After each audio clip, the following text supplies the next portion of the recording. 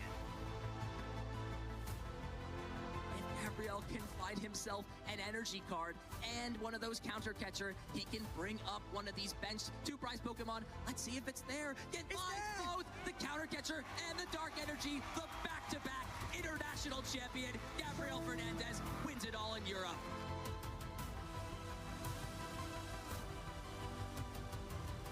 One prize card remaining each. Can Tord find the knockout this turn? Charizard EX in hand. One more piece of the puzzle. And that's going to be it. The rare candy from the Pidgeot EX will find the evolution needed. Charizard EX, the knockout. Tord Reklev is your European International Champion. 5-time international champion and the greatest player of the modern era.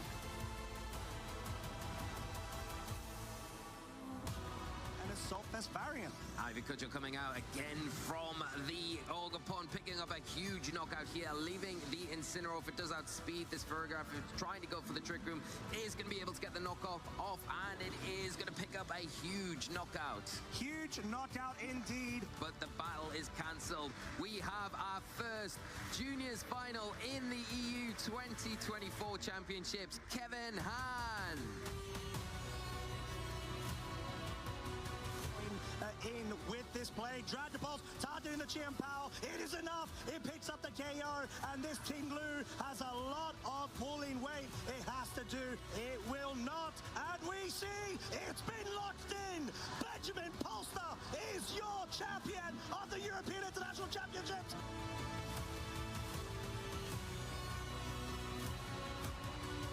One hit is all it's going to be taking to take that Pokemon down. And this match, Nils has been in such control the entire time. It was well played, but Nils, he never let out. Always was so close to the title and is going to claim it. Nils Dunlop is going to be your European International Champion. I'm feeling pretty crazy with this win. I did not expect this coming here. I was happy that I managed to clinch out the win in those crucial moments. Too happy almost. I won the European Championships and I still can't believe it. I feel pretty normal. A bit in shock. Kind of getting used to this now, but still just a great feeling. I feel very happy to have won EYC because it was my first IC win. Es un sueño haber logrado esto, la verdad es algo que siempre quería. Sentí mucho ese logro hace mucho, querer también enfrentarme ante Kavi-Chans. It's been a little bit of time since, especially last year when I got so close and lost in the final. It felt really good to be able to get a little bit of redemption and keep the title in Europe this year.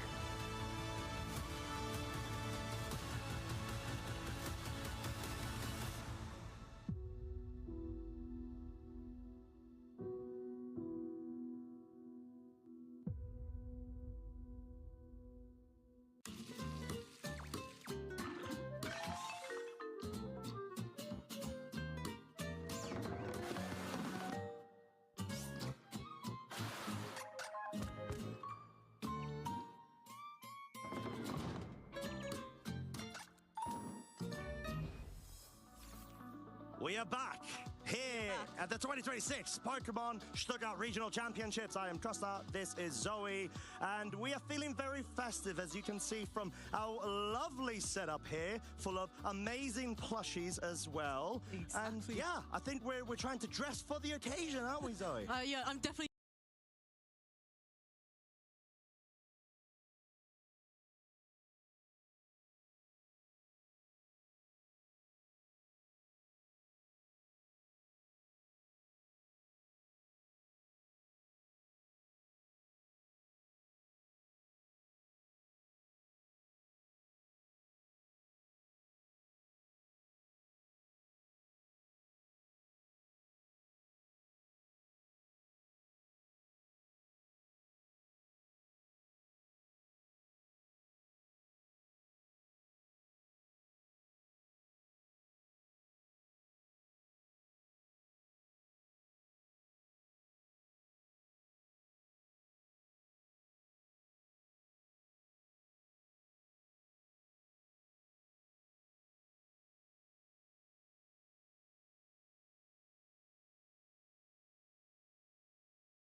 And yeah, I think we're trying to dress for the occasion, aren't we, Zoe? Yeah, I'm definitely.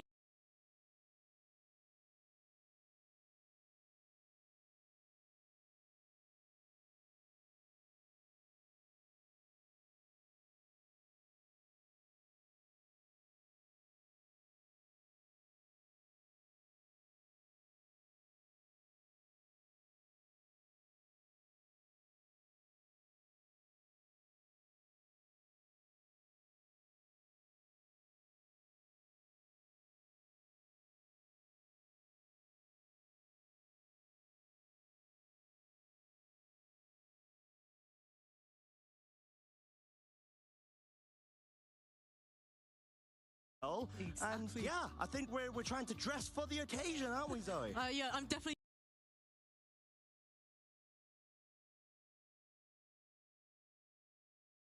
And the game as well. So what we're going to be doing is we're going to be going ahead and reading out this lovely text right here, and at some point production will provide not only us but you folks with 4 choices for you to select which Pokemon you think aligns with this Pokédex entry. Please, Zoe, take it away. Thanks to its slimy membrane covering its body, I know. punches or kicks from its enemies slide right off it. Okay, so we've got options. Gumi is a solid option, but then you've got, like, its additional evolutions to consider. But, okay, let's go, like, per evolutionary line. Gumi, sure. Okay. Reunitless? Slimy membrane. Membrane, yes. Slimy, not so much. It can be slimy. What are you talking about? It can be slimy. Blop, blop.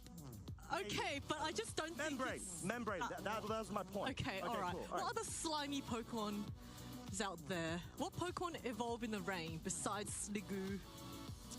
I think that's... I'm not sure about the rain. I'm just trying to think of just any sort of slime ball. Can't think. Well, Okay, we got 2 at least. We got 2 evolutionary lines to go through. Obviously, production will be going ahead and providing at some point soon the 4 choices, but they're probably waiting to try to catch us out, and they're waiting for us to say a 3rd option and a 4th. So they're like, I had an idea. I'm surprised you didn't say it first. Politoed. Thank you. Politoed. That's it. That's it. That's it. In the rain. You're so right. Okay, well, we'll see what we'll be able to feature. Oh, okay. Oh, wow. Okay, I don't know how to feel about this. I don't think it's Slugma, because Pokedex entry for Slugma is that its body is 10,000 degrees Celsius or Fahrenheit, I forget which, but 10,000 degrees something, and I can't imagine anyone wanting to punch that. Like, you would just get burned. I mean... So I don't think it's Slugma. But it's technically... Yeah, but it is a slimy... It's a slug, magma. which tends to be... Yeah, it's a magma-based slug that tends to be slimy. I don't think it's Slugma. Molten lava. I just don't think it is. All right, cool. Who do you think it is? It's either Grimer or Gumi. Thanks to... Like, why would you want to kick a Gumi? Yeah, but you know... It's cute. I want to kick it. I mean... Catch me on a bad day. I'm taking that away from you. Oh, I'm so sorry. Don't close your ears. Okay, so, but you know what production does, right, Zoe? They tried it. So I shouldn't have said Gumi. That's it. Okay. That's my point. Lesson learned. That is my point. They try to catch us out. They're like, oh, let's hear what they're going to say and all that stuff. And try to... All right, cool. So what do you think? Gulpin. I think Gulpin's the fake out. I think Gulpin is the fake out. Okay. Okay, quick before they give us the answer. What do you want? Really quick. Go. Before they... You can't pressure me like this. Go for a decision, Zoe. Gumi it is. I didn't know. Okay. No, I think Grimer. All right, Grimer. Okay. Gulpin. Production. Right, what is... Show up. No! I'm so sorry, Gumi. That's awkward. I doubted myself. Well, I did say it at one point. You said it first. I did, and then I changed my mind because I saw the cry. No, it's not your fault. I count that as a win. I count that as your fault. Okay. Let's let the chat decide. No, it's my fault. It's my fault. I apologize. Chat, you can say that we made the right decision. Yeah, for sure. We saw it before the options. We did. It's true. But no, you lovely folks clearly got the right answer, most of you. So congrats. Thank you to the ones who were listening at first and not to the later on. Yes, apologies. Yes. But we do have another Pokédex entry. Okay, Número let's go. dos. Beware. It's cotton spores. Starting with a Pokemon there. I see what you're doing. If you accidentally breathe them in, you'll be racked with coughs and itchiness. So what are you allergic to? Pollen. That is not a Pokemon. But you asked me. Okay, that's a Whimsicott. Hello. Do you think the producer's just picking all the Pokemon on the desk? I think that's a good shout. I think you are absolutely on the money there. Right, what other Poland Pokemon are there? Poland. So we've got Dustox, right? Yeah, you could technically count like Venomoth then. Yeah. Oh, but then they're not cotton spores. It's not cotton. You're right. But it will. I mean, to be fair, I think you're on cotton. You're right. But it will. I mean, to be fair, I think you're on the money with the Whimsicott. Or maybe even the Jumpluff. No, you're right. I think it's Jumpluff. Yeah, I think it might. Because could be. The Hoppy. Yeah, because it's like a dandelion, and I do have some allergies to dandelions. Likewise. So I agree. I think it's a Jumpluff. Okay, all right. So okay, we are. That's what our initial thoughts are until we've got the four choices. What other ones do you think it could be? I think that's. I can't think of any other cotton. I'm going to be real with you. I can't think either. I can think of Altaria and Swablu. They're cottony, but you're not allergic to them. Unless, I don't know, you're another dragon type. Maybe? I don't know. Oh, okay. All right, cool. So we've got 2 out of our 4 evolutionary lines that we're considering. But then we've got the Mareep. I don't think it's Mareep. And the Lilligant. I think it's either cottony or Jumpluff. It's got to be. And I think it's Jumpluff. What's the argument for cottony versus Jumpluff? Well, I just feel like I would sneeze more if I saw a Jumpluff. No, but okay, Jumpluff has 3 balls on its head. Right. Cottony is just 1. Okay. So that's triple the amount of allergies. Okay. Yeah. All right, so we are locking in with Jumpluff. Yes. All right, I think you heard it here, folks. Wondering what you lovely people will go with as well. Whether, you if it's cottony, I will cry. Notes or not. Yeah, well, we're going to go with Jumpluff. We hope we're right. We're probably going to be wrong. And that's okay, We're no, it's not. Oh, sorry. It's not okay, as Zoe has let us know. So production is going to be getting the results in shortly as we are going ahead and filibustering with this beautiful Whimsicott. Hello. Oh, well, you know what? How lovely it is. Look out, bro. Like an extra large one. I like how it's the furthest away from Dragonite as well. To be fair, it's next to Gardevoir. Okay, let's not talk about that. Let's not focus there. Ripperonis. But still, the results are coming in. Any second now. Teamwork! Okay, excellent. Beautiful. We got 1. All right, good. 1 out of 1. Technically, the other one was also correct. Technically. Yeah, well, everyone else was agreeing. They're like, no, we don't trust these 2 suspects. They're known to get incorrect answers. I do have to call out nobody voted Lilligant Marie. But I'm very glad our audience is very much more knowledgeable on Pokédex entries than we are. Well, I mean... Because we did think Marie at one point, but thankfully nobody picked it. I mean, think. We considered. But still, regardless, at least we got a 1 out of 1 right now. 50% of the time we are correct with the dynamic duo of Zoe and Costa. Yes, that's exactly how it works. Coincidence that we got 1 whilst I was on the team and not Marcus? I think not. Oh, that's some shade right there to Marcus. I think he's watching. He must be fuming. Oh, yeah, I see it. I can see the steam coming out of his ears. Yeah, that's all right. It's probably all of the cold mixing with the hot air. Precisely. But yeah, unfortunately, we do not have any more Pokédex entries for now.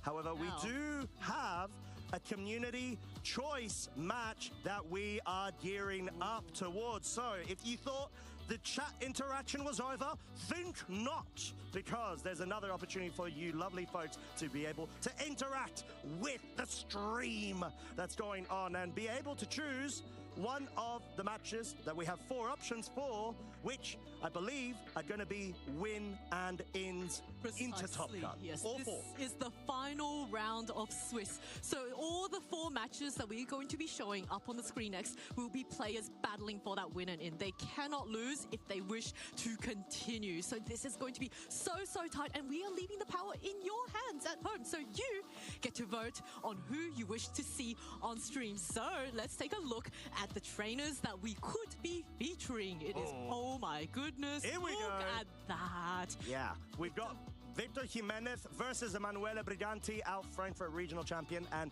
of course the trainer who has gone ahead and dubbed the archetype Lele over the team composition, Sebastian Liu Lu, which we did feature yesterday, rocking the same 6 as LAIC's champ Yuma Kinugawa versus Francesco Magruno, which is bringing that good old-fashioned Arco-san jump up, just like we called out right now. Coincidence?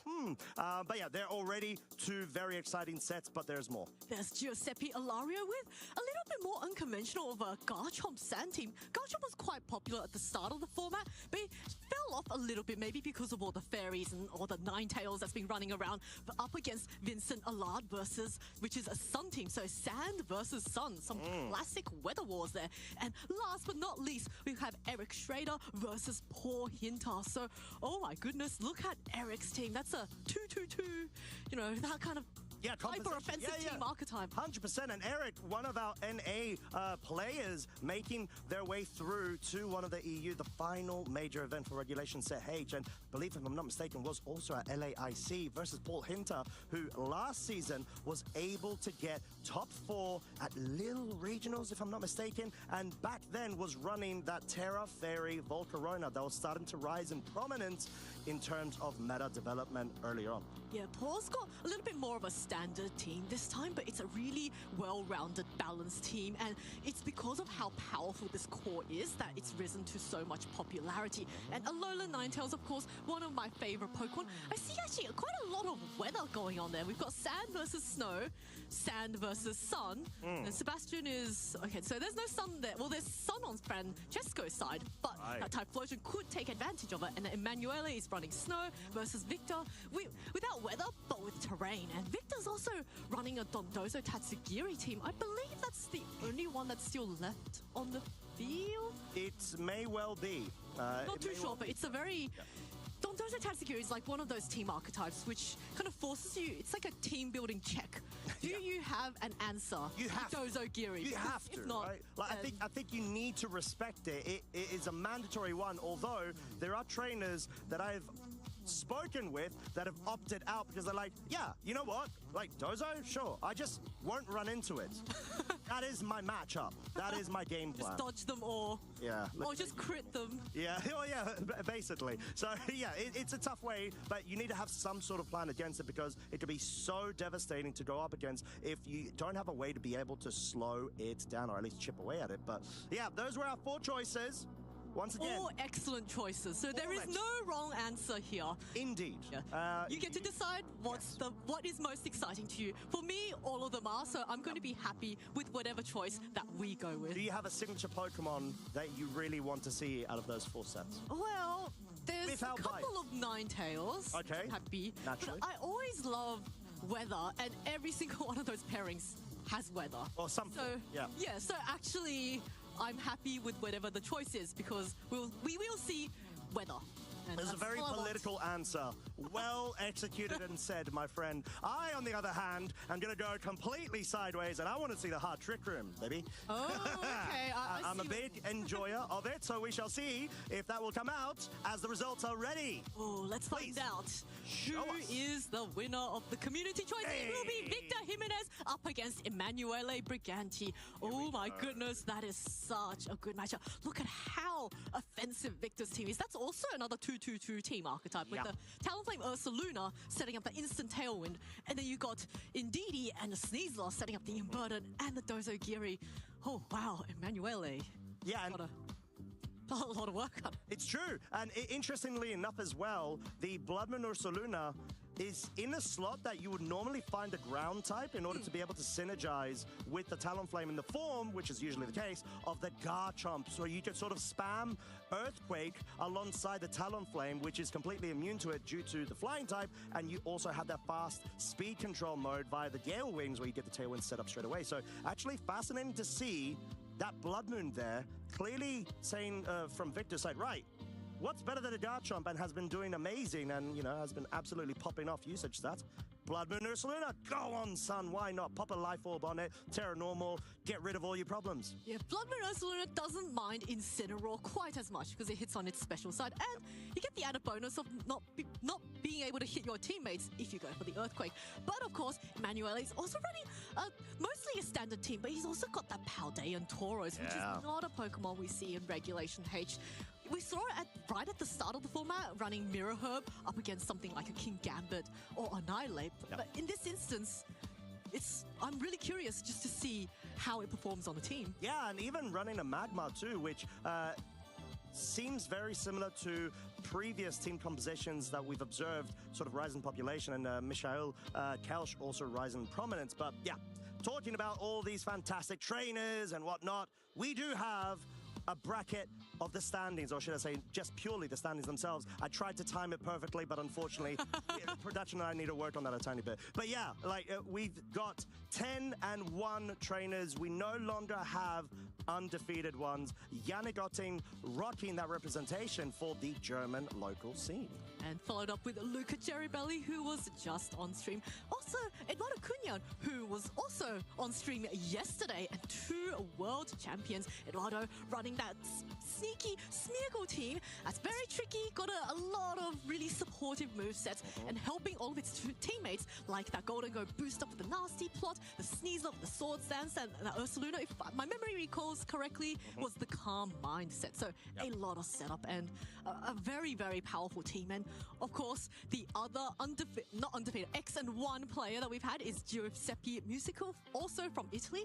A lot of very strong Italian players that we've got at this tournament. Yeah, and we've seen Giuseppe rise in form over the past seasons, but in particular this one as well, where he just keeps on getting that consistency going, especially with that team composition, which is very alike and akin to Juan Salerno's LAIC finalist team, which obviously he had been rocking at previous events too. So Giuseppe, one of those trainers which has such a great skill in being able to identify when to play aggressive and when to sort of lean on board positioning play. And this team allows them to do both. And that's the beauty of it. There's just so much that you can cover with it, especially if you've got like that burst damage potential alongside the setup sweep, and then even 2 setup sweepers to boot. And you've got the good super fake up row stuff going on, and you know, you're fine. Yeah, it's not hard to see why this kind of team is having so much success in tournaments. It's got a good mix and a good balance of offense and defense. You've got enough bulk to take out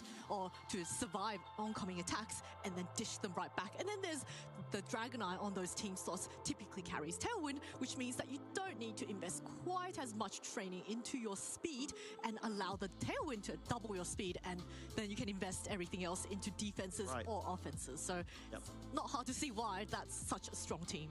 Yeah, truly, and that's sort of what you need to be able to lean on when it comes to such a diverse regulation, where the meta in of itself, it's not like there's only 4 good teams or 6. It's not as centralized.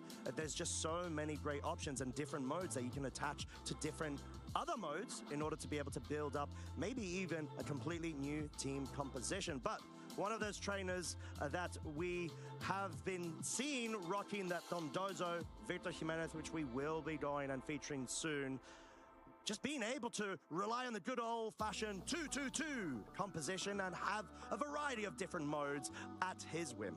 Yeah, Victor's got a mostly offensive team with some defenses that Dondozo Tatsukiri, but we can see he's a very consistent player.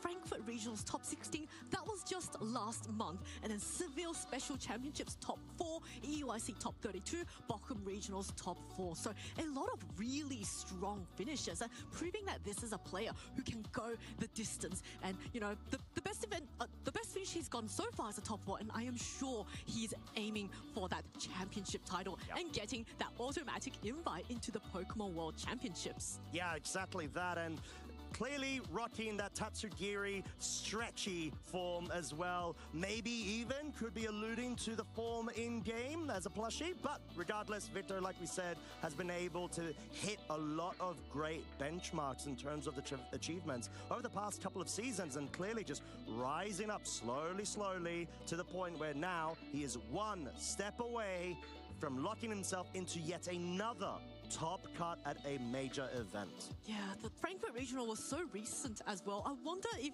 he was running the same team or a variation of it, or if he made some adaptations based on how he went at Frankfurt. But a top 16 finish is an amazing finish. So I'm sure he's going to be aiming to go even further. But his opponent is going to be Emanuele Briganti, and he's not going to be making it easy for him. Emanuele is a regional champion. So let us take a look at Emanuele's player profile and look at that Grand Challenge funds. That is a really I personally think those are more difficult than in-person events because it's closed team sheet and it's best of one. I mean, I've got bias because I've been able to get a top 16 at one of them. So yeah, I'm going to completely agree with you there, Zoe. But no, in all honesty, the closed team sheet format, as well as all of the tricky little sort of tech moves as well as abilities that you can produce and your opponent isn't aware of it, I agree. The difficulty definitely gets escalated and it's a whole other board game. But showing that Emanuele has experience in being able to tackle both the best of 3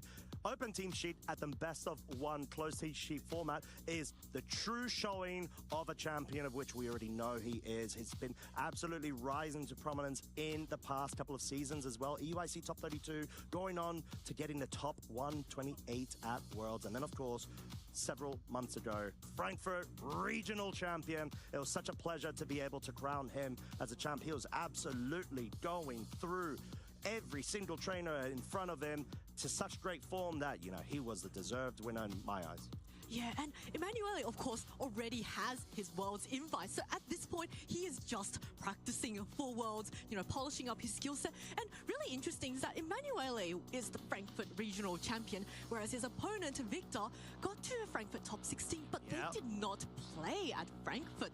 So this is going to be a really interesting matchup because these two players, at least they haven't played each other in the most recent regionals. Right. They may not be quite as familiar with each other's playstyles. And I just love seeing that kind of play come out from 2 top trainers, both with really strong finishes, but, you know, both maybe trying to scope each other out a bit before the match. So, yeah, this is going to be such a good game, and I am really excited. I'm also just really excited to just see Dondozo Tatsugiri on screen again and seeing Tatsugiri get chomped. And, well, it's still in... What it's it will come out eventually, yes. What it's going to be serving up. I feel a bit... I don't know, like I'm betraying Dondozo because we had the pin yesterday. I did talk you out of it, so okay, that's on me. All right, cool. So we're going to blame it. Sorry, no, actually. Because we were thinking, oh, maybe we could do Tatsugiri combo now, and then we could, like, change the Tatsugiris and whatnot. But no, this is clearly one that we should have brought forward, but regardless, it will be very exciting to see because Dondozo, like we said, has sort of been experiencing a bit of a null in terms of its appearance in the meta because it is so well covered, especially like just the Dragonite set of its own with the loaded dice and haze already sort of makes things so difficult for it. Yeah, it's really interesting because when I first saw that loaded dice Dragonite set with only Scale Shot as its move, I thought, oh,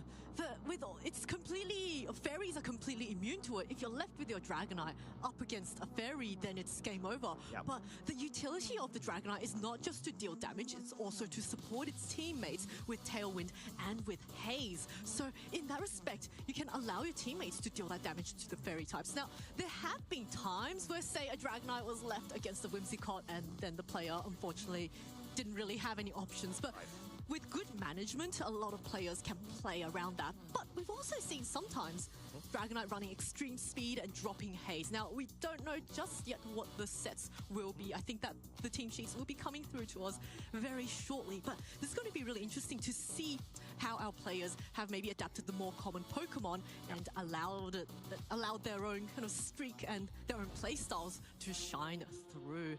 And here we're going to see that is going to be Victor up on the screen right now getting... Oh, Emanuele. Yep. I am face blind. I am so very sorry. That's completely fine. Yeah, Emanuele on the left-hand side, Victor on the right. Both our trainers are teeing up for their opportunity, their shot to be able to enter the top cut of this major event here in Stuttgart. It's going to be amazing. I am absolutely sure, especially when it comes to not only the trainers, but the teams that they will be bringing. Recap over our accomplished trainers. Manuele, as we said, Frankfurt Regional Champ, World's Top 128, Grand Challenge finalist, the number 2-1 of this season. And Victor, recency as well is so strong with him getting that top 16 at Frankfurt. And like we said earlier on, they did not go up against each other at all in Frankfurt, but clearly fate had other words in mind, bringing them together now.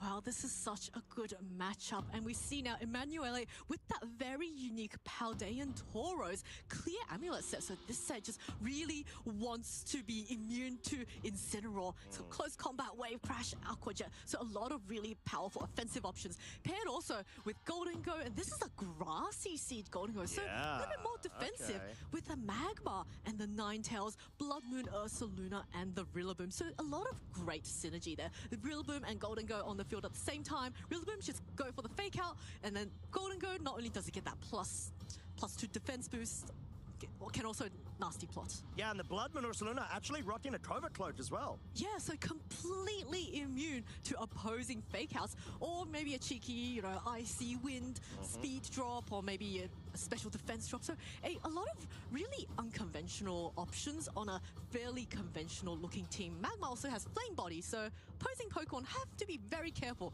if they make contact in case of a 30% chance of a burn. And now our trainers are swapping their team sheets. Yeah, and that's such a good call out as well. Vital Spirit is usually opted into in order to be able to forward their own sort of sleep-inducing status moves. However, none are to be found over on Victor's side. Since there's no Yawn, there's no Spore, we've got pure hyper offense 2-2-2 composition. As we said, the Blood Moon Ursaluna is confirmed to be the Life Orb Terra Normal variant. Male Indeedee is the Focus Sash with a Protect and Fake Out, amazingly, in case there is any sort of terrain wars going on and you're able to prioritize getting that flinch opportunity. That's not also the unconventional move. Look at the Talonflame with the Fire Spin. Ooh, I missed that. That is crazy. Talonflame, a very frail Pokemon, but Fire Spin is a move not the most accurate, but if it lands, it traps your opponent on the field if you're also on the field at the same time. And this makes quite a lot of sense on a Dondozo Tatsugiri team, and you can trap your opponent on the team. Although, that being said, I don't believe it's possible to get Talonflame on a boosted Dondozo on the field at the same time. So maybe Talonflame might want to just trap the opponents in before it gets knocked out and then send in the Dondozo Tatsugiri. Yeah, to sort of force a board position in favor of that Dondozo. So it'll be quite interesting to see how both of our trainers are thinking in terms of the matchup. Now, Zoe, if you were Emanuele, what would be your main focus? Would you try to bring a lead in order to counter the Dondozo straight away, or find a way to leave your Dondozo answer in the back? That's a really good question. The Paldean Tauros with the Intimidate is going to be able to drop the attack of the Dondozo. So I think that is something that he's going to have to bring. Whether or not he leads with it or keeps it in the back is going to be, I think, something he might adjust to going into a game 2. As we do have the confirmation of the leads from both of our trainers. Talonflame and the Blood Moon Ursaluna mode activated on Victor's side versus a Blood Moon of Emanuele's own, accompanied by the Ninetales. Yeah, this Ninetales is going back a little bit more to the conventional Ninetales sets that we saw at the beginning of the game with the Aurora Veil. Now, it is Focus Sash, not a Light Clay, so the Aurora Veil turns won't last as long, but this could come in very helpful against the opposing Ursaluna, which is Life Orb, and can dish out huge amounts of damage. Ursaluna on Emanuele's team is holding a Covert Cloak, so it can't actually do quite as much damage, but it's got Blood Moon, Earth Power, and Vacuum Wave, so it doesn't actually have a spread move, which means that Emanuele, if he's anticipating maybe a Dondozo Tatsugiri switch in the back, has to be very careful what the target is. But right now, the Talonflame looks like quite a nice target. Yeah, and I think from Emanuele's side, it's probably good opportunity to try to safeguard a Magma, which could potentially be in the back with that clear smog if you're wanting to be able to sort of limit that Dondozo's prowess. But you have to deal with this Terra Normal Blood Moon Ursa Luna first, powered by the Tailwind, means it's going to be most likely the fastest thing on the field. Confirmed to be the case. Hyper Voice will be a spread damage of high amounts of power, bringing both the Ninetales and that Blood Moon Ursa Luna down very, very low. However, Blizzard, in retaliation with the Blood Moon follow-up into the Talonflame, picks up the KO. We've got our first one of this game. However, Victor may have wanted this position because it's not necessarily that bad since you've got the speed advantage. I agree. I think that was actually quite beneficial for Victor. Now that Talonflame has done its job of setting up the Tailwind, he's got the speed advantage. This Ursa Luna, we saw how much damage that Life Orb Terra Normal Hyper Voice did, and now here comes another speedy Pokemon. It is going to be that Sneasler with Diaclaw, Close Combat, and Throat Chop. There's so many options this Sneasler can go for, and I don't even think it needs to attack. The Ursa Luna on Victor's side can just simply go for the Hyper Voice. And you know, Emmanuel does have Vacuum Wave on his Ursa Luna, but I don't think that's going to knock out Victor's Ursa Luna at this range. Yeah, and the reveal of the Sneasler may imply there's no Dondozo in the back for Victor as well. Most likely going to be that male Ndidi and preserving the terrain wall. For now, in case the Rillaboom's on the field, Vacuum Wave not enough to pick up the KO. Diaclaw, the exact same onto the Blood Moon Ursa Luna. No status being implied, but no need, as Hyper Voice will be able to finish up the job. And more so from Emanuele's Blood Moon there, the idea was just get as much chip as you can before you get felled by the very quick, very rapid Pokemon from Victor's side. And Blood Moon Ursa Luna still able to survive for one additional turn, either getting knocked out from Emanuele's Pokemon or the Life Orb Recoil. Yeah, Victor's in quite a strong position here. He's knocked out Ursa Luna, which is a very bulky Pokemon and a huge offensive threat. Now he's got this very healthy Sneasler on the field, threatening a super effective Diaclaw onto that Ninetales, and also really powerful Close Combats and Throat Chops. Now we do see Emanuele has a Magma on the field that he brought, which can be very useful in redirecting, but it looks like this turn he will be sending in that Rillaboom. So maybe wanting to get a bit of fake out support.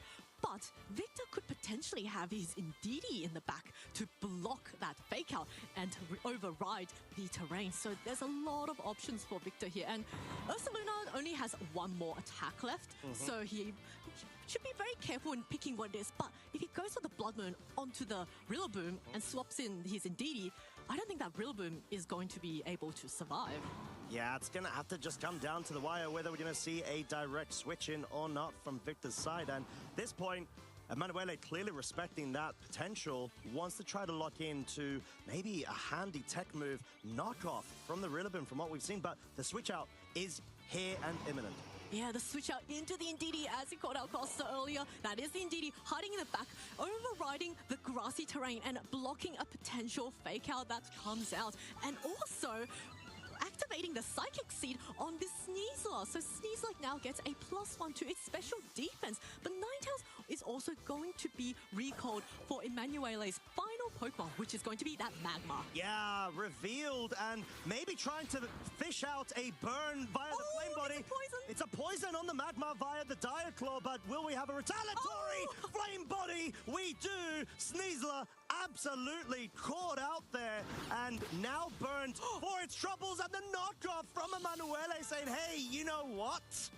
I'm going to foresee the male Ndidi being brought in, and I'm going to target straight down that slot, guarantee a KO onto the Blood Moon if, for whatever reason, I don't know, it doesn't go for an attack at all. But regardless, the whole point here is so much momentum for Emanuele. That's a great turn for Emanuele. He gets the Sneasler burn, which means the Sneasler is no longer an offensive threat. Now, it can be quite annoying with the Diaclaw. It could get a cheeky sleep on the Rillaboom. At this point, the Ndidi is also quite heavily crippled. It's got 1 HP, having brought down to its Focus Sash. But Victor does have still the Tailwind on his side, so Ndidi can go for a very, very powerful Expanding Force under the Psychic Terrain. And Sneasler, you know, it is burned, but it can still dish out reasonable damage with Diaclaw, so it's not really too terrible of a turn, I would say. Yeah, and it's not only the damage you're fishing for, it's the status as well, due to the secondary effect of Diaclaw. But we've got a Terrestrialization commit. It's going to be the Rillaboom into the Fire typing, not wanting to essentially sacrifice that Ninetales in the back in order to be able to bring the Rillaboom back on the field with the grass terrain. Clearly the prioritization in the Emanuele side is a bit different right now. Wants to be able to survive a double up from both the Sneasler and the male Indeedee. With the Assault Vest, no status, it should be able to do so as Magma just try to bide its time with that Protect, make sure that that slot is not burnt. Rillaboom survives on 54 hit points. Drum beating onto the Sneasler. Yes, it's not very effective, but what it does do is lower the speed of that Sneasler. So clearly trying to identify a bit of an additional win con from Emanuele's side. Yeah, Sneasler now, of course, it still had the Unburden boost. So instead of being +2 speed, it's at +1 speed. So it's still a very, very speedy Pokemon. And this, I believe, is the final turn of Tailwind for Victor. So Indeedee still has the speed advantage. And in this range, I don't think... Well, the Magma with the Eviolite could possibly survive the Expanding Force, but if there's a Sneasler double up, I'm not sure either the Magma or the Rillaboom can actually make it through this turn when you count the fact that there is poison damage also slowly ticking away from the Magma. So, you know, this Indeedee on 1 HP actually being quite a bit of a thorn on Emanuele's side. Yeah, and it could have even been the case that Emanuele was anticipating a Protect from that male Indeedee, since it does have it available to its arsenal of movesets there, accompanied by that Focus Sash, so it could have clearly just come... Oh, double Protect! Oh, wow! Absolutely getting it, which is so crucial for Emanuele now. The question is, does the Diaclaw disrupt the Rillaboom? It does with that sleep. And the real question here is, I would say, where can you go from here? Oh, unfortunately, the Ribbon was actually confirmed to be able to move before the male Indeedee, which would have been quite crucial there, at least to be able to maybe target it down, not allow it to get the KO onto itself, which now is going to force Emanuele down to final 2 Pokemon. That Alolan Ninetales coming in as the turns of Snow are actually ticking down. Completely timed, I would say, to an extent, but then again, Emanuele has his back against the wall, especially with the poison counter ticking down the HP of that Magma. What perfect timing for the Snow to end. But Ninetales is heavily damaged, and although it does get a defense boost from being an Ice type in the Snow, and the Sneasler is burned, in that kind of range, I wouldn't even say the Diaclaw is still probably enough to take out the Ninetales. And Sneasler is at +1 speed, so it should still outspeed this Ninetales, which means that the Indeedee might be able to just then finish off the Magma, but oh, this is really tight. Yeah, and I think Emanuele may feel forced to go for the Follow Me with the Magma in order to allow the Ninetales to move first ahead of the male Indeedee, as we would assume how they usually are trained in terms of speed, since they're both Focus Sash variants, is full investment to an extent into their speed. Yeah, that's a really good point, because the Magma had it not... Ooh, but it's a helping hand. Oh, so okay. I think Victor is anticipating that Follow Me and recognizing, you know what, let's just give Sneasler as much of a boost as possible for this attack to come off.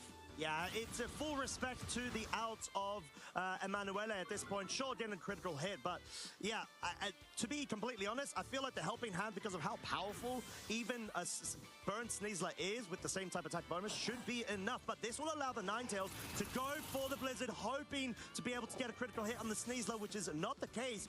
But it does have Protect, however. You may be able to stall out and allow the Sneasler to go down to the burn. Maybe 1 or 2 turns. I feel like at that range, it looks like 2. Yes.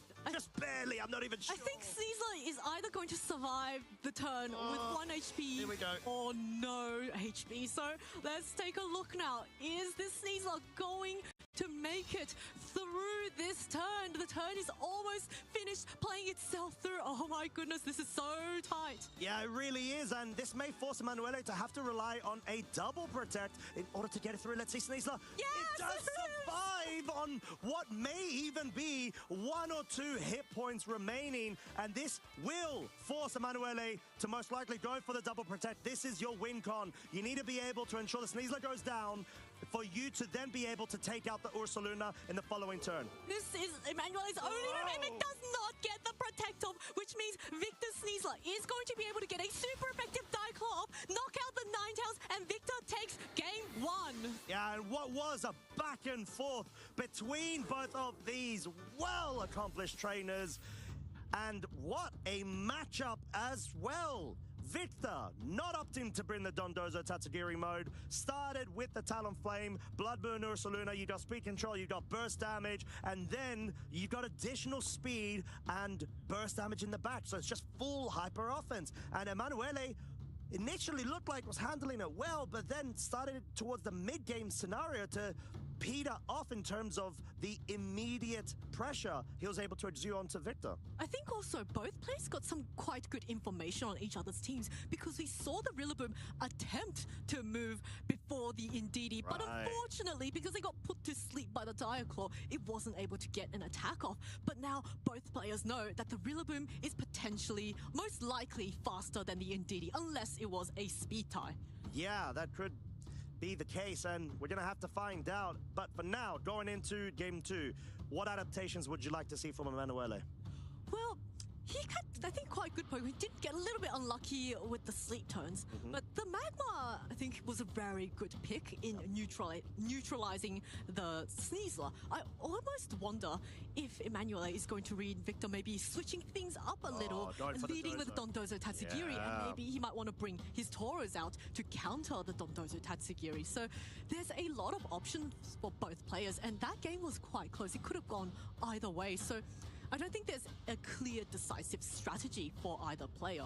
Yeah, and like you said, we're sort of entering the stage of mind game galore, where Victor can easily try to anticipate the sort of partially required switch up from Emanuele's side and just go for a complete different mode. And that's the beauty of the 2-2-2 composition, where you can immediately sort of gift and grand in terms of being able to switch things up. And let's see if that's going to be the case. Not for now with these two. And I'd say from the entire board in of itself, although Alola Ninetales is on the field, is going to be able to once again get a Blizzard off, but most crucially, Victor has speed control and burst damage available yet again. Yeah, once again, we're in the exact same board positioning as that previous game, so both players could maybe think about switching it up. But for Victor, you know, that play of Tailwind and immediately going for the Terra Normal Hyper Voice on Blood Moon Ursaluna worked out really, really well. Whereas for Emanuele, he didn't do quite as much damage with the Blizzard last turn. So I wonder if that's something that he might want to switch up. But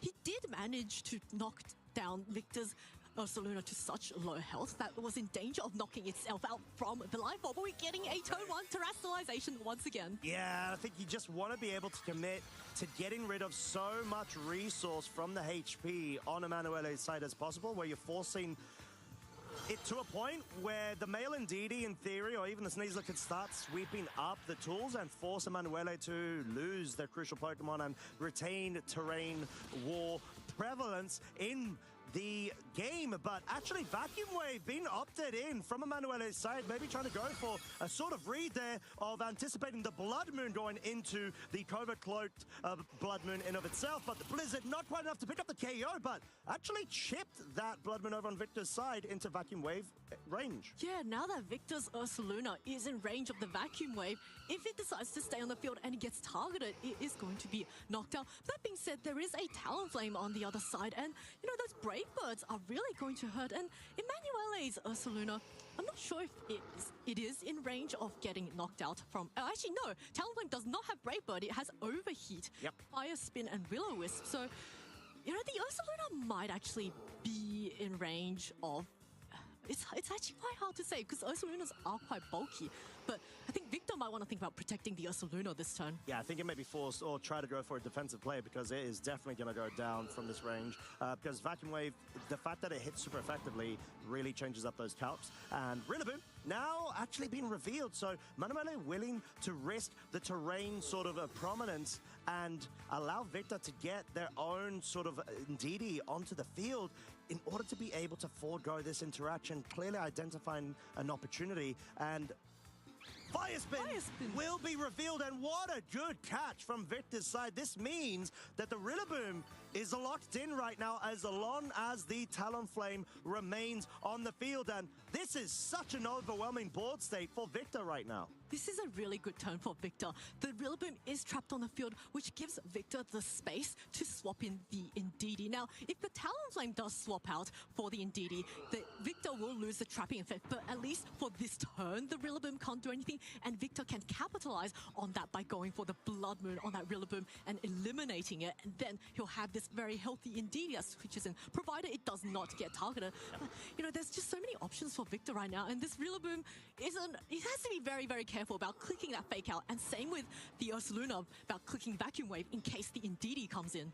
Yeah, and it's sort of these little intricacies that are going to matter so much as Talonflame is going to be switching out. The sort of effect of the Fire Spin was the fact that Rillaboom cannot switch out either. Now, Psych Terrain on the field. Blood Moon Ursaluna, powered by the Tailwind, will be able to go for the Blood Moon, going into the Rillaboom in order to ensure the KO, and that male Indeedee is going to be able to not have any sort of issues when it comes to the terrain battles and the activations. But this allows the Manuele's Blood Moon now to move. It is going to go for its own Blood Moon into the male Indeedee, bring it down to its Focus Sash, but this is such a good spot for Victor. You've still got 1 or 2 turns of Tailwind remaining, and you got so much pressure on the board. Yeah, the Victor's Indeedee on 1 HP can still exert huge pressure with the Expanding Force. Now, there is a little bit of a switch up from Emanuele bringing that Golden Go in. Unfortunately, because there is no more grassy terrain, the Golden Go will never get that defense boost. And it looks like Emanuele sending in that Ninetales, maybe wanting to just sacrifice it and allow it to stall out the Tailwind so that the Golden Go can come in. Or the Ninetales could potentially just protect and stall out this, I believe, the final turn of Tailwind for Victor. And then, then you have to hope that the Talonflame, if it comes in later, is faster than the Ninetales and can get a Tailwind up before. But Victor still has 1 unrevealed Pokemon, so a lot of options. Yeah, I think the fact that Rillaboom's out of this game allows so much more room for Victor to be able to capitalize off of his mode, or even having the Sneasler in the back, having the Psychic Seed proc, ensuring that you're always going to be outspeeding all of Emanuele's Pokemon. But the Golden Go being revealed, we know it's Grassy Seed. It can't have its proc anymore due to the Rillaboom going down. However, in this scenario, it's more so brought in as a resistance. So even though Mind's Eye allows the Blood Moon Ursaluna's normal type moves to hit the Ghost types, Goldengo's second Steel typing, it allows it to essentially form a resist against it, allowing the Blood Moon Ursaluna to finally go down now, and Victor still has options in being able to bring in a fresh Pokemon. I think at this point, the Ursaluna has done its job of chipping out all of Emanuele's Pokemon, removing that Rillaboom from the field. And because now Tailwind has ended this turn, the Talonflame has come in at the perfect time. Talonflame is naturally faster than the Ninetales, so I wouldn't be surprised to see it outspeed the Ninetales, maybe go for an attack onto it, or even set up the Tailwind, because we saw the Indeedee wasn't particularly fast and got outsped by the Rillaboom. Now, Indeedee does get a little bit warred by this Golden Go. Its only attack is a Psychic move, but Victor still has 1 final Pokemon in the back, and it's likely he might want to say, go for a Protect on Indeedee, set up the Tailwind, and then just let the final Pokemon come in and sweep.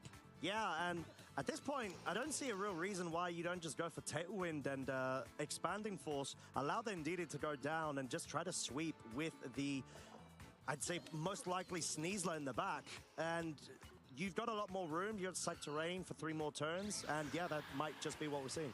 Yeah, the Tailwind now goes up. So once again, the Indeedee is going to be moving right after it with a super powerful Expanding Force, easily enough to get the knockout on Ninetales, and dishes out quite a bit of damage onto this Golden Go. Now, Golden Go is quite chipped, and it does allow Golden Go to get a super powerful Maker Rain, and that is not enough to get the knockout onto this Talonflame thanks to its Fire typing, which means now both our players will be down to their final Pokemon.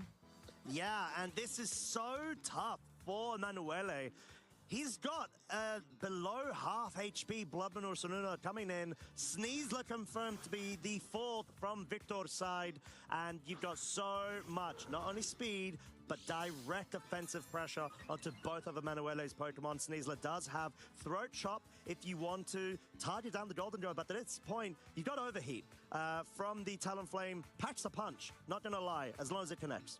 Yeah, the Golden Go is also thanks to the Make It Rain at -1 special attack. So this Sneasler is very comfortable in front of this Ursaluna, which can take super effective damage from close combat. But even if the Ursaluna goes for the Terra Water, it's not going to be able to survive. And now Talonflame is also quite a bit of a big offensive threat with also Overheat. So, I think at this point, Victor might want to just get rid of the Ursaluna and then focus on the Golden Go next. Yeah, so Emanuele really hoping to be able to catch out Victor with one of the terrestrializations, as they did still have it available. It's going to be the Golden Go going for the Dragon type, as opposed to what could have been the Ursaluna with the Water. What's going to be the focus here? Trying to go for a defensive play of the Ursaluna, ensuring that the Golden Go, if it's going to be able to move, it will be able to hopefully pick up a KO with the Shadow Ball. Close combat goes into the Blood Moon Ursaluna, only met with that Protect, as we said. Fire Spin, however, will connect on the Golden Go, deal chip damage over time, but can it survive from this Shadow Ball at -1 of its special attack? It cannot, and this gives a bit more breathing room for Emanuele with at least what seems to be a 2 versus 1, but there's still a couple of things to factor in. Yeah, so the Golden Go is still at -1 special attack, so it's not going to be able to knock out the Sneasler in one hit unless it gets a critical hit with the Make It Rain. Now, because Ursaluna has already gone for the Protect last turn, it's probably not going to want to risk that Protect failing with a double Protect. So Sneasler very free now to go for that close combat onto the Ursaluna. And then once the Ursaluna has been dealt with, it will always have the speed advantage. It will just take one more close combat. But here we go. Here's the first close combat, knocking out this Ursaluna. And we have to see, is this Golden Go going to get a critical hit?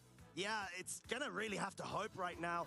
Like you said, the close combat obviously brings it back down to neutral in terms of the special defense, but Make It Rain, single target, no critical hit, brings it down to half HP, and most likely would have been close. I can't say for a definite if it would have been enough, but Sneasler has the speed advantage, goes for the close combat, picks up the KO. Victor Jimenez has just clinched his position into the top cut. Huge congratulations to Victor for what a well-played set. The expert way he piloted his Pokemon, and we also got to showcase Fire Spin Talonflame. That is a very, very unconventional move set on the Talonflame, but it actually proved its worth, especially in that second game, trapping the Rillaboom on the field. And Rillaboom, because it had the Assault Vest, it was not able to protect, and Victor capitalized on that fact and went for that Life Orb, Terra Normal Blood Moon onto the Ursaluna and knocked it clean off the field, and the Indeedee just had a field day after that. It was sick, it was fire, it was amazing to see, and can confirm that, like you said, Talonflame Fire Spin, folks, it's in Top Cut here at the major event of Regulation Set H. And even though we saw the scenario from that game 1 there of the Sneasler being burnt, it was not enough because of the immense pressure and hyper-offensive strategy that Victor was able to implement with the Tailwind, with the setup. And in that game 2, the fact that Rillaboom was no longer in contention to remove the Psychic Terrain just meant there wasn't enough gas in the tank for Emanuele to be able to bring this back. It just goes to show how strong of a core the Talonflame, Sneasler, Indeedee, and Ursaluna is. And I really like this team composition from Victor. The Dondozo Tatsugiri pairing is, I think, more for those tricky defensive matchups where you just need that off defense. But then in most situations, Victor recognized that, you know what, let's go for the immediate offense. You saw Tailwind and then Hyper Voice Blood Moon, Hyper Voice from the Blood Moon Ursaluna with the Life Orb just dished out so much damage. And if that's going first, you're losing half your health, and then the next turn, you've got you might be trapped on the field with that Talonflame. And the Ursaluna is also able to freely go for another Hyper Voice. You're sort of forced into a weird pin, right? And that's the beauty of male Indeedee, Sneasler being their own sort of mode, their core in a way, and being able to just essentially get smacked onto any sort of team composition, in all honesty. And it suits the 2-2-2 so well, because all you need is just one pair and then into another, and have sort of like dual modes of, like you said, the Tailwind and the Blood Moon Ursaluna, where they're able to synergize so nicely with the oppressive speed and damage output of that male Indeedee and the Sneasler in the back. And yeah, it was just exquisitely played from Victor. Precisely, and I'm sure we will all love to know Victor's thoughts as he won that game and as he secures himself a position in the top cut. So our interview is ready, so let's throw it over to the couch and hear from our Victor himself. Hey! Thanks you both. Victor, congratulations. The Victor, of course.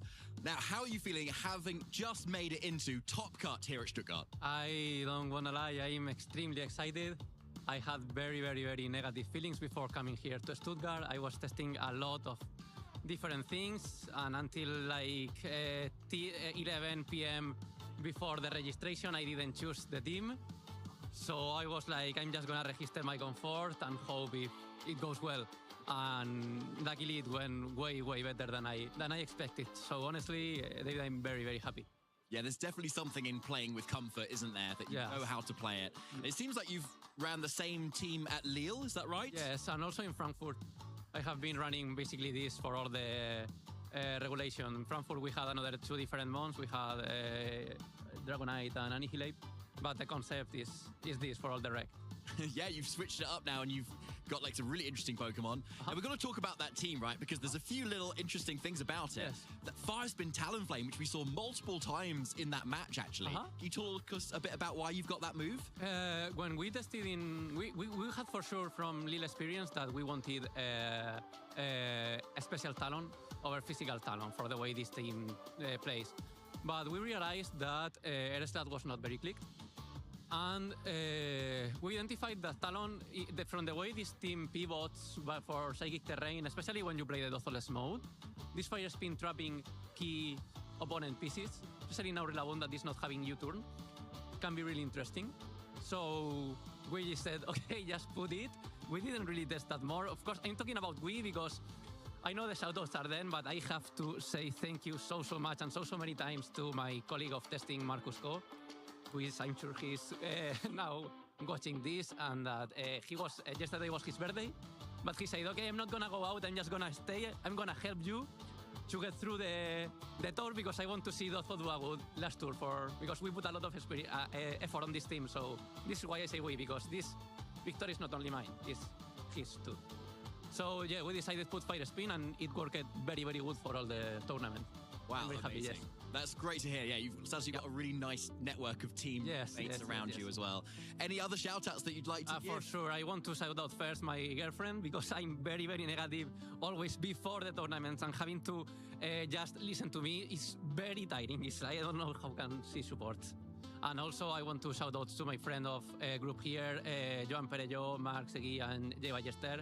We came with me, we shared room, and we were supporting me till the end. So big shout out for them too, the whole Dotho gang. Amazing to hear. Yeah. Victor, thank you so much for chatting with us. Hopefully we'll see you in Top Cut and hopefully again on the couch as well. Okay, perfect. Best of luck. We're going to get into Top Cut real soon now, folks. The action is hotting up, so do not go anywhere. Thank you very much, David. My name is Emanuele Briganti, and it feels amazing to be the winner of the event. I think in general, what helped me more was to try to risk a little bit when I felt like it. And as I did on the finals, the switching on 9-tails, for example, helped me win the game. No, there were so many because I faced so many great players. Actually, everyone I played didn't let me rest. So I had to think hard for every round. So if I had to tell you everything, it will take so much because everyone was so great. Key moments, I think not really, just because the level was so high until the final, and I'm gonna mention again that moment on 9-tails because it was like an hit or miss turn. If I get it, I'm pretty much win. If I don't, I have to play a game 3. Incredibly, it changed my whole life. Right now, my group of friends is just made of people who I met playing Pokemon, and I'm so glad for this. It gave me so many opportunities, even in real life. It even opened my view because, traveling and talking with people from different cultures teach me a lot on point of view from everyone. It just will help me remember that I have what it takes to achieve what I want. And I think it's the first step to start my journey into learning and hopefully become better and better. So like I don't have a plan for the whole season, so I'll just be like playing other tournaments based on my feelings. I'm pretty sure it's not gonna be my last one, also because like I said, it's the first step to always get better and better. So if I just stop there, it's not gonna be a beginning or it's gonna be an end. So like I said, since I want it to be a beginning, I will keep playing. One thing that helped me a lot is changing the approach on how I see the event. For example, I didn't have the expectation to win, I had the goal to win. But since I didn't have the expectation, I couldn't really feel bad if it went bad because I didn't have, like, that was not what I was thinking about. So for sure, always aim high, but don't let your results ruin your experience if it goes bad. Everyone has bad tournaments, so even the best. Hey Pokemon trainers, welcome to Pokemon Championships History, a series where we showcase important matches throughout the history of competitive Pokemon. In every trainer's journey, luck plays a valuable role. But what is luck? At its core, VGC is a game of risk management. The double flinch rock slide. Assessing when it's worth it to take a risk for the chance of glory. This is the game we play. And another flinch! Knowing every turn there's a chance the game doesn't go your way. Commentator Adam Doricott had a favorite phrase that perfectly encapsulated luck in Pokemon. You've got to buy a ticket to win the raffle. Adam believed that luck leads to opportunity, and that opportunity can make for some of the most iconic moments in competitive Pokemon. To knock out the Landorus. Oh my gosh! Exactly how Articuno gets it! Let's flash back to top 4 of the Salt Lake City Regional Championships in 2022. This was the first live event for Pokemon in over 2 years. With a new competitive format for the season and optimism all over the venue, Pokemon Sword and Shield was finally ready to take the spotlight. This was the first official event for the VGC Series 12 format, which allowed 2 restricted Pokemon per team. 2 of North America's best were vying for a spot in the finals. Joe Ugarte was a regional champion, known for succeeding with Sun teams. Groudon and Zacian were the restricted duo, but G-Max Charizard was the powerhouse of the team. Aaron Traylor, the Dallas regional champion, with over a decade of experience in VGC, was always willing to go for the unconventional play, like Dynamaxing his Whimsicott, doing anything necessary to win. Both of these trainers here in Game 3. Only one, unfortunately, can move on to the finals, and one of these guys is not going to be able to realize that dream. In Game 3, with 3 Pokemon apiece, in a tale as old as time, Groudon versus Kyogre, the combination of Sun and Gastrodon hindered Aaron's Kyogre game plan. Behemoth Blade, though, now into the Groudon. This is in the Sun with the Salt Vest. It's not enough to take out the Groudon, so he will get one attack into Zacian, which will be enough to knock it out. Aaron is now down to his final 2 Pokemon here. After losing his Zacian, Aaron would rely on Kartana, the Pokemon he Dynamaxed in all 3 games, to bring this game back to neutral. Kartana, with the Max Airstream, takes out Groudon, so now Joe has lost his Dynamax Pokemon. It is 2-2 right now. With Groudon knocked out, Aaron would need to KO Gastrodon if Kyogre had any chance of coming back in this game. Aaron has to deal with the Gastrodon this turn. Gastrodon is finally taken care of. He is down to his final Pokemon, the Pokemon that this team is really built around. Single target Water Spout, but it is in the Sun, so it does not do a lot of damage. It's up to the Sacred Sword. Into Kartana, does take it out, and there it is. And it's down with this Kyogre, unfortunately, against Zacian. Aaron's chances of winning were incredibly low, but not 0. And as luck would have it, Kyogre bought in for a chance to win the raffle. The Kyogre has to go for double protect. He gets it!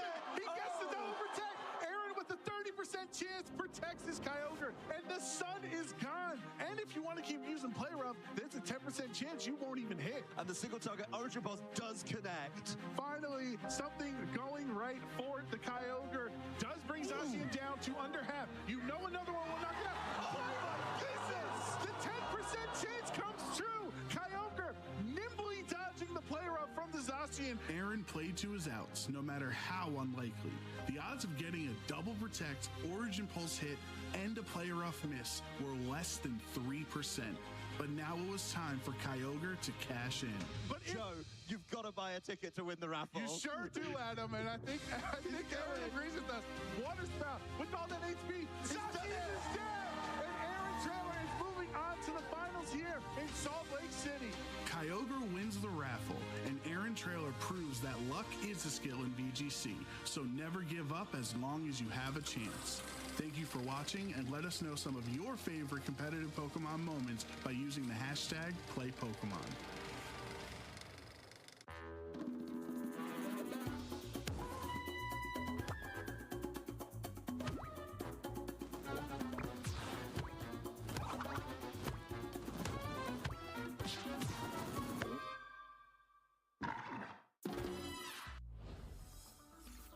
Welcome back, Pokemon trainers. We have just finished our final Swiss round of the Stuttgart Regional Championships, and we will be progressing to the top cut next. Oh, yeah. Oh, my goodness. The competition is so fierce and so ferocious at this stage. Yep. How are you feeling? Excited. Pumped, hyped, on fire. No, not literally, but feeling on fire because we are absolutely... We've been treated. We've been treated to such great matches, and we've got more to come. Top 16 coming up very shortly. We've already known that everyone's putting out their stops in terms of the final regulation set H format major event. Clearly, seeing Victor going and rocking that top cut placement with a fire spin Talonflame. So if you folks did not catch that or just miss it and you're just joining the stream, make sure to go and check that out as well on the side. Maybe do some parallel watching or streaming, who knows? But yeah, it was an absolute smacking affair of top-level world-class caliber players. Yeah, I would have never thought of Fire Spin Talonflame. Such a frail Pokemon. You normally want to put those trapping moves on more defensive Pokemon. In the past, we've seen things like Whirlpool on a Politoed. Hey, and Politoed... Past. It was literally last weekend, Zoe. What are you talking about? That is in the past. That is, I am not wrong. I got called out. It was 7 days ago, but it was still in the past. Fair enough. But, you know, Politoed, for instance, usually rocks some move like that because it's so bulky. But then you look at Talonflame, it's like, oh, you just get knocked down one hit. Why? But we saw in that game exactly why it was on the field. It was just there to lock the opponent in just for one turn whilst the partner was able to deal with that problem. Yeah, all could be done in just that one turn. It's just essentially completed its job by, like you said, enabling its partner Pokemon. But that was then. Of course, Victor has been able to clinch his way through into the top cut, but whilst we're trying to get everything prepared and ready, there we go. We've got another Who's That Pokemon Pokedex entry. We did quite well. We did. Well, 1 out of 1. We did. We had 2, and then 1, we guessed the correct one and then changed our minds. So that's still a win. Oh, yeah, we'll take that. So we've got a pseudo 2 out of 2. Right, you want to kick us off? Okay, its body is draped in steel armor. Corviknight. Sorry. It looks heavy, I agree. Okay. But you gotta wait for me to finish. Sorry. It looks heavy, but it can fly at speeds of up to 185 miles an hour. Oh, wait, and that's insanely quick. Well, you get Corviknight Taxi, right? And yeah, but 185 miles when you play the game, you instantly travel to the next spot, right? Don't implement game mechanics. That's how it works. So clearly, Corviknights can fly at that speed. But the only other Pokemon I can think of is Skarmory. I like how we're on the same way. We are. We gotta be. But Skarmory isn't. Its Pokedex entry is always about how its wings are hard from the thorns on its nest. That one I remember. So I think this is a fake out. It's not Skarmory. No. I think it's Celesteela. I think it's Celesteela. You're right. Now you've just given production all the options to trick us, I feel like. I was trying to think of all this thing. Oh, okay, cool. Thankfully, it's not Celesteela. Oh. It's definitely not Metagross, right? Metagross is 4 4 Beldums. That's... Or something about it being a supercomputer. But to be fair... It doesn't have wings. Yeah, but like, you know... goes up, like it folds its legs like a robot or something, and then it can fly. I'm still gonna go with Corviknight because Corviknight Taxi, and you can instant travel to any town by calling a Corviknight. Okay, so Corviknight Taxi. I'm trying to think back to the Pokedex entry, the wording. 185 miles. Which one do you think is faster, Skarmory or Corviknight? Go. Well, which one? In terms of in-game speed. Okay. It's the meta growth. But what if you get a whiplash for all of the people with the Corviknight taxi? Like, that might not be good. So does Sizzle. Meta growth is... You know, you could make an argument for Sizzle. But I don't think it's Sizzle. Okay. I'm... What are you looking at? Corviknight is my first instinct. I thought that when I read the entry, and so did you. Yeah, true. Okay. And if we somehow managed to trick the entire chat into voting Corviknight, it wasn't, I am very sorry. Hey, it feels like a 50-50 though, right? Yeah. Okay, so we're going to lock in with Corviknight, okay? Because like you said... And no cheating by looking it up. No cheating. You gotta go off. Yeah. We're watching you. Well, you're watching us, who knows? But, you know... Oh, no! No! Oh, we did say Skarmory. That's what I was saying. It's like the taxi. It's like, it's nice, smooth, right? It's not 185 miles per hour. Pokedex entry says that's insane. Its wings are hard as steel from the thorns in its nest. Which... Okay, I must have gotten the other version exclusive. Nah, we're robbed. Pokedex entry. I'm sorry. No, we were robbed. That was dirty. I that agree. was so dirty there. Okay. I'm just glad they didn't put Celesteela as well. Probably I would have picked Celesteela if that turned up on screen. So. It would have been amazing. Well, okay, 77% of you folks were able to get it Congratulations. right. So, good for you. I mean, no, congrats. Congrats. I am definitely not salty. No. Sorry, now we're 1-3 or a pseudo 2 out of 3. We got one final Pokedex entry, let's right? redeem ourselves this Please, time. can we keep that consistent 50% rate going for us? Yes, great. 50% accuracy. Yeah, you know, why not? It's like a dynamic punch, right? Can we land the dynamic punch? Or a more accurate fissure, who knows? Right, what's the next entry? Please. Let's have a present the Pokedex entry. This Pokemon is incredibly popular, Pikachu. Okay. Possibly because its passionate dancing is a great match with the temperament of Paldean people. That's a hint. It must be a Paldean Pokemon, right? Why would you think that? It's a Johto Pokemon.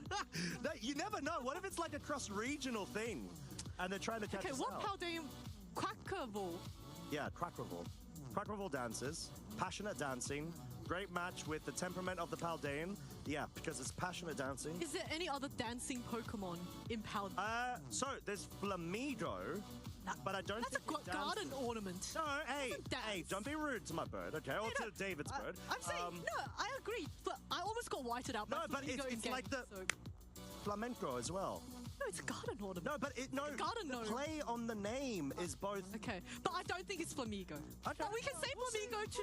There'll be 4 options. To trick production to giving us that option. Okay, cool, I don't think it's Flamigo. It could be Oricorio, right? Because that is in the Paldean region. It's not a Paldean... It wasn't discovered in Paldea, but it's there. Interesting. Okay, so we've got 3 options we're thinking of. 2, I don't believe in Flamigo. I don't believe in Oricorio. You're right. Oricorio and Paldea. You can catch it. Yeah, you can catch it. Yeah, okay, all right. Well, okay, well... here you know, Bellosum is a... Okay. Wait, Meloetta? It's not Meloetta. There's no way it's Meloetta, right? It cannot be. Shouldn't be. But it is in Kitakami. Oh, not Kitakami. In Blueberry Academy. Yeah, and they did put the fire type Oricorio as well. Not the pump. Well, see, I told you it definitely wasn't Flamigo. I think your initial spot was right. I think it's Quaquaval. Okay, shall we go with that? Quaquaval. That's what I would personally go for. I don't agree with the Oricorio when there's a Quaquaval as an option. Yeah, I just wonder if the popular with the Paldean people is like a trick. Well, then we're just going to have to accept that production has been very cheeky. Okay. Very cheeky. But I would like to, land my dynamic punch and get 50% accurate. Okay. Otherwise, it'll be more like a fissure. I know what I'm locking in. What do you want to lock in? You want to lock in same or different? She's sweating. I'm very tempted by the Meloetta. Don't go down that path. Don't do that, Zoe. Do you remember the little mini game you play where you have to spin around like 16 times to get the Meloetta to... Paldean people! Okay, wait, actually, no, that's not in Paldea. Okay, so, all right, you convinced me. Let's do Quackable. Quackwivel. I think that could be. Okay. Don't quote me. But that should be it. Yes. All right, cool. That is our answer. What have you lovely folks been able to lock into? Let us find out. It's going to be, please let us be correct. Please. I would like to be correct. I feel like that's an easier one versus the previous one. So this may be. I mean, we did say Skarmory. Yeah, but we said we just didn't second. select it. Yeah, it was, we lost that 50-50. Hopefully we could win this 50-50. No! I told you!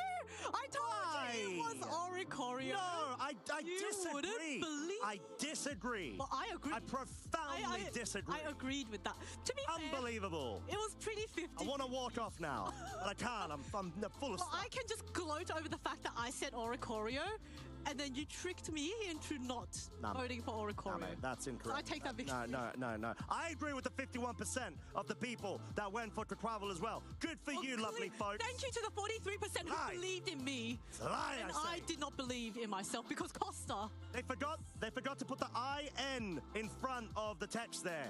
Incorrect. With a question mark. No. Maybe. You are incorrect. All right, fine. I'll have to take it. Okay, well, so 43% of you. Congratulations on. I can't believing say in it. Costa. I can't say it. Good for you. Good for you. Oh, there you go. Us at our 51%, we're chilling. But then there's the 4% of Meloetta and the 2% of Bellosum. I mean, good effort. I was actually expecting more votes on Bellosum, but that was fun, and I hope to get better results next time. Yeah. So not have the accuracy of Fissure. So unfortunately, I am the common denominator of the last two pairings I've been involved with, of only getting one answer and then getting everything else wrong. Well, you've been convincing everyone of getting. Okay, to be fair, Gumi was not your fault. That was my fault. I'll take that. All right, so enough of all the fun. We've got more fun, action-packed matches to be able to feature shortly. However, before then, we've got final Swiss standings. So we've got more optics on which trainers have been able to progress to the top cut. And I believe it is a total of 13 trainers that have been able to do that going into this final Regulation Set H major event. Over 600 players participated in this event, and we are now just down to double digits of 13. Oh, yeah. That is a tremendous amount of competition that has been eliminated. So let us take a look at these 13 top trainers who have made it. Hey, it's going to be Giuseppe Musico, Luca Cherubelli, Michael Kelsch, Alex Gomez, Victor Jimenez, Yannick, my eyesight is failing me. Yeah, me too. Yannick Golding, Eduardo Cunha, Paul Hinter, Eric Rios, Vincent Allard, Francesco Magerno, Niels Dunlop, William Basilino, Tiote Masu, Sebastian Leo Lee, and Francesco Iozia. Yeah, a great accolade of our trainers. Of course, the first 13 have been able to make their way through into Top Cut. Unfortunately, the final 3 were not, but Tail Team Muscle, I mean, happy with the top 16 wrap-up in terms of achievement. Coming off the back of a top 4 at Latin American International Championships, I don't think it's going to flinch him that much. Yeah, he's already got a pretty good... Got an invite! Yeah. He's here for the NAIC qualification period as well, yeah. Maybe some booster packs. Hey, which definitely will be getting. But no, Giuseppe leading the board with who has been able to get in there, followed suit by the world champ of 2024, Luca Cherubelli. And yeah, there's still the 2 last remaining trainers, which also, coincidentally, are Italian, to have 1 loss only and 11 wins. So absolutely on fire. But then our top local representative, Michael Kelsch, remaining in with that 3rd placement at the moment going into Top Cut. Not surprised, but absolutely excited. Yeah, Michael took a little break from the game, but he came back as strong as ever and proving why he's one of the top trainers in the world. I was so impressed by his back-to-back world's top cut finishes. That is an incredible achievement. And here he is, time and again, every tournament he turns up to, he just manages to place so far. I still remember when he managed to defend. It was Gdansk. It was Stockholm. Stockholm. One of those. Yeah, and it's last season. Wow, that is an incredible achievement. Yeah. Very few players. I believe that's the only... At least EU-wise, I believe there was. I think there was a Joe Ugarte that was able to do that right, as well. yes, Over across the pond, but you're right. Back-to-back 2-peat. I would say just accomplishments of being able to be crowned that Stockholm regional champ, which is an amazing feat, of course, looking to try to expand the accolades available to himself, but followed by Alex Gomez, our North America International Champion of 24, striving with a very interesting team as well in being able to go all the way through. Not surprised to see him there either. Yeah, we featured him on stream yesterday. He had such a dominant finish, just getting the perfect reads turn after turn, making those flawless plays and proving to us exactly why he's an NAIC champion. You can see, two Germans still in top cut, so two of them are going to be fighting for that home title and keeping the regional championship title in Germany. We can see, I think we were talking about earlier how our previous 3 EU regional champions have been Italians. Yes. And there are quite a few Italians in the top 13. Who would have thought? Is this regional going to another Italian? Potentially. They do have quite a few representatives there. I think, if I'm not mistaken, like 4 to 5. Technically speaking, they've got some good odds in favor of them, but at the same time, the rest of the trainers may have something to say from all of the other regions. And Niels Dunlop, previous the EU IC champ from the 2024 season, we were able to feature him earlier on this morning, is still in the run. So even though he wasn't able to best Luca Cherubelli, he was saying, right, I need to lock in. And that is exactly what I'm going to do, and that's exactly what he did. And he has been able to get himself into that top cut. Still, now entering the knockout stage of the tournament. There's no sort of Swiss elements that are in favor right now. It's a win and in every single stage until you are crowned the champion of the 2026 Stuttgart Regional Championships. And of course, I believe the trainers with an X&1 record should be getting a bye this round. Because because of their excellent record, they don't need to play for the top 8, or they're already in the top 8, essentially. Yeah, maybe just based off of how many numbers we've got in terms of the top cut, final number of trainers that have been able to come out. So, as we said, there are 13 of those trainers. However, as we will be still trying to get everything sorted out for you lovely folks and allow the tournament staff to do their thing and get everybody pumped and ready in terms of being able to tackle the top cut, we are going to give you lovely folks a tiny bit of a refreshment opportunity. Grab your cookies. Have your cookies. Stock up, because we are also going to be doing the same. Maybe able to feature our own cookies. Who knows? I'll maybe try to go and... There's a cookie here. Hey! Oh my lordy, I just missed that. But no, we will let you folks have a moment. We'll have a moment, and we'll be back with our first match of Top Cut.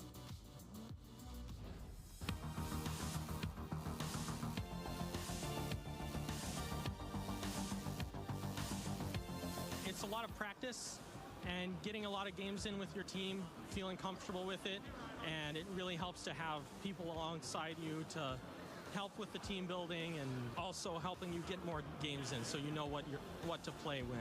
So I scrim with my teammates and then as well with my friends. I think it's really good to be comfortable with the team that you're using and the individual Pokemon as well, so your understanding of the matchups and how you can capitalize off of each of their, I guess, specialties and typings. You just need to put a lot of effort in it and work and do a lot of practicing to get better, and when you get better you just keep competing and then you get even better and you could win regionals or worlds, so yeah. So I like to work with my team building group here in SoCal and really have a good time just iterating back and forth with them, and I like to use mons that I'm comfortable with, and so building 6 and running through them to make sure I know my matchups into everything that I could face at a tournament, or expect to anyway. I think one of the biggest things to prep for upcoming tournaments is doing practice tournaments. So servers like Flash tournaments, Inadequance has a server called Candle Cults where he hosts practice tournaments, and getting into the rhythm of show 6 pick 3, which is really, really different from GBL where you only have 3 Pokemon to choose from. Having 6 potential choices, it means you have 180 different combinations of Pokemon that you can bring to the table. So getting that practice against other players playing that same format is so critical. And then I like to adjust my team based on which teams of 6 that I see. So that's how I like to prepare. And giving Luca a huge lead in this game 3. Luca was a little bit disappointed. It's going to be enough to take down the Mirage. I love the way Luca was able to pivot this in here.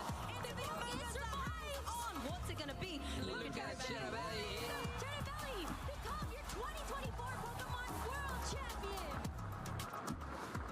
Cherubelli is your 2024 Masters Division Pokemon video game world champion. But just how did he get to that hallowed position? Charlie Merriman here, trainers, to take you through Luca's path to the peak. He attended his very first competitive Pokemon event in 2017, finishing with a respectable 4 wins and 3 losses. But what mattered far more to Luca was the firm friends he made within the passionate Italian VG community, helping each other and building up experience at local events. Just 9 months later, Luca claimed his first title as the 2017 Turin Special Events champion. However, there followed a run of disappointing results, and Luca was frustrated not to be doing himself justice. In fact, he was even on the verge of quitting Pokemon VG altogether. But having qualified for the 2022 World Championships in London, he decided to give it one last shot. And out of the 300 best trainers in the world, he finished 36th. Luca Cherubelli was back. Worlds 2023 in Yokohama showed Luca how the standards he held himself to had shifted. He was pleased to reach Day 2 again, but was hungry for more. Similarly, at the Europe International Championships the following year, he went all the way to top cut, but still knew he could do better, proved to himself that he could indeed be the very best. At Worlds 2024 in Honolulu, Hawaii, he took the tournament one game at a time, until all of a sudden he found himself in the grand finals against Yuta Ishigaki from Japan. The night before, Luca went out for dinner with his friends to take his mind off it all, paving the way for a good night's sleep and focused preparation on the big day. Identifying that his trusty Miraidon's Draco Meteor hit nearly all of his opponent's team for good damage, Luca won Game 1, but Game 2 went to Yuta. It all came down to one final battle. And with Miraidon supported by Luca's favourite Pokemon, Half-Flame Mask Ogerpon, Luca Cherubelli secured his spot in history. The first thing Luca did after winning? Rush into the arms of the friends who made attending events so special, that helped each other improve and grow, that was such a crucial factor in Luca becoming world champion. After all, in the phrase we all know so well, you teach me, and I'll teach you. As for what's next for Luca, well, in his own words, I'm not letting winning worlds be a hindrance to my growth as a player. I'm not just hiding behind, I won the world championships. Trainers, the best is yet to come. Want to walk your own victory road? Head to Pokemon.com/play. Who knows? It could be your first step towards becoming our new world champion.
Here we go. We are now going to be entering the top cut.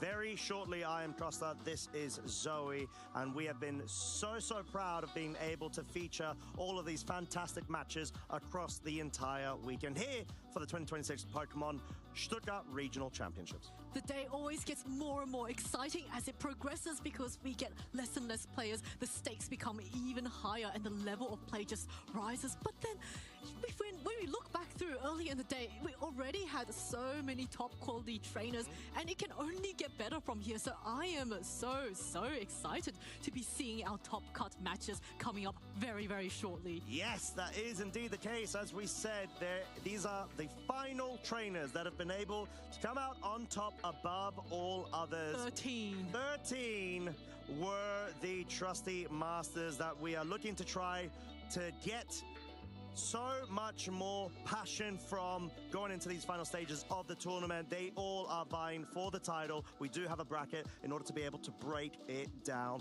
a bit more better, get more optics on the pathways of which each of our masters need to follow and successfully overcome in order to progress to the next stage. We've got top 8, we've got the top 4, and of course, the finals.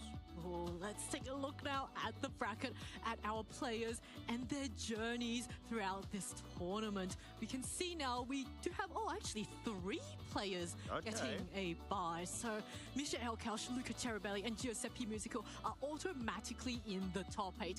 Meanwhile, our other players, Paul Hinter will be up against Eric Rios and Victor Jimenez versus Niels Dunlop, William Basilino versus Alex Gomez. Oh my goodness, all these names. Francesco Magona versus Yannick Oting and Eduardo Cunha versus Vincent Allard.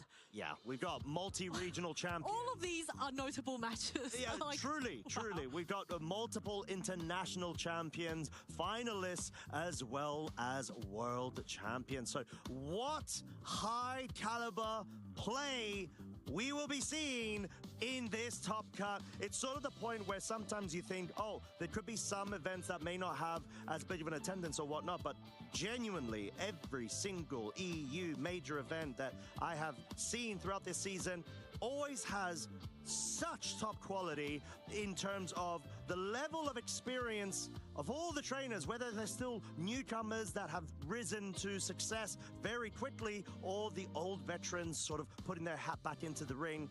We've just been absolutely treated, and I'm here all for it. Yeah, every round of stream yesterday and today, we've been able to feature such top quality trainers, and it is such a pleasure to watch the stream and just know that at whatever point you choose to sit in on and tune in on, it's just going to be really high and really consistent quality of play throughout. And now there is Michael Kelsch, so German representation in the top 8, definitely trying to go for that regional championship and also keep the championship title in the home country of Germany here in Stuttgart. So yes, exactly, because the last season we did see Eden Bachelor nab up the title, so it did belong to the UK, and there is no Eden Bachelor on this bracket, but huge congrats for last season. However, we are gonna confirm have a new champion of Stuttgart here, just being decided in several hours from now, Zoe, which is absolutely exciting. And we've got such a vast array of trainers with interesting teams. And I do want to call out William Basilino and Alex Gomez as a matchup that we've seen them go up against each other at the highest of levels when it came to last season's regionals. Oh, I absolutely agree. So these players have already played each other. They know each other's play styles. So the question is, when they come to face each other next, are they going to, try and get the read on the read? We've seen time and again a lot of these top players, because they know each other's play styles, they may make some strange plays that don't really make sense to us watching. But when you analyze and break down the fact that they've seen each other play before, they're actually reading the reading of the read. And at that point, read of the read of how the read many of the read. How many levels of reading are you going into? Yeah. And I'm also looking down the bracket there. So Luca Cherubelli has got a bye. He'll be up against Eduardo Cunha or Vincent Allard. And potentially this could be 2 world champions duking it out. Yeah.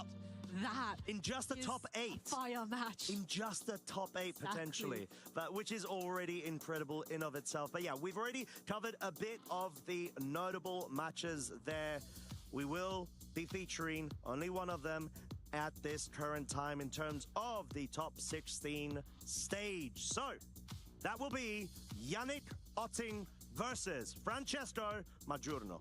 Snow versus Sun. Francesco rocking that Joseph Ugarte jump off Sun team. Oh no, wait, is that Marco Silva Sun team, not Joseph Ugarte? Correct, yes. I'm getting my Sun teams mixed up. That's the Marco Silva hyper offense Sun team. Got triple fire, but does so much damage in and outside of Trick Room and Tailwind. But not to mention, there's also Paul Hinter versus Eric Rios with that really amazing Smeargle set. And Yeah, opposed to last weekend where we saw the mouse hold in that middle slot. And we did have a discussion with Eric yesterday, sort of highlighting the additional utility that Smeagol brings. There's also another Smeagol on Eduardo Cunha's team up against Vincent Allard and, of course, William Basilino versus Alex Gomez. These matches are so hype. Look at that little Gastrodon, the lone Correct Gastrodon, from what I can see. All I'm saying is I don't mind which color they are. I like both the pink and the green. So I'll leave you and Lou to, debate over what's the... There's no discussion. We are seeing the correct Gastrodon in top 16. I feel like I have to help Lou here and step in her place. I'm not holding back. Not today. Not anymore. But no, these trainers are just such well accomplished going into the major event. This is sort of the opportunity for you to be able to absolutely whip out all of those tech pieces like we were talking about there, jokingly, but seriously, the Gastrodon Storm Drain is such a great way to be able to essentially nullify and get boosts from all the rain compositions that have been going around while still having a ground typing, which is so crucial, as well as, access to utility tools such as Yawn, for example, and Protect. Do you know what I'm very happy about? What? There is a common denominator between all four of our notable matches. Oh, give it to me. Come on. Weather. There's snow, there's sand, there's sun, hard trick room, and we're going to see a snow versus sun matchup. Valid. I am so happy. This entire weekend, I've been really rooting for Weather Wars, and I've been treated to it almost every round. So I'm so happy about the entire tournament. Yeah, and for good reason as well. But there were other Pokemon there that I think deserve a bit of a call out as well. A spotlight, should I say. And I'm going to have to say it.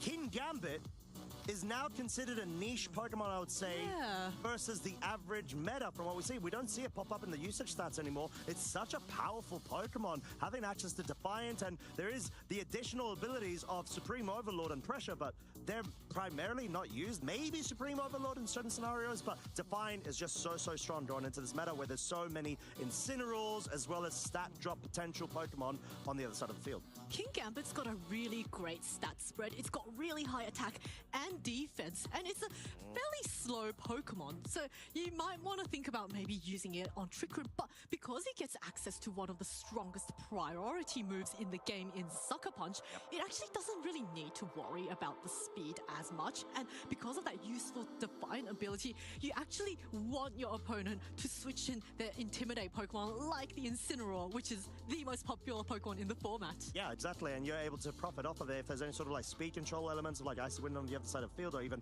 Strugglebot that we've seen Volcarona starting to rock.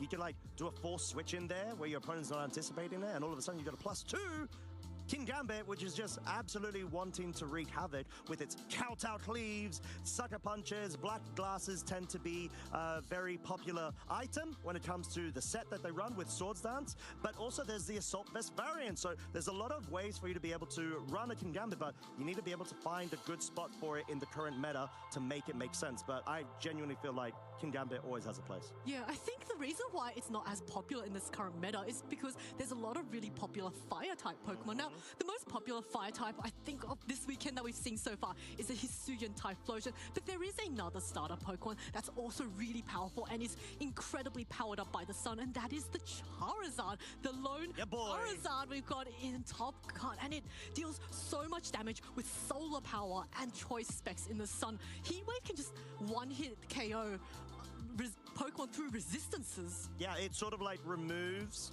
the interaction of there being a resistance after you hit a certain threshold of different multipliers at hand. Choice specs, we've got the Sun, we've got the potential Terrafire. They mostly do run Terra Ghost in order to sort of be immune to the flinches, as we've seen Marco Silva be able to do, and that seems to be the team that Francesco in Top Cut is rocking as well. But like you said, solar power is so powerful and amplifies the amount of multipliers when you've got like a Torkoal on the side with Helping Hand too. Yeah, I remember last year on stream, Marco Silva had this Charizard in the sun setup. He just went for the Heat Wave and just removed the Porygon 2 and Ursaluna from full health on the field. I was like, Oh, okay. This is how this time's going to play out. Yeah, and I mean, it's sort of to the point where it feels unfair. And it really does. I say this clearly having experienced it myself, and that's sort of why I leaned into the Dax bun. I'm like, hey, you know, what's a great way to get around all of this suppressive fire damage, whether through a Typhlosion, Suyin, or Charizard? Just an immunity, find an immunity. Flash fire, maybe, but another great thing about the Marco Silva sort of team composition is how you have a very crucial piece to that team, the enabler, the activator, the jump luck. It has tailwind, it has redirection. It's got great ways for you to be able to essentially disrupt your opponent if you opt to go for the sleep powder move, 75% accurate of the time. Great move. Jumpluff already has really high base speed. Paired up with Chlorophyll in the sun, it will just outspeed almost everything. And because of its grass typing, it's also immune to Spore. It also has fantastic utility in Tailwind, Encore, Sunny Day. So you can set up your own weather, power up your own Chlorophyll, because Jumpluff being so fast, it's actually most likely to go before the opponent anyway, outside of the Chlorophyll. And then you've got Rage Powder and Sleep Powder. Maybe not the most, accurate move, but sometimes when you're in that situation where you just need to land that sleep to win the game, a 75% chance is still fairly high. It's higher than 50%. I wish I could say the same myself. I've been using Hisuian Lilligant over the past couple of events when I participated, and yeah, let's just say luck wasn't on my side, but it's there as an out. You shouldn't have to feel like you need to press it all the time. You need to be able to position your board where you have to click it, as opposed to, like having the choice, because there will always be more optimal plays for you to be able to do. You just need to be able to identify it and prep in advance to be able to flowchart the different scenarios. But yeah, it's an out if you need it. Yeah, and Jumpluff also, you don't need to click the Sleep Powder. You can also click the other support moves like Rage Powder and Encore. And Encore, as we all know, is a really disrupting move that forces your opponent to use the last move that they locked into. And it's most commonly seen in the Regulation H on Whimsicots and Alola Ninetales, but on a Jumpluff, it can also be really useful because of how fast it is. And because it's not a prankster Pokemon, Dark types are not immune to it, so Incineroar has to really think about clicking a Fake Out in front of an Encore Jumpluff. Yeah, exactly, and then usually that team as well may have knockoff available via the Incineroar too, so you could be seeing scenarios where you need to get rid of safety goggle users on the other side of the field. But regardless, we will have our two trainers we're going to be featuring for the first match of Top Cut. It's going to be Yannick Otting on the left versus Francesco Maggiorno on the right. Yeah, two very high-quality players, having made it so far into this tournament of already a really stacked weekend. We can see their accomplishments up on the screen very, very shortly, but right now they are just getting it ready and settled into their match. And you can see, it's quite nice to see both players are quite relaxed. It just goes to show that they are no strangers to the stage. They've been featured over many, many times in the past, and they know what it's like to perform on the world stage. A lot of maybe a first-timer might be a little bit more nervous about, having the camera on you and so many eyes, but these players are experienced. They know what they're doing. I am curious whether they've played each other before during the tournament, and whether or not, they can use that information to go up against each other. But at this stage of the tournament, it's single elimination. They have to win if they wish to progress. Yeah, exactly. Yannick on the left, one of the remaining representatives of the local German region, going up against Francesco of the Italian.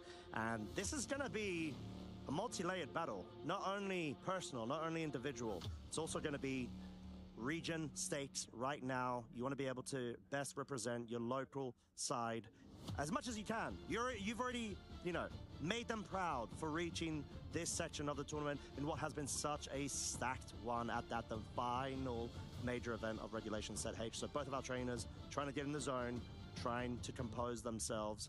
And this is going to be tough. There's a lot on the line for this right now. You can progress potentially into the top 8. Things change. The CP awards change.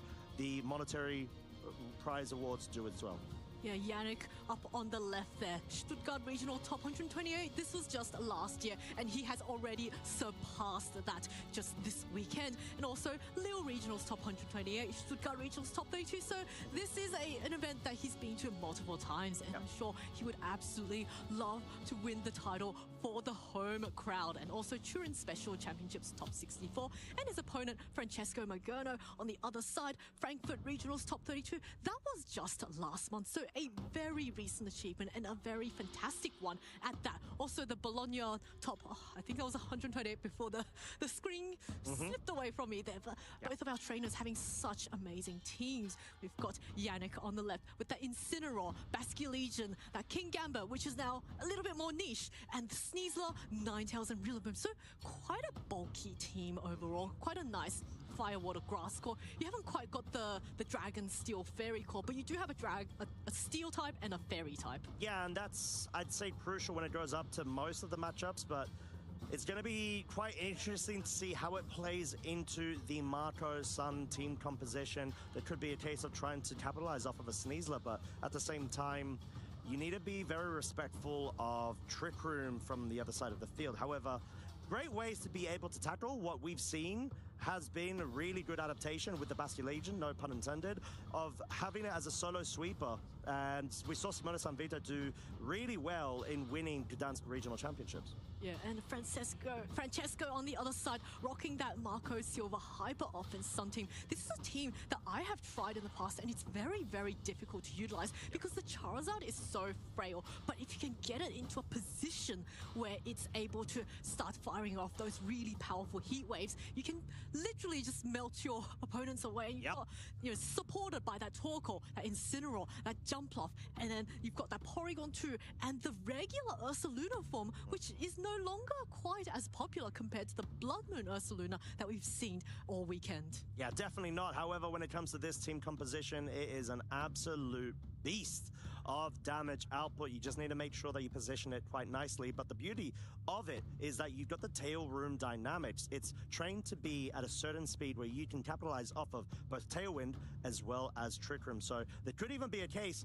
of a speed interaction that you need to be wary of when it comes to the King Gambit if it doesn't have investment over on Yannick's side going into this matchup. And that's going to have to be a question that Francesco's going to have to ask to himself. Which mode do you go for? This is such an explosive turn. I feel like Yannick is almost forced to bring the Ninetales to shut down the Sun, but do you really want to bring an Ice type up against the two Fire types? Yeah, that's going to be a tough ask to make as both of our trainers are getting into the match. This will decide if they're going to progress to the top 8. We've got Francesco on the right-hand side with the Porygon 2 and the Torkoal, which is an eject pack variant, as well as Yannick now bringing the Sneasler, getting that Grassy Seed proc, already allowing it to outspeed everything over on Francesco's side of the field, whilst being able to have a +1 in its defense. And at the moment, Francesco's Porygon 2 did get that download boost. It went up to +1 special attack. Did indeed. So that Porygon 2 is now going to be hitting quite hard. And Francesco leading with the Torkoal Porygon 2 kind of might want to indicate he might maybe want to set up a Trick Room. Now the Torkoal can just instantly go for the overheat and then eject pack itself out of there and get that Ursaluna in all for free, because Torkoal is so slow, it's guaranteed to go last. But of course, there is a Rillaboom with Fake Out on Yannick's side, which can be very, very disruptive and just shut down Francesco's Pokemon for one turn. Now this Sneasler this Sneasler does not have a setup, but it is, the defense boost isn't quite as useful just yet, but it looks like Acrobatics just going off immediately onto the Porygon 2. Maybe anticipating the Terra fighting commit there, hoping to try to pick up a KO. Not enough, because Porygon 2, as we know, is so bulky, but this is a free eruption. KO onto the Rillaboom. Sneasler brought down to 6 hit points, but so much momentum already in Francesco's favor as Trick Room now set up. And we've got an interesting scenario. I think we're just talking about now, Zoe, that the eject pack overheat could allow the Ursaluna to come in, but do you really need that? The Torkoal is actually in prime position to start trying to sweep. what a fantastic read on Francesco's side. That Torkoal got a completely free eruption off. And now Trick Room has been set up. It is the slowest Pokemon on the field, which means it will be moving first in Trick Room. But of course, Yannick did bring his King Gambit, which has priority Sucker Punch. And if the Torkoal chooses to go for the eruption and it gets hit by the Sucker Punch, the base power of the eruption will be reduced. But at this point, I would say Francesco is still free to go for another eruption. That will knock out the Sneasler in this range and still deal huge damage to the King Gambit. Now, King Gambit is Terra Fire, so you might want to think about doing that. But then you haven't seen Francesco's final Pokemon. What if there's an Ursaluna hiding in the back? Yeah, that's very true, and we don't even know if there's a jump up for redirection potential, which could prove to be a bit disruptive for Kingambit Terrafire if it does go for that Sword Stance setup. Very nice. It's going to swap out. Yes, that's such a great interaction. They're forcing the switch out of the Torkoal, capitalizing off of that eject pack being available. So great way to be able to at least hopefully try to maybe get a cheeky, not KO, but deal enough damage to put it within range. Yeah, but the Ursaluna now gets a great turn, stopping King Gambit, going for the Protect, just trying to keep itself safe from potentially a move coming off from this Porygon, which is Terra Fighting and could have gone for, say, a Terra Blast onto the King Gambit. But now Ursaluna gets in for free. It is not intimidated. Guts Boost is now active and is facing up against a Steel type and a Fire type. Only one of these can Terrastalize out. In fact, King Gambit being Terra Fire can't actually Terrastalize out of it. And you can Sucker Punch the Ursaluna, but that's not going to be knocked out in one hit. So Francesco in a very comfortable position here.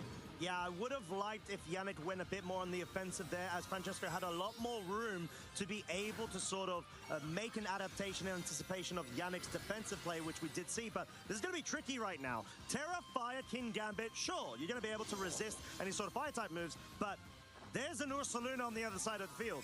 It is Terrastalizing into the Ghost Terra. It means it's going to be... Oh, no, it's not. It's actually the Porygon 2 going for the Terra Fighting, maybe trying to anticipate the obvious fake out into the Ursaluna. Yeah, Porygon 2 going for that Terra Fighting means that it's going to go for an attack. But first, fake out goes off into the Ursaluna, buying it one turn for the King Gambit to set up a Sword Stance. Oh, wow. So King Gambit is now at +2 attack. Meanwhile, the Porygon 2 uses Terra Blast onto the King Gambit, which is no longer super effective. And King Gambit actually doesn't really take that very well. No, it doesn't because of the download boost. But the most important thing here is Yannick was able to get away with the Sword Stance being set up and Terra Fire committing in front of an Ursaluna that could have easily have gone for a Terra Ghost, sort of meeting Francesco at eye level, saying, right, you're going to try to anticipate me going for the obvious read, but I'm going to catch you out in your adaptation. Yeah, now the Ursaluna, it's still quite free. I would say, in Francesco's position, he could go for the Earthquake on the Ursaluna. That's going to do huge damage to King Gambit. Of course, he would be hitting his own partner, Porygon 2, but Porygon 2 might even solve. But look out, here we go. Before the Ursaluna, and Ursaluna hangs on and allows the Porygon 2 to get a Terra Blast off. Yeah, such a crucial survival there. Terra Blast isn't enough to pick up the game from the range. It is! And all of a sudden, the King Gambit you have invested so many resources into has been knocked out. We got confirmation it is the slowest thing in Trick Room conditions against the Ursaluna and the Porygon 2, which are on an onslaught. They pick up another KO. Yannick left with his final Pokemon Sneasler under Trick Room, which is definitely not where the pesky little thing wants to be. Not to mention Sneasler. The Grassy Sea has already been activated. And Ursaluna now, thanks to the grassy terrain that was set up by Yannick's Rillaboom, is actually able to survive the turn by recovering a little bit of health. And yeah, the Sneasler at 16 HP, any attack, I think the Porygon 2 can just breathe at it and it's just gonna go down. So yeah, Yannick is unfortunately not going to be able to win the first game, but I'm sure, as you can see right now, he is taking his time to think about his moves for game 2. Yeah, and I guess trying to examine a bit more of the pace of those turns there. We had the initial, I would say, passive play or defensive from Yannick, going for the Protect as he brings the Incineroar in order to force an eject pack onto the Ursaluna. You either could have gone for a Swords Dance there being set up or go on the offensive, but obviously, Yannick was respecting the Porygon 2 Terra Blast a lot, which is understandable. It's a +1 special attack, so it's capable of going for absolute big damage and even pick up a KO if you don't Terra commit. But Yannick straight after that turn, went on the offensive, played a bit more aggressive, and said, right, I'm going to try to set up in front of your face, hope that I'm going to be able to pick up a KO with that counter cleave, but it wasn't enough because the Ursaluna has so much physical defensive bulk. Ursaluna is just such a bulky Pokemon, and Yannick sees the writing on the wall, is going to forfeit the game 1. And we will be going straight into our game 2. Francesco really taking advantage of his opponent, making those safe plays and just going on the all-out offense. I would say one of the deciding turns was turn 1, the eruption coming off. A completely free eruption. Outside of Trick Room, the Torkoal was the last move and just did not get targeted. It felt like Yannick committed, or half committed, should I say, to maybe reading the Terra fighting, going out from the Porygon 2 and maybe catching out and ensuring, okay, acrobatics, non-Terra flying with the Woodhammer should be enough to pick up a KO, which I think would have been the case if there was a Terra commit, but not going for the close combat was quite crucial because there wasn't a Terra commit. You could have picked up the KO.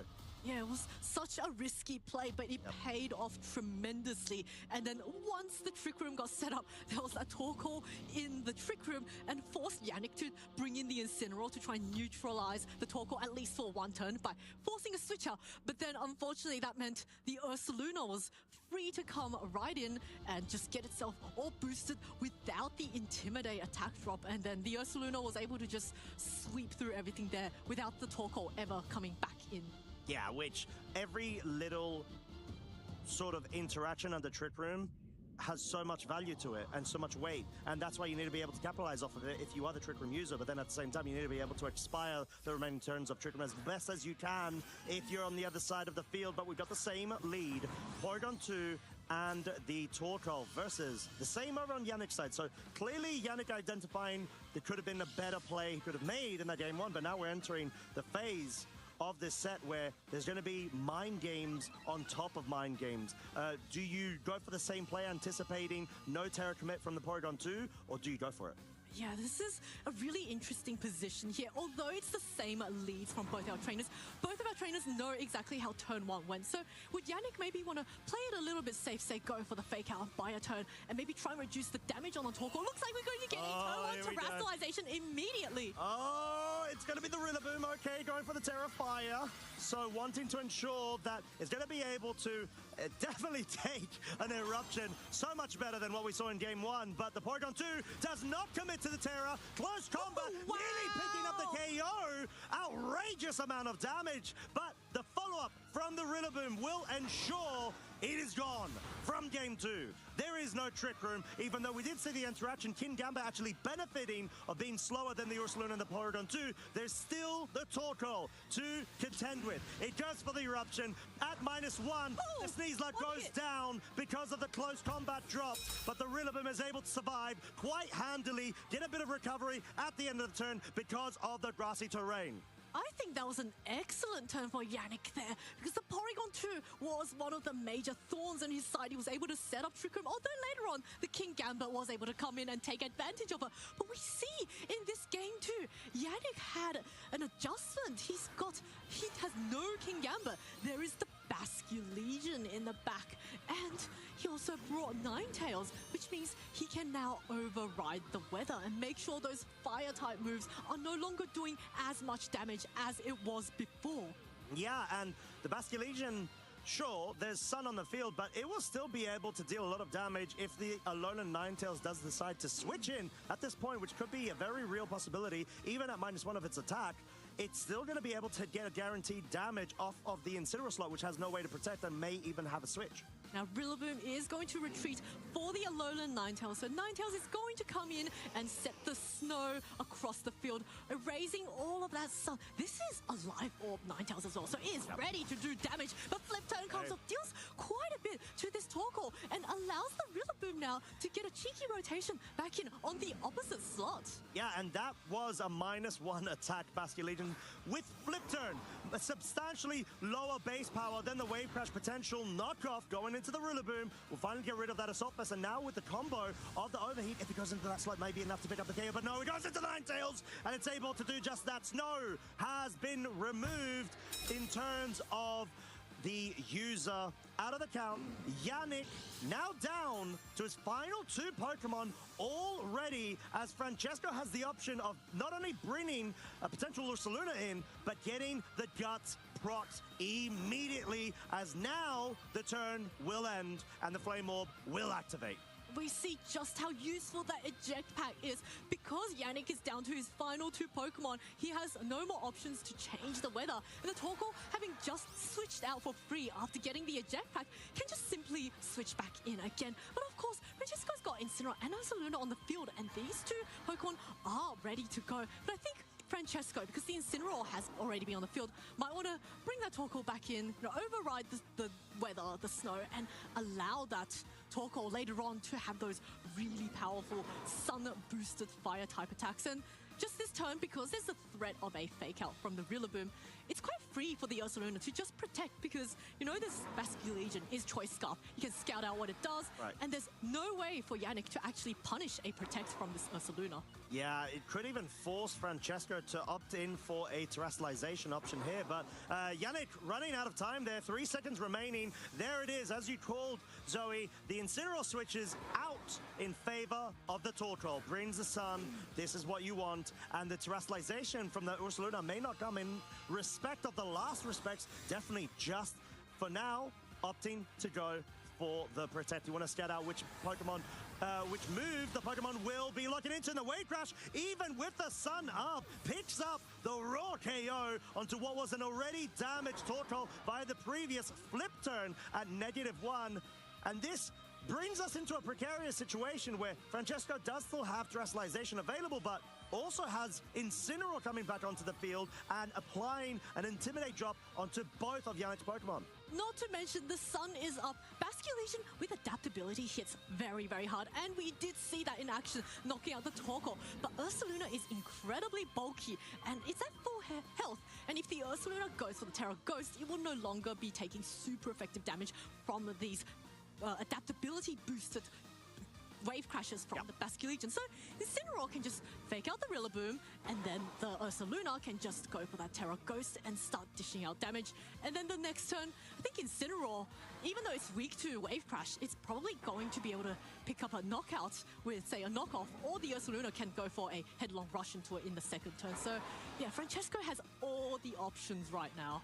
Yeah, and we're going to have to see what they lock into, because this is going to be so crucial. This could very well mean Francesco locking himself into the top 8. The terrestrialization has finally been committed. It's on the Ursaluna. It's going to now convert it to the Ghost typing, foregoing its weakness to the Water type, as well as the Grass on the other side of the field from Yannick's end. Fake out.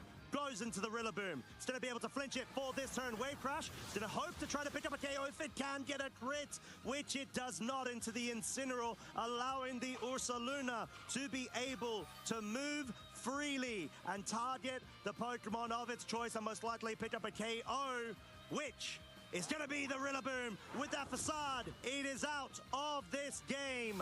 Wave Crash locked. Basculin Legion in the sun at -1 of its attack is not looking too good for Yannick to try to bring this back to a Game 3. I think this Basculin Legion is a bit of a fish out of water in this situation, unfortunately. Yeah. It's only got single targeting moves, and both knockoff and headlong rush from the Ursaluna will be enough to get the knockout onto this Basculin Legion. But nonetheless, it is still going to try with a Wave Crash, and oh, that's a very sad Wave Crash. It is indeed all dried up, as the knockoff will pick up the KO, and Francesco Magurno is in top 8. Well done to Francesco for cementing himself a place into the top 8 of the Stuttgart Regional Championships. What a dominant set of games that was, getting the correct read each time. And in that game too, turn 1, it looked a little bit dicey there. It lost the Porygon 2 immediately. Yep. But actually, the Ursaluna and the Torkoal were able to function without speed control. And because they were so bulky, they tanked all of the hits and were able to dish it right back out. And wow, that was very incredible to watch. It was. It was sort of like a trade cost at that point. seeing that how much investment of resource Yannick has to commit to getting rid of that Porygon 2 mode, as we saw in that game 1, wasn't able to do, and Porygon 2 was able to absolutely sweep up that game 1 to a high level. There were some mind games with the Kingambit Terrifier commit that could have gone either way and given some more pressure for Yannick as the Ursaluna was able to survive. However, this game 2, the fact that you're able to put so much into getting rid of the Porygon 2, you already committed your Terrifier from turn 1, your Sneasla's gone, already a main source of your damage output, leaves you in an awkward spot where Basculegion isn't in the environment it wants to be in. It's in Sun. It's got Intimidate drops dealt onto it, and you're not able to deal the damage and, you know, fulfill that role to the best potential that it's capable of. And that naturally means Francesco just has so much more breathing room to be able to just handle the board position and get those switches and just, you know, suppress all of that offensive prowess that he had on the other side of the field. Yeah, I really want to call out the turn 1 of both games where he led with the Torkoal and Porygon 2 and didn't terrestrialize the Porygon 2 and then went for the Torkoal eruption outside of Trick Room. And it's a play when someone might think, oh, he knows that the close combat plus Woodhammer double up is going to knock out the Torkoal, or is going to knock out the Porygon 2. Why didn't he Terra? And I think we saw now that Francesco recognized, okay, if you want to target my Porygon 2, you have to double up into it. The only way you can knock it out is if you go for the close combat. But if you do, you lose your Sneasler because you drop your special defense and you leave my Torkoal wide open to go for the eruption.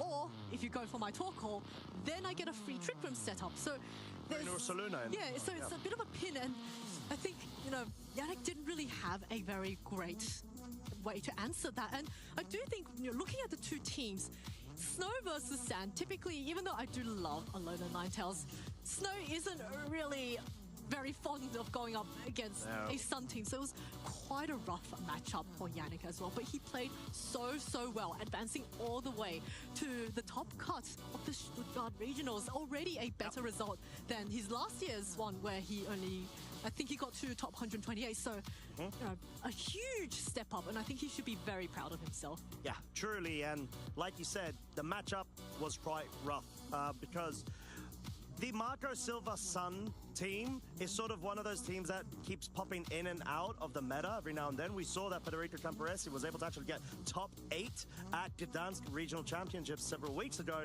which coincidentally Marco Silva was also running the same team for, and I think got maybe top 16 or 32. But regardless, it's still prominent. It's still viable. It's just got so many burst damage tools available to itself, whilst getting the speed control sandwich per se of the Tailwind, Trick Room, Tail Room interactions, where it forces so many mind games. And I personally would say that you still need to respect that team archetype and have some sort of answer to it when it comes to your team building in this format, because it can just really hound down on your team and just break it apart in an instant. I agree, and it's also, in a way, when you look at the current meta, in quite a perfect position to take advantage of the fact that we have Alolan Ninetales in our top 12 usage. It's a really popular Pokemon, and not without good reason. It's got fantastic support moves and fantastic offense, and in fact, we saw Yannick's Ninetales was actually a live form variant with Moonblast and Blizzard. So this Pokemon is ready to do a lot of damage. But of course, the Sun team, not quite as prominent in the current meta, is able to then come in and completely take advantage of all of these very defensive teams with these burst damage like the Charizard, which we didn't get to see, but we saw in that game, speed control wasn't even needed in that game too. It truly wasn't. All that was needed was the right pieces to be able to suppress, especially that Basculegion bring. Like intuitively, you're thinking, okay, Basculegion outside of the Sun, you know, bringing the Snow in to be able to counteract the reduced damage output of the Water type moves, should be enough to pick up a surprise KO. But you've always got that Incineroar to rely on in the back to suppress, or should I say, mitigate the damage output of the Basculegion regardless. So you've got 2 modes to be able to suppress that Water type, very powerful adaptability boosted Basculegion from going up, and that's all that was needed. So like you said, it does definitely feel like a rough matchup for Yannick, But at the same time, I kind of like the King Gambit commit there. You just need to be able to capitalize off of playing very aggressive against what is such an aggressive team that creates openings on the other side. And that's the beauty of this Marco Sun team. You force your opponent to respect you, which may give you an opportunity to make an adaptation or some sort of like flexible move that your opponent wouldn't think you should do, because you're like, well, just click buttons. That's what this team does. You just play offensive, play aggressive. It's like, no, I can actually play smart and swap the board position completely in my favor at a drop of a dime. Yeah, we saw just how well Francesco was able to pilot that team, flawlessly putting his opponent in positions where they really had their backs up against the wall. Yep. I'm sure we'd all love to hear from Francesco himself as our interview is ready. So we are going to head on over and hear from Francesco. Thank you, Zoe. Thank you, Costa. And congratulations once again to Francesco. Thank you. How are you feeling about that match? It went by quicker than you thought, maybe? Or did you expect the match to play out like this? No, it went quicker than I expected. It was a great match. I think I played quite well, so I'm happy. And it's the first time that I win on stream, so it's I don't know, something very, very beautiful for me, and I'm very happy. Yeah, very, very memorable moment, I'm sure, for you and your career. Maybe to some of our viewers who are not so familiar who you are as a player, can you give a little bit of a glimpse into your career or who you are as a player? Yeah. I started to play last year, so I'm quite new, but I tried to work as much as I could. And I'm from Rome, so there is a big community in Italy and in Rome, and I had the opportunity to play against a lot of great players. So I had some other important results last year, and also in Frankfurt, so this year in top 32, and I'm happy that I'm here right now because it's the first time in top 8, so I'll try to do as best as I can. Yeah, that's great to hear. Just starting out a couple years ago, and now you're here in top 8 of a regional championships, and you played this set in such a dominant fashion. Was this Torkoal and Porygon 2 lead, was this something that you had prepared going into the matchup, or is it something that you just came up with on the fly? Yeah, it was prepared, of course. I thought that it was my best lead, because even if I can't set up Trick Room, I can do something with Torkoal, and the older Pokemon behind could do everything I needed. It was prepared, and all of my friends helped me. And so, yeah, that's it. And it worked out really nicely, right?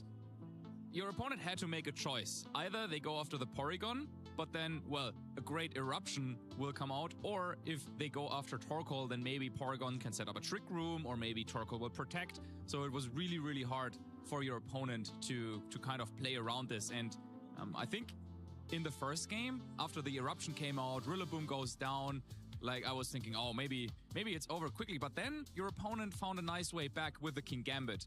Were you worried at all in game 1 that maybe a comeback is forming? Yeah. Because when you have King Gambit in front of you, is never a good position. But in that case, I thought that Porygon Shoe would have been the key for me, and Terrafight could have been the best choice in that scenario. So I was worried, but I believe that with the Trick Room, I could have done everything I needed. So yeah. Yeah, and that worked out pretty nicely, of course. And then also in the second game, your opponent tried to change things up, but once again, you came out on top. Yeah. So now, top 8. Yeah. I mean, I don't know exactly how the bracket will play out. I think you're up against Michael Kelch next. Okay. So, what are you thinking about whoever you're playing against, but just about the top cut that is now ahead of you? Yeah, I believe that there are a lot of good players. So there isn't an easy matchup in top 8, and I'll try to do my best. But I know that it will not be easy. All right, final question. Is there anyone you want to thank? Yeah, I want to thank my family for sure, and all of my friends from my team, and my girlfriend that is, I think, watching me. So yeah, I want to thank all of them because if I'm here, it's also because of them. All right, that's great to hear. Great hearing from you, Francesco. Thank you so much for sharing. And now it's time to get ready. Top 8 is about to begin. So Francesco will go get ready. I hope you at home are also getting ready because you don't want to miss the action that is coming up.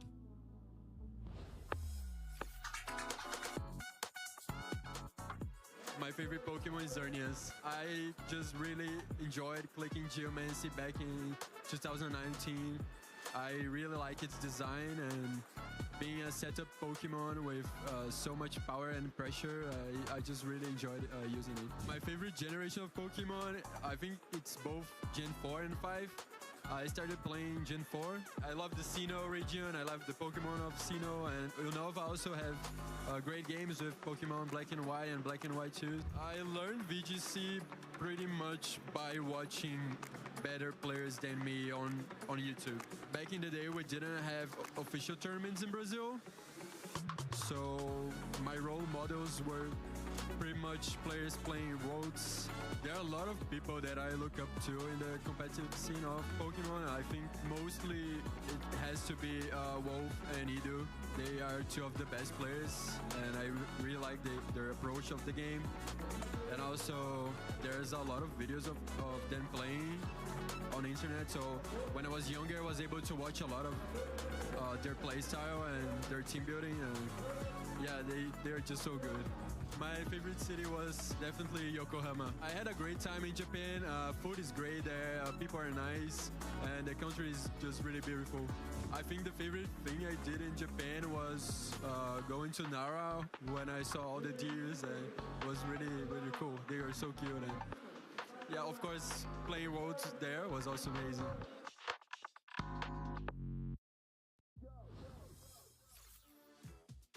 I'm Victor Medina. I'm a BGC player, and I'm here just to get better, to try to qualify for the World Championship and to play BGC. My favorite Pokemon is Lantern, but my favorite Pokemon competitively is Tornadus because he can set up the Tailwind really easily and make a lot of damage. My favorite part is the people within the community. I feel like there's a lot of great players. I can call them friends now. I think it's great. All the community is very welcoming, so I really liked it.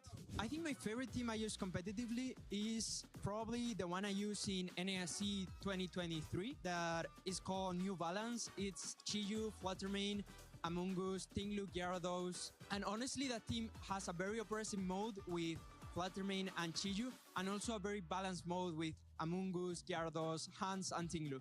Well, there are a lot of players I look up to, but Sejun Park is the one I look up the most. It was the first finals I watched, and it was a really incredible team. He's a really incredible player, and I really look up for Sejun, yeah.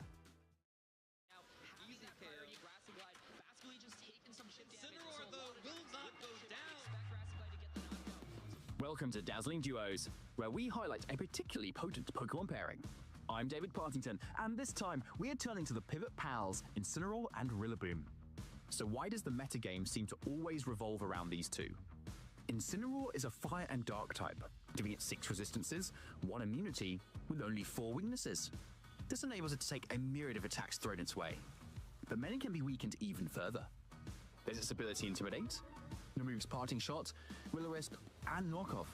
All these tools make removing Incineroar seem like an almost impossible task, even with super effective moves. But against Water and Ground type Pokemon, Incineroar would rather wait in the wings. Enter Rillaboom. As a pure Grass type Pokemon, it has more weaknesses than resistances, but that doesn't stop Rillaboom from being incredibly versatile. Its ability Grassy Surge sets grassy terrain as soon as it hits the field. This powers up its Grass type moves, making them incredibly strong, and Grassy Glide becomes a priority attack. It will also override other terrains, and so puts a stop to strategies like those involving Psychic terrain, which can shut down priority moves. Put Incineroar and Rillaboom together, and you have a duo that excels at disrupting almost any strategy your opponent has. Both of them move Fake Out, which prevents one Pokemon from moving that might otherwise KO your teammate. But this move can only be used on the first turn the Pokemon is on the field. And coincidentally, both also have an ability that activates upon switching in. So top trainers will make the most of this combination by pivoting each one on and off the battlefield repeatedly. This can be done even more effectively with pivoting moves like U-turn and parting shot, allowing another Pokemon to switch in after the opponent has moved, therefore entering much more safely. So how do you jam this revolving door of Pokemon? Incineroar loves to lower your stats, so using a Pokemon with the Defiant ability, such as Annihilate, turns those annoying stat drops into handy attack stat boosts. Alternatively, Farigiraf can lend a helping hoof with its ability Armor Tail. Like Psychic Terrain, it blocks priority moves, but can't be overridden by Rillaboom's Grassy Surge, ensuring your attacks keep coming. And using Dragon or Fire-type Pokemon can resist the powerful Grass and Fire-type attacks this duo dishes out. So whether it's Incineroar switching into Fake Out, or Rillaboom U-turning back to your party, the Pivot Pals are always around the corner. By the way, make sure you're prepared for this dazzling duo at your next event.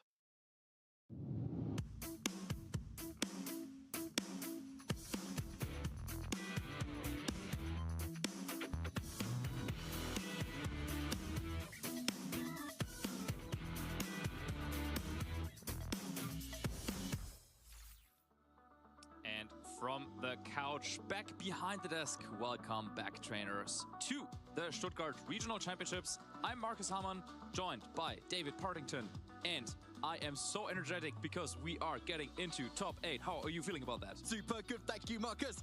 It is a pleasure to be here with you once again. And yes, top 8 is where we really start to see our stars shine even brighter, right? Top cut is suddenly where you're getting so many more championship points, and of course those prizes that are on the line for this weekend too. And now they're in touching distance of that World Championships invite. And they're in touching distance of winning a medal as well. Winning top 8 always means, yeah, well, you get a trophy, you get a medal, you get something to take home with you besides the glory, maybe the prize money, maybe the boxes of cards. And yeah, that is something that you can cherish and keep forever. You've got a few medals, Marcus. Do you like kind of walk around with them? Kind of, did you pick one? Oh, I'm going to wear this regional win today. Okay. I'm going to wear this cup today. So actually, I only have one medal, believe it or not. What? Yeah, no, I got a lot of like trophies from back in the day, but no, when since medals though. Since medals were introduced, I don't have that many. But I know I wear it around like all day around the house. Oh yeah, sure. Of course you would. Yeah, okay, right. Well, while Marcus ponders that, we're going to have a look at the bracket to see if there are any of your trainers that you've been following who've made it into our top cut here. So here we go. That is pretty stacked, looking at all of those names there. Absolutely. We have a world champion. We have 2 world champions. Well, wait. We have 2 world champions down there. Do you see that? I do see it. Okay, wait. Okay, we have 2 world champions. We have a 3-time regional champion and world's runner-up. We have regional champion, 4-time regional champion. We have EYC champion, world's top 4. As there's a lot of medals in this top 8 bracket right now, and oh my gosh, so many great players making it. And then so many players that have been into this at this point so many times. And then there's Francesco, who we just saw the very first time in the top 8, already now playing against Michael Kelch. And maybe his Cinderella story can continue here. Yeah, maybe so. So yeah, amongst all of that is the still new players who are able to kind of sneak through and kind of make their own mark as well. It's still never too late if you are joining Pokemon. Like, as you can see, there's so many players who just decide to turn up and they just do really well, and then they keep at it. And Michael Kelch was one of those players only 2 years ago. Yeah, and he was.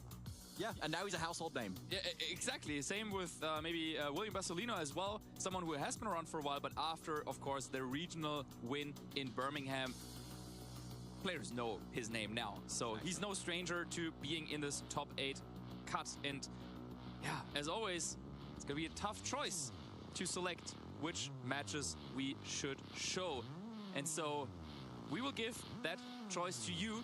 These are all the teams left in the tournament. These are all the players left in the tournament. One of them will become a champion today. So For those of you on Twitch, please vote in the chat. Which of these matches would you like to see? And basically, the top 2 votes here we will be featuring this weekend. Wait, not just one? Oh, just one, Marcus. Oh, wow. 2 top cut matches. Oh, yes. Okay, so then it matters. The second place matters. It does. Right? Second place definitely matters here as well. So get your vote in. So we've seen most of these players, I think, already before as well, which is really interesting. But like, what a variety of teams that we also see here. We've got a bit of Sand from William, who we saw yesterday. We've got a bit of Sun from Francesca, who we just saw earlier. And we got a little bit of Incineroar. Yeah, I guess Incineroar is just so present. It's its own weather, isn't it? Yeah, it's Incineroaring out there. Ah, nice. I like that. Heck, you're a clear amulet. It's Incineroaring out there. Anyway. Anyway, right, let's move on.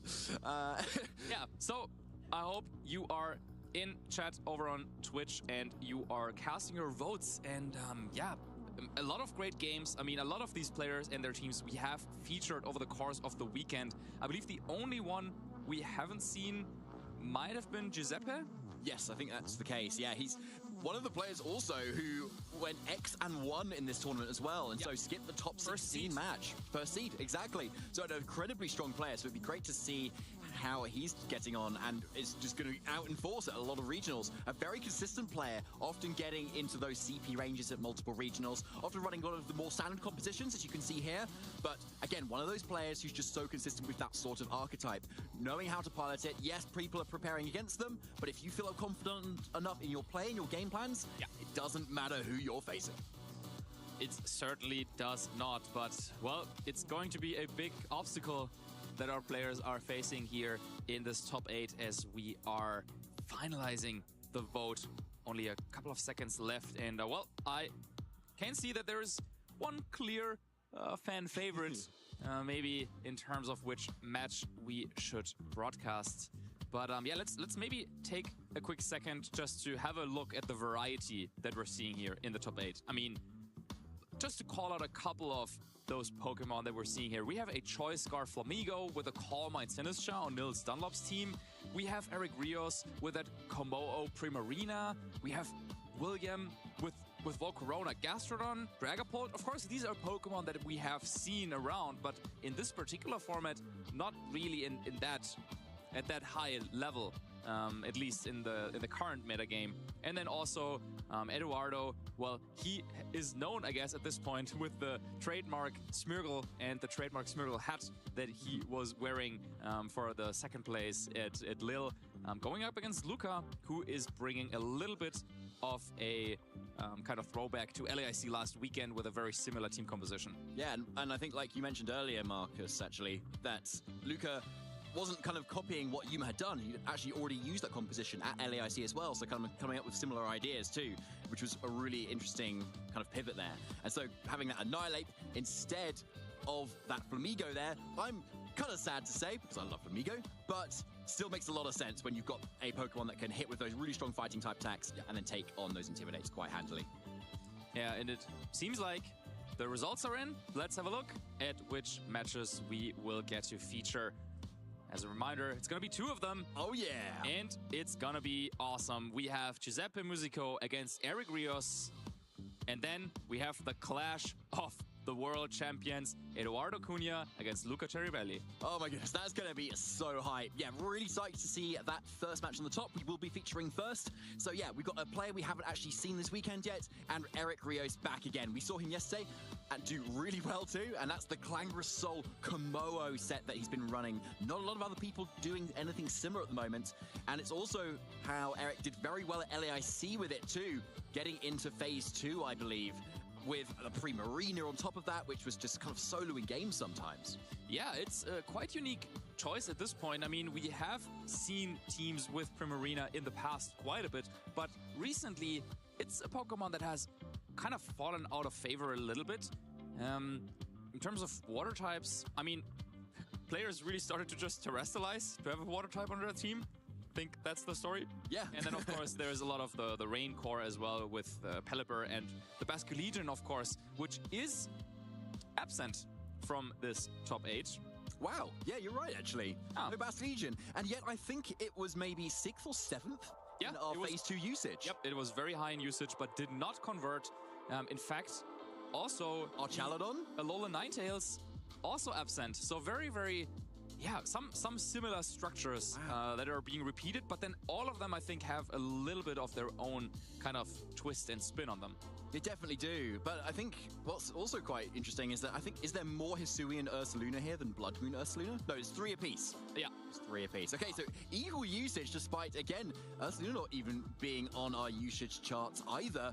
And interesting to see William Basilino back after seeing them yesterday with a really interesting sand team there, and that Dragapult, a little bit more of a throwback to previous regulation set H, the kind of team that Michael Kelch kind of popularized a bit with Dragapult and the Sneasler and the Electabuzz / Magmar and the Rillaboom and the Primarina, and of course. Primarina. So we're seeing aspects of those that Michael actually isn't running.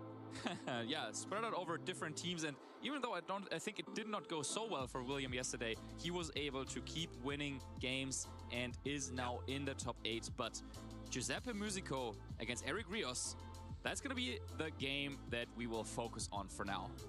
Yes, and we are still obviously possible that we will get a 4th Italian regional champion, given a lot of those players there in our top cut, which would be an amazing thing to see given the consistency and the incredibly strong player base over there. Yeah, or it's possible that Eric is going for his 5th regional win at this point, or maybe Michael goes for his 4th. Lots of kind of stories and intricacies here in our top 8, and yeah, I think with a player of Eric's caliber and also the support from some of his fans who maybe showed up to vote because they really want to see him play on stream, they want to see him do well, and maybe that is something that he can take to kind of, accelerate his motivation. But I think a player of his caliber, he doesn't need any sort of like extra motivation or extra pressure. He's been in this spot before, and well, he wants to take down this championship with Primarina and Komodo, and he's determined to do so. Yep, he's very confident in that team, and we can see why it's so good too. I think it's interesting the Komodo Pokemon itself, right? It's got really interesting abilities, really unique kind of setup move, and an interesting combination of attacks that just no other Pokemon can do. Yep. And I think in the face of all this Incineroar, Rillaboom, Sun teams, Komodo just fits in so perfectly there, right? It's got a nice spread type, damage in Clanging Scales, set up with Clangrasol, Flamethrower for coverage, perfect defensive typing in that Fire for Terra. It's a great Pokemon, no wonder it's here, and it may just win this weekend. It could, but there is one player who has something to say about that, of course. Giuseppe, a player who has done exceptionally well at multiple events throughout the season. And the only reason I think we didn't get to see him on stream was the fact that he lost the very first round yesterday. And since we were kind of focusing on, where are the undefeated players? Who's still undefeated? Well, he kind of flew under the radar, but then with a kind of submarine tactic, losing the first one, but then not letting go, just kept winning and winning and winning, and finished the first phase with a 7-1 record. Yeah, wow, he just thought, whoops, I'm just warming up for round 1. I'm going to better lock in. And did he just? A really good variety of teams as well that this team has kind of been tested against as well. We've got Sand there, we've got Sun, and then Rain, back-to-back kind of 2, 3, 4 there. And then following that, kind of more that balanced sort of composition. We've seen the Excalibur King Gambit Primarina team. There's a Dondozo team that he's gone up against. Yeah, beating Sebastian Ernst there in round 7. And the Malamar in round 8. There's the Malamar as well, just in case there was any doubt. That is a really strong run. And here's more of it. Yeah, and then he wasn't done there. I mean, he could have afforded one more loss, but he was saying, well, at this point, might as well just keep on winning, right? And this is where, just look at the schedule, right? Playing against regional champions Simonis and Vito, Michael Kelch, Alex Gomez, Eduardo Cunha. These are some of the absolute champions of the game, and Giuseppe managed to go flawless against them, win after win after win after win. And this is really an exceptional run up until this point. Now in the top 8 though, there's another big caliber player waiting for him. There certainly is, yes. Not having faced Eric Rios yet, and that Komodo team. Maybe the only competition he's not yet faced in this tournament. So that is maybe going to be the final test here as to whether he can take down Eric as well. Now, of course, maybe it's the Incineroar that was on his shoulder there. That was the key to his success. Obviously, there's a lot of other players running Incineroar too, and we've seen a lot of variety in that as well. We've seen Taunt, we've seen dropping of the Flare Bits, we've seen Assault Vest going around as well. What's your favorite set, Marcus, for Incineroar? So I think at this point in the metagame, I was thinking about maybe dropping the safety goggles, just because Amoonguss isn't that high in usage, but you have to have a good reason to do that. And one item that I was thinking about, but, well, I didn't get the chance to really try it out, was Clear Amulet. Because that way you would actually block any incoming Intimidate to just ensure that you can still hit as hard as possible. And at the same time, it's also a nice way to block opposing Incineroars from going for Parting Shot. And you can maybe stop the repositioning from that. So I don't think we have any Clear Amulet Incineroar here in our top 8 left, but that was an idea that when I saw it, I thought like, oh, that maybe has a lot of potential. Often seen on those more kind of Trick Room Sun-based teams, right? Where they're a little bit more offensive with close combat, I believe. We've seen a few of those. Well, let's have a look at Eric's team a little bit more closely and his whole run generally and see what sort of matchups that he's been facing here. And yeah, it's obviously starting out with a round 1 win versus Fable Sinister and of course Flamigo. No, Flamigo! Anyway, it's fine. There's still a lot of interesting teams following there too. Yeah, then also had to play the Primarina Smeargle mirror match there in round 4. Probably not something that Eric was expecting to be playing against. And then in round number 6, facing off against a tough challenge, Eduardo Cunha. Falling short there, but then, well, and then this is where, like, really you see in the later stages of these tournaments, if you've done really, really well, then you get to play against world champion, regional champion, world champion, back to back to back.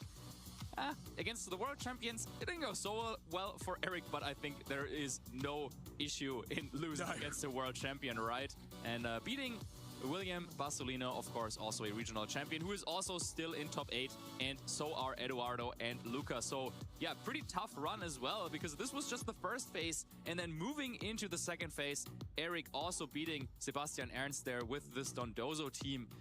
And then, as well, a flawless run. I mean, you can only afford 2 losses. Eric already took the 2 losses in phase 1 against 2 world champions.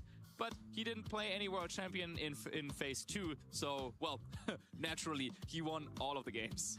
Yeah, of course. I guess that's Eric's Achilles heel here, so hopefully no more world champions in his schedule. Well, but they might be coming up later on as, again, Luca and Edu are still in the tournament. But now Eric will have to face against one of Italy's absolute top players in Giuseppe. And yeah, that is going to be an awesome set. I like the synergy there. It's not quite Primarina, but Azumarill also shares the same typing. Yeah, that's really true, actually. Water Fairy, a very strong typing, right? I mean, as a Fairy type, you're weak to Poison and Steel, but Water kind of helps cancel out a little bit of that. And there's really a lack of strong Fairy types offensively in the metagame at the moment, really. And Primarina is certainly one of those that provides a lot of that offense. And into so many teams that have a lot of Fairy weaknesses like Annihilate and Dragonite, it makes perfect sense why Eric has picked Primarina, and maybe that's going to be his trump card coming in. Yeah, Eric also is the only player in our top 8 that does not have Incineroar on their team, instead going with Smeargle and Rillaboom as the supporting cast for this team that we will see a little bit more of in just a second. But yeah, once again, great run by Eric so far. But of course, if you know Eric, you know that he's not satisfied yet. He wants more. Absolutely not, no. Yeah, and I think it's interesting that we've seen Eric with this kind of composition of team where maybe the last time we saw it kind of this high up in some leaderboards was maybe last year at LAIC, where we had Ashton Cox, who was going to try and get the 3rd LAIC win over Marco Silva, but just about lost short in that semi-finals, but running a very similar team. Having that Clangorous Soul, along with that Komodo, and really kind of setting up the board so it could just really sweep teams. So it's definitely seen success before, but obviously has been forgotten a little bit about. And now it is back with a vengeance and under Eric's banner as well. Yeah, it's not really an archetype that has this, like, one set team where everyone is like, oh yeah, we're talking about Komodo. Oh, naturally, it's always coming with Primarina, with Smeargle and so on. Like we have it for some of the other teams where, yeah, just like, it feels like some of the teams, once you're really familiar with the format, they kind of like built themselves where like, oh yeah, you have Incineroar and Golden Go. Yeah, it makes sense. Yeah, you will probably also have like a Rillaboom and maybe a Sneasler, maybe a Dragonite or a Saluna Blood Moon. And then we have Giuseppe's team, but that didn't really happen with Komodo. But not because it didn't get any results, but just because, yeah, maybe players were a little bit worried about it, since it does require you to play very, very precisely. and it doesn't offer the same kind of switching and repositioning abilities that some of the Rillaboom and Incineroar-based teams sometimes have. It's kind of taking the slot of that Golden Go, right? Where you've got a Golden Go that wants to set up and then sweep with some spread moves, and maybe has a coverage move as well, and then a nice defensive terror. Komoro is kind of the same as that, and it also has an ability that helps it be immune to certain moves. But then when you're choosing Komoro, you ideally don't want to be overlapping too much on types on your team. So if you've got a Dragon type already, you kind of don't really want Dragonite really, and you've already got a Fighting type now, so maybe you don't really want Sneasler, and those are all obviously very good Pokemon, so you're sacrificing potentially quite a lot by putting in Komoro, but Eric knows it is worth it, having already gotten to the top 8 here. And we have our players on your screen, getting ready, getting in the zone as well. And there's lots of lovely plushies there actually as well. Yes, there are. Glaceon. Wow. Shiny Celebi. Shiny Celebi. That's a neat one. That is a neat one. But I think our players, they are determined to forget anything except their opponent across from them. Oh, yes. And the screen, that they will see what is going on the battlefield. And just like there they are. There they are. Oh, it's Eevee. Oh, they are so cute. Oh, that's very cute. So we've kind of got like double whammy of like Evolutions and Eevee at the same time. Yep. Those are so cute. Do you think they make human-sized versions of those? I don't think so. I also like the fact that they're just all like hanging out and are friends. Yeah, exactly. Like, yeah, and they're excited. Like that's the crowd, right? Yeah. And there's another crowd as well, watching the game, of course. But then this is the crowd, and they have the best seats, though. I'm not quite sure if they can actually see the screens from where they are sitting. Yeah, that's true, actually. So maybe they're just kind of looking there for the reactions and maybe just there for the vibe. Yeah, just want to be part of it, right? Exactly. Everyone wants to be part of it as well. So luckily, all you viewers at home can indeed see the screen, hopefully. And that means you'll be able to see this very exciting match between Eric Rios and Giuseppe Musico. We are in top 8 of the day 2 of the Stuttgart Regional Championships. The final regulation set 8 tournament of the season. And the 2 of these players could get a Worlds invite. Yeah, and you can, at this stage of the tournament, of course, no more losses are allowed. Lose the set and you're out, win and you move on into top 4, where Giuseppe has been before, just a couple of weeks ago in Lille with a very, very similar team. And then also in Lille, fittingly, the season prior, but is still waiting to repeat what he was able to do all the way back in 2018, winning a regional championships. Back then, he managed to do it here in Stuttgart and is looking to repeat it. So many years later, it just goes to show this great consistency. And then, of course, Eric, well, he was won 4 regionals at this stage. It's too many to count, honestly. Yeah, it's too many to count. And also, of course, winning so many other tournaments like EUIC in 2022. Yeah, huge achievements there. Now let's have a look at Giuseppe's team. So we can see it is very much similar to a lot of the competitions that we've seen at previous tournaments. Sneasler with that sword dance and the grassy seed, so supported by the double fake out of Incineroar and Rillaboom, so it can get into the position where it wants to set up those attack boosts. And Flying and Fighting has really nice coverage, and then it's boosted by that Terra Flying. It does devastating damage here. And then you've got a bit of support actually from the Ursaluna here. Rather than that Life Orb, it's got that Yawn, which really pressures opposing Pokemon that like to set up, like Volcarona, for instance, because it forces them to either switch out or start taking a nap, therefore giving you a few more turns to try and set up even more. Yeah, and while this team looks kind of standard and kind of evergreen, the first time I saw it in Lille, I thought it was actually some nice innovation, because usually Ursaluna Bloodman on those teams ran Assault Vest a lot, but using it with the Yawn Protect set just makes so much sense. And maybe that is also something that Giuseppe can use against Eric. Here we have Eric's team. The Mystic Water, Primarina, Liquid Voice, Hyper Voice, of course. Very powerful water-type attack that we don't have that many, unless you want to run Rain or Basculegion, of course. No thanks, since the whole of Top Cut. Yeah, and just quite a few unique special attackers there. The Como, of course. We talked about it with Throat Spray. Just some cool items as well. Mystic Water, Throat Spray. We don't get to see those too often, but they make a lot of sense here on Eric's team. And yeah, I think what is always scary is to go up against a player that really knows kind of what they're doing. And oh, I completely missed this. We have the clear amulet. Oh, yeah. Incineroar. Yeah. This is kind of the place called it that, Marcus. that I was thinking about. Yeah, there we go. And it's Giuseppe's doing it for you, Marcus, taking it all the way. But there's no Amoonguss, but there is Smeargle, so that is actually quite interesting. As Giuseppe does not have the usual safety goggles there, which would provide him with an immunity against Spore. So this is something that maybe could be interesting to pay attention to that interaction. Well, let's get into this top 8 trainers. We've got the leads here. Giuseppe with the Rillaboom and the Golden Go, and Eric with the Golden Go and the cheeky little Smeargle. Yeah, there is Smeargle. We've seen it countless times in many different formats, but of course, Smeargle does can do what it does best, which is going for a fake out, going for some spores, some follow me's. But I like the lead of Giuseppe because those are his 2 spore immunities. Godo's Gold on Golden Go and Rillaboom's grass typing will prevent any sleep infective from Spore, and you can use that to just maybe go on the offensive, but whenever there's a Golden Go against Golden Go, it's always the question, is it just going to be a Shadow Ball? Is it going to be a Terrestrialization? And if you want to play it safe, you should go for the Terrestrialization right away. And that is what we see from Giuseppe with that Terra Water. On Eric's end, though, it is the Terra Dragon, but he's not going for it yet. It's going to be the Fake Out first from the Smeargle, and it is the Shadow Ball. Eric's Golden Go outspeeding Giuseppe's Golden Go. Really key information there. And luckily, Giuseppe goes for the Terra because it's suddenly able to take it. Oh, but here's a Life Orb Shadow Ball straight out Giuseppe into the Golden Go on Eric's side. No Terra whatsoever. No follow me either. Giuseppe just absolutely knowing what to do this turn and takes it down. 4-3 already in the lead.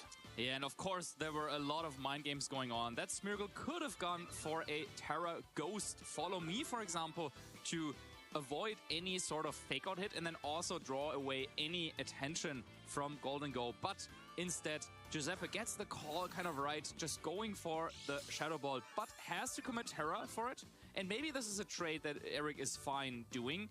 Since now Sneasler comes on the field, and usually, of course, Sneasler has a terrible matchup against Golden Go, but now, after the Terrestrialization, Sneasler could just go ahead and get the knockout there.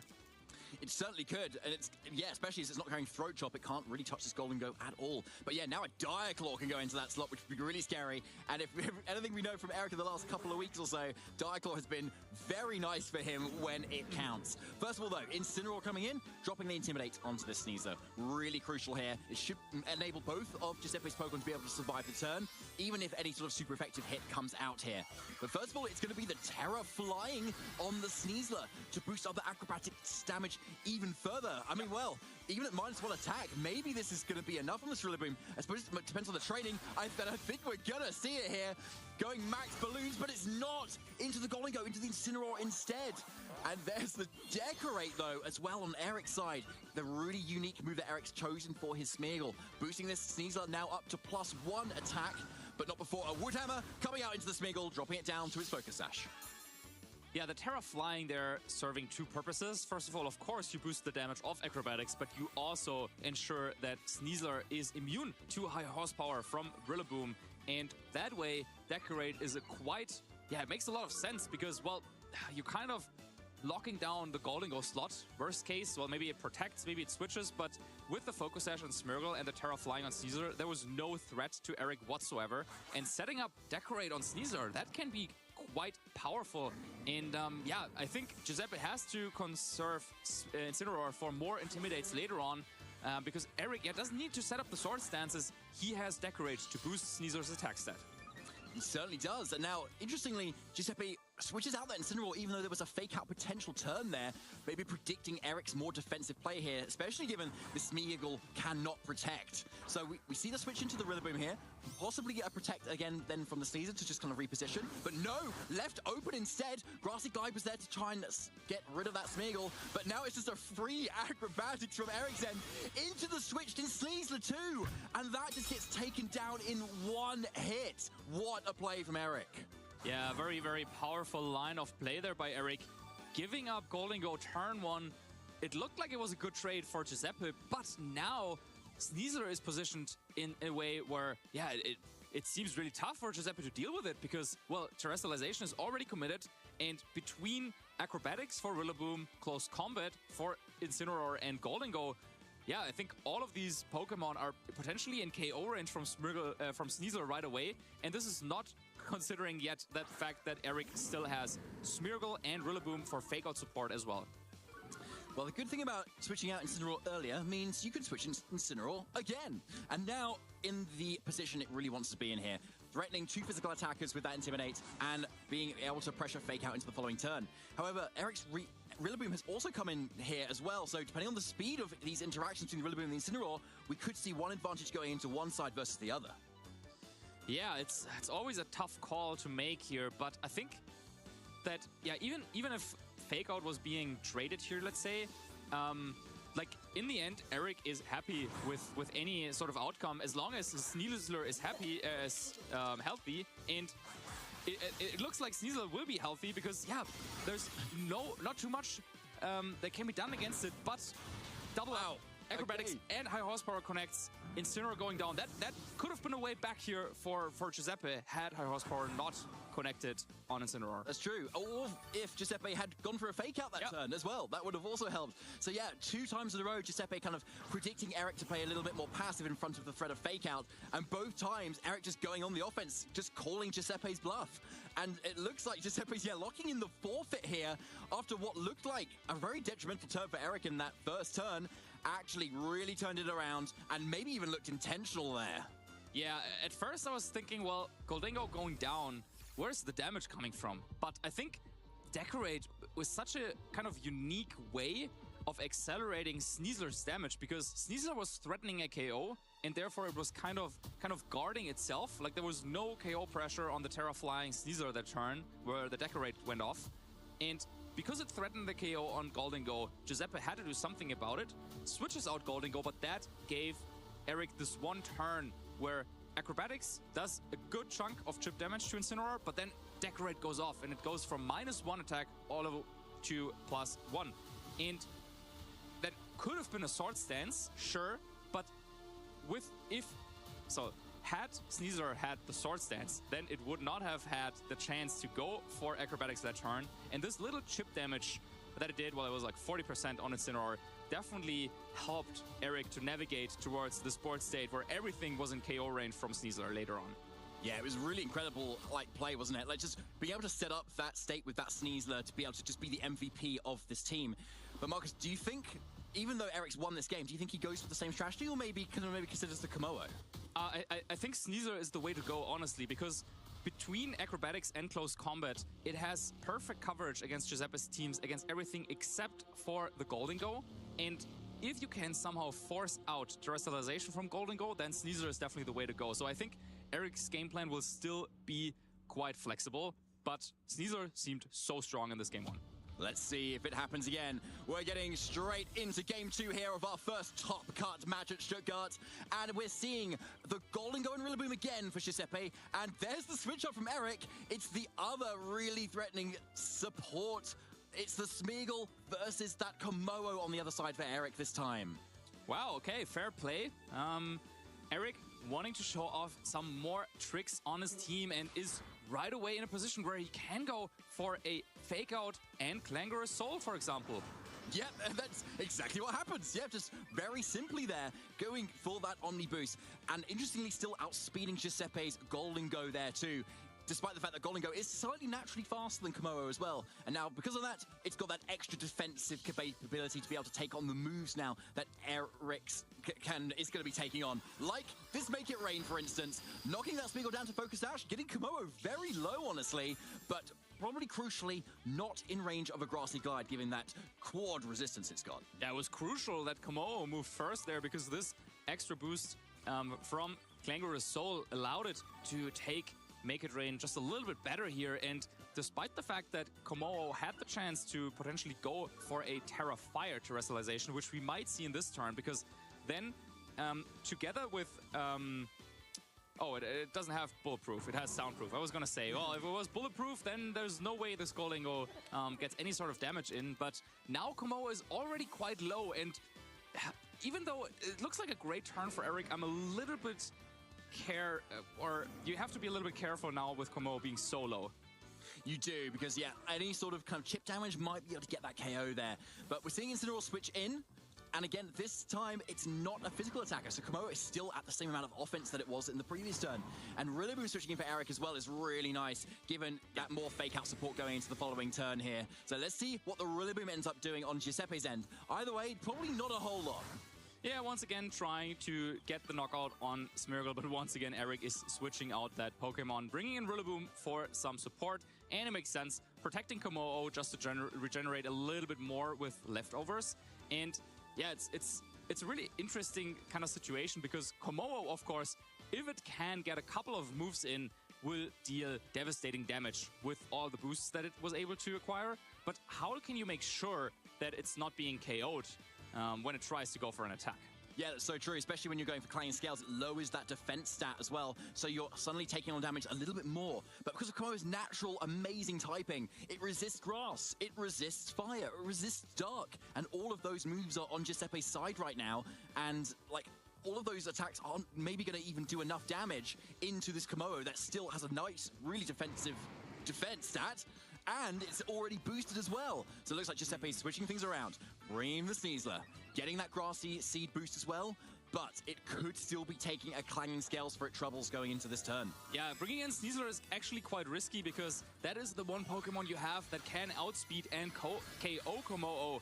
But now, going for the Terrestrialization tells me that Giuseppe plans to hopefully knock out Komodo this turn, maybe? Let's see. So there's a fake out into what was that Rillaboom, and yet getting around the potential of the Rillaboom to fake out the Incineroar is able to slow things down a little bit. And yeah, as you mentioned, Marcus, now that grassy terrain reveals Sneasler is indeed faster. All right, and this way it was not risky, because with the Terra Ghost, Giuseppe ensures that fake out will go off onto Komodo, and despite all the boosts, Komodo, isn't able to move. So Sneasler joins the field uncontested, just takes a little bit of chip damage from fake out of Rillaboom, and now is threatening a KO on Komodo for sure with Acrobatics. But of course, Eric is aware of this as well, and the problem is that right now, if Eric protects Komodo again and either brings in maybe Smeargle for redirection or manages to find another way to get any support for Komodo, it's not that simple for Giuseppe right here, is what I'm trying to say. Yeah, it definitely isn't, because, Eric has still a lot of his Pokemon available, especially in the back as well, giving all that support. So Komodo going to Protect does make a lot of sense here, given what you said, Marcus. Sneasler's really pressuring it down here, and Giuseppe does go for it indeed, so a good Protect from Eric, but what have the two supportive pieces here done? Rillaboom going first with the highest horsepower into the Sneasler, but thanks to that grassy seed boost, it's able to take that fairly comfortably. Knockoff, though, into the Rillaboom, getting rid of that Assault Vest, making it a little bit more squishy going into the following turns, but Sneasler, Marcus, is still there. Yeah, Sneasler is still there and will be able to knock out Komodo, presumably, but with this play, Eric is saying that, okay, Komodo, I don't even try to kind of save it by bringing in maybe the Smeargle and then the Rillaboom again for the fake-out support, because it's a losing trade in the long run. Instead, he uses the attention that is focused on Komodo to get in this high horsepower and to kind of trade Komodo for Sneasler this upcoming turn. Eric attempts the double protect, but does not get it. And so Acrobatics is enough to pick up the KO, even through that defense boost. Sneasler is such a powerful Pokemon here. But Eric needs to rely on what he has in the back. High horsepower, though, is going to be enough to secure the KO on that Sneasler. But with 3 Pokemon apiece, Giuseppe still has that really, really powerful Golden Go in the back. Still going for the knockoff. Not doing it as much this time, given there's less of an item on Rillaboom's end. But the grass now disappearing makes this Rillaboom a lot less threatening. Yeah, Rillaboom a lot less threatening indeed, but it comes down to what is the final Pokemon for Eric, because he definitely needs a powerhouse next to Smeargle and Rillaboom. So, I mean, based on how the first game went, we could assume that it might be the Sneasler, but for now, Smeargle will come in for this very, very awkward board state now. Smeargle and Rillaboom outside of grassy terrain, both severely damaged. I think this is looking quite good there for Giuseppe. Yeah, really nice, actually, isn't it? I mean, like, when you go into this turn, you're threatening a Rillaboom that's not doing a whole lot back at the moment. And interestingly, we've seen Giuseppe kind of going for knockoff very consistently, maybe trying to catch Golden Go on the switch in, so you really punish it if Eric wants to go for it. Yeah, follow me coming out from Smeargle. No fake out against 2 ghost-type Pokemon, but Golden Go just going for the Make It Rain and is enough to get the knockout on Smeargle. But not quite enough on the Rillaboom, though, which can hang around for one more attack, it looks like. Can it be a high horsepower into the Golden Go? That would be a decent chunk of damage that Eric might need here. And yes, there it is. Into that Golden Go. Oh, that's a KO there. That's a critical hit as well. And a big one, too. Depending on what Eric has in the back, he could really capitalize here. Now let's see what does Incineroar do. Another knock off 3 times the charm. Rillaboom goes down, and now Giuseppe is left with only Rillaboom and Incineroar against the unknown final Pokemon of Eric. So it's still looking good for Giuseppe. That's 2 very healthy Pokemon and 2 that you really like to have.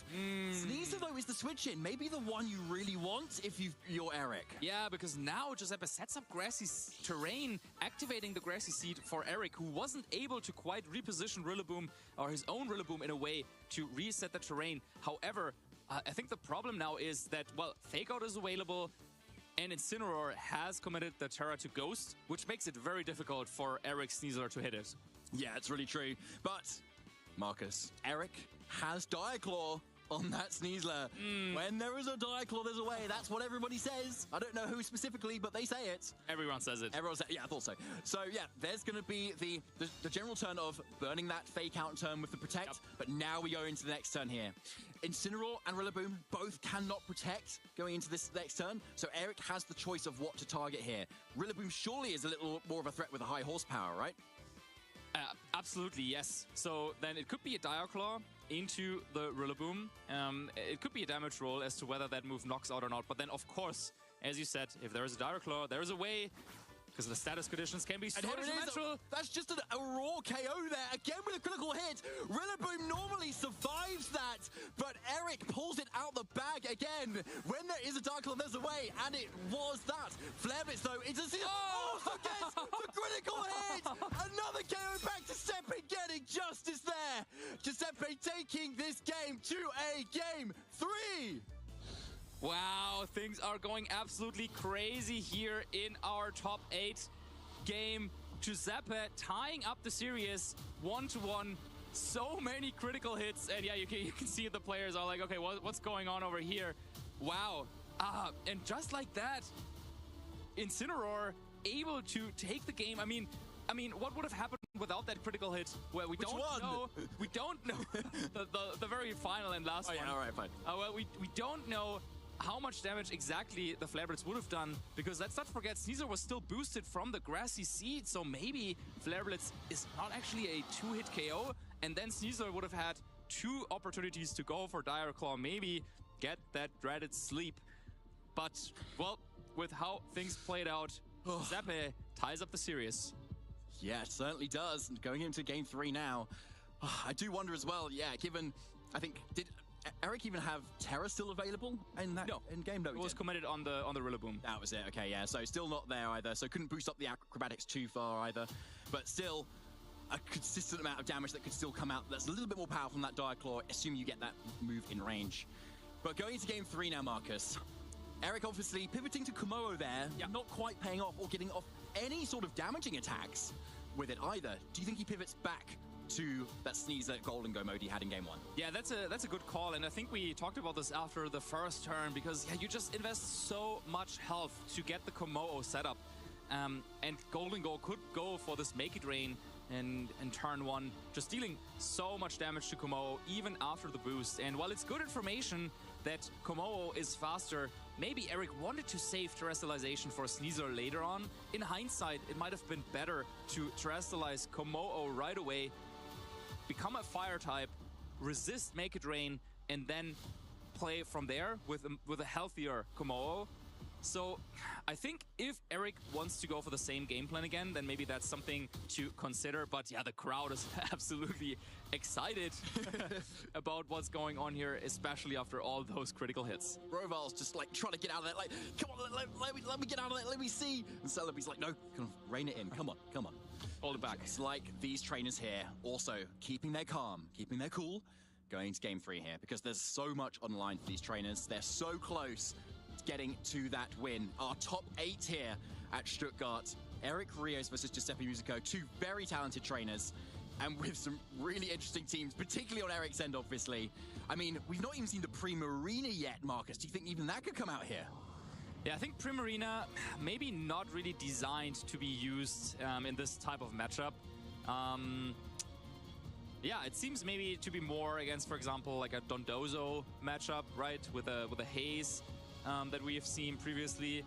But I would be surprised to see Primarina come out. I think the Sneasler just makes so much sense, and then you, I think, want either Golden Go or Komo'o as your special attacker. One thing that didn't really come up yet is the Smeargle going for any spores. It was really only there so far for maybe a little bit of fake out, maybe some follow me, and that decorate in game 1, which was arguably game changing. But yeah, it didn't really do that much. What do you think? Yeah, no, I agree, actually. Smeargle kind of got so low as well that it was often in grassy glide range, so it could just be picked off, and without a protect as well, and all that bulk either, it was just kind of used as a bit of a, like, kind of sort of a dead weight, really. So, let's just see how these players play it. Game 3, final match of our top 8 here. It's going to be Rillaboom and Golden Go yet again for Giuseppe, but what a lead we've got here from Eric. It's just the two setup monsters on the other side, Komo'o and Golden Go. Yeah, and finally, kind of the fake out pressure is in Giuseppe's side because he's the only one with a fake out Pokemon on the field and now has to make a choice. Do you predict a terrestrialization here? Do you just go for the Shadow Ball? Do you terrestrialize your Golden Go? The same questions as both of these players have been asked throughout the tournaments many times, but also in the first game. And this could be crucial because one mistake means you're out. This is game 3, a must-win situation for both of them. First, it's going to be the Protect from that Komo'o, which we know is faster than Giuseppe's Golden Go, and followed by a Protect on Eric's end as well. Makes a lot of sense to kind of scout for that Protect, but has Giuseppe made the most of this? Is there any nasty plot on the other side, Giuseppe? Because that could be a very big game changer in this game 1. But no, it is that Shadow Ball instead, so Eric just about getting away with it there. Yeah, the double Protect makes a lot of sense. Because you know that there is no fake out that you have to be worried about now going into the second game, but Giuseppe didn't flinch. He didn't terrestrialize Golden Go. And so now the situation is still ambiguous between both of those Golden Go's, and it's Eric who has enough of the standoff. Okay, so Eric wanting to get in the supporter for the setup Pokemon he's decided to go for this time. And it is going to be that Komo'o instead. Not going for the Terra though, as you maybe kind of recommended last time, Marcus. So let's see if maybe a Make It Rain instead comes out from this Golden Go instead here. And given that special defense boost, it should still be able to take it as it did in game 2. It's still with the cost of that third of its health as is the effect of that move. Here it comes. Make It Rain. Bringing that Komo'o is still very low. Maybe even in high horsepower range as well. Given what this Rillaboom is not going for Grassy Glide yet, but it's in to that Rillaboom. So not yet capitalizing into that Komo'o set, which now might be healing out of range. Yeah, and now Eric, even though once again lost a lot of health, now Komo'o is set up and Rillaboom is next to it for fake out support. So if Eric wanted to, Eric could go for a fake out into Rillaboom and then a big flamethrower into Golden Go. Of course, Golden Go still has terrestrialization available, so it's not that easy, but I think Eric now has the offensive pressure with Komo'o, and we will see an offensive move of it finally. Yes, hopefully finally here, from Eric's perspective, this Komo'o has its chance. First of all, fake out, but it's a flamethrower, unfortunately, and not that clanging scales. Still some more damage than it did in game 2. Bringing Incineroar a little bit lower, and perhaps even in range of a clanging scales, given how much damage it's done there. Also, a few more revealing of some speed interactions there. Eric's Rillaboom a little bit faster than Giuseppe's Rillaboom, which is then faster than its own Incineroar. Yeah, always good to check the speed here, of course, with grassy terrain recovery. But now Komo'o, yeah, once again, maybe doesn't want to protect, since there's, of course, a fake out being threatened, but does Giuseppe in this spot really commit to a double target into Komo'o that might just protect? It's a really good point there, because that's obviously very risky here. And you do have that fake out turn, and Giuseppe may remember that game 1 was going for a lot of like bluffing fake outs and not going for them, and then Eric was calling it. So do you do it this time? Let's see. Rillaboom on the switch out here. Not wanting to go for any moves quite yet. Makes a lot of sense. 2 resists on the field. Bringing the Sneasler here, so no Smeargle brought to this matchup. Makes a lot of sense if it's not being done too much. So bringing in another threat. And there's the Clanging Scale straight out of the gate, but Incineroar is just able to survive. If Rillaboom connects, which it does, and gets the knockout, this is big for Giuseppe. Como with all those boosts out of the game, and Incineroar has a golden opportunity to go for parting shot. A really good one too. Lowering the attack stat of that Sneasler means, as well as Incineroar going out, it means it can come back in again, maybe even on the next turn and bring it down to -2. And now there's no more Smeargle on the field either to be able to bring that attack stack back up without Eric trying to switch out Sneasler and foregoing all of that setup of the Grassy Seed and the Unburden boost. And because Giuseppe has not committed Terrestrialization on Goldango yet, it just comes into a great position against the Sneasler. Sneasler without any boosts now, no Smeargle around to support it. I think this is looking quite good for Giuseppe. It really is, isn't it? Like, bringing that Goldango right now is looking really strong at the moment here, too. And I think we saw back in that game 1, I think that Eric's Goldango was a little bit faster, too. Yes, that is what you have to really, really worry about. Now, if you're Giuseppe, do you commit now, or do you want to maybe bring in Incineroar again, protect? Like, there are a couple of plays that Giuseppe could make that will prolong the game for sure, and that might get him into a better position later on. Or is Giuseppe down to kind of go for it right now? That is the question in this turn. That is a big question. So Giuseppe is going to be withdrawing that Rillaboom. He's got so many options still. All of his Pokemon still on the field. Incineroar coming in for another Intimidate drop. Makes a lot of sense here. Even if Incineroar goes down here, it's still doing what it does best. I think we need to see a Terra here. Yes, if you're Giuseppe, you need to keep that Goldango safe and start getting up that defensive capability against Eric's offense here, which is really hard to punish with the moves that Eric has. And with Goldango over on Eric's side going for the Terrestrialization, Giuseppe is ready to match it. Both Goldango going for the Terrestrialization. They want to go for damage this turn, and this could be so crucial. If Eric double targets Goldango here and knocks it out, this would be huge for him. Let's see. Diaclaw, here it comes, into that Goldango, which is just terrible. Oh! There's the sleep! Eric is so good at getting it when it counts, and it just takes that Goldango completely out of this turn. And there's the Shallow Ball covering for if it does not go for that Terror, doing a really good chunk of damage, lowering that special defense further. And of course, there's that Life Orb chip, but what a turn for Eric there. This was so big. Eric getting the call there, going for Dire Claw into a Steel-type Pokemon, predicting the Terra, which then comes out. But it's not over yet, because it seems like both Goldango might be at the same speed level. So if Giuseppe can go for Fake Out on Sneasler and then move first with Goldango, wake up, that might be his way back into the game.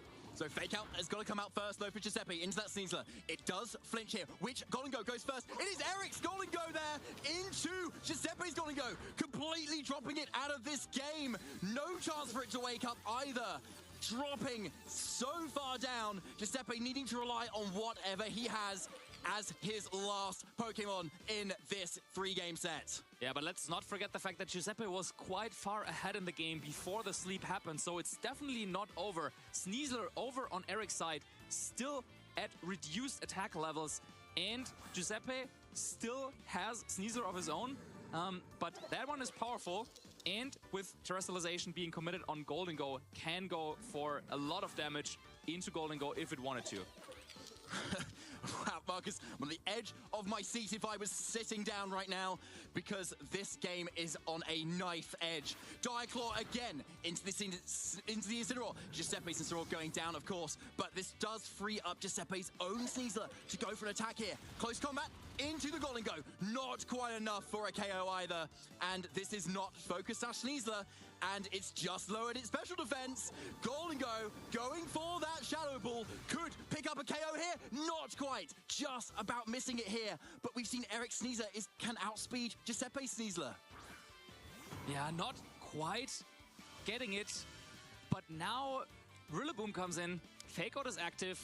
And the Grassy Seed will activate on Sneasler's side over on Giuseppe. and also allow it to get this unburdened boost. So I don't think we got confirmation as to which of them will be faster if both of them have that double speed set. So once again, same position as before. Giuseppe has Fake Out active and Sneasler ready to move. Certainly is, but Eric does have Golden Goat in the back, so if you did want to reset Fake Out, for instance, it is, or rather, it's got Rillaboom's in the back, rather, you can still get it in at some point and be able to nullify Giuseppe's advantage, at least in this turn, as he's only down to his last two. Which of the Sneaslers will move first? I don't think we'll find out in this turn. Well, Eric's flinches, but of course, this is, what the players expected.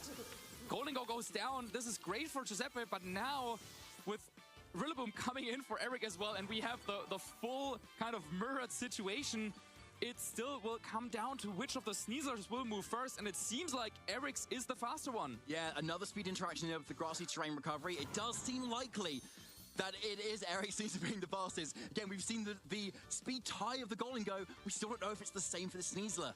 But going to this next turn, Eric has Fake Out advantage. Yeah, so I guess Eric has to go for the Fake Out somewhere and an attack somewhere else. But where do you go? Do you call the Protect here and go after Rillaboom? Yes, no, there is a Fake Out into Rillaboom instead, but do you target the Sneasler? Yes, you do. Okay, so we still come out of this turn unscathed relatively from Giuseppe's point of view. Yeah, it could still come down to a Rillaboom against Rillaboom endgame if high horsepower is enough to get the knockout on Sneasler. And then, of course, there's also critical hits. Still, anything can happen, but it looks pretty good for Eric. Now, though, do you go for the double protects? Yeah, you might want to, honestly, here if you're Giuseppe. It could be the play to kind of get around it. And Eric's with the defense boost on with that Grassy Seed is really going to be able to make it take on this high horsepower. But there's the acrobatics into that Sneasler. There's that KO. No attempt on the double protect. Where is this Rillaboom going to target on Giuseppe's end? It needs to target down this Sneasler this turn if there's any chance of this game coming back. But Eric has the faster Rillaboom as well, bringing this Rillaboom down so low as well. Giuseppe back against the wall. It's not even the high horsepower. Rillaboom into Rillaboom. Sneasler still around, healthy as it can be. There is no shot now for Giuseppe. Eric is in touching distance of this top four. And Giuseppe knows this is it. Locks in the forfeit, and Eric Rios moves on to top four. Huge congratulations to Eric Rios there. What a nail-biter of a set, coming down right to the margins, and the speed interactions between some of the mirrored Pokemon here as well. Yeah, I mean, it was really coming down to the wire there. The second game, we had the critical hits back and forth. I think also our players are having a little bit of fun there with that. Of course, you don't want to be on the receiving end in such an important game, but that's sometimes how it is. And then in game 3, Eric locks in Dire Claw into Golden Go.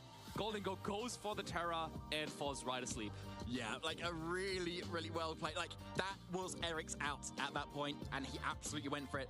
It could have well been, you know, a paralysis into a full power as well. It could have been a critical hit and put it in range of Shadow Ball, as we saw in the previous game as well. Yeah, and a lot of big KOs going left, right, and center. Yeah, there's that first crit, followed up by the Justice crit going up from that Incineroar, and later on with that Flare Blitz. An explosive game, Marcus. My goodness, I'm really tired now. Oh my God. Absolutely. And then, of course, this series had to go to a game 3. And there it seemed good for Giuseppe after knocking out Komodo so early on. But then this dreadful sleep meant Golden Go would be knocked out.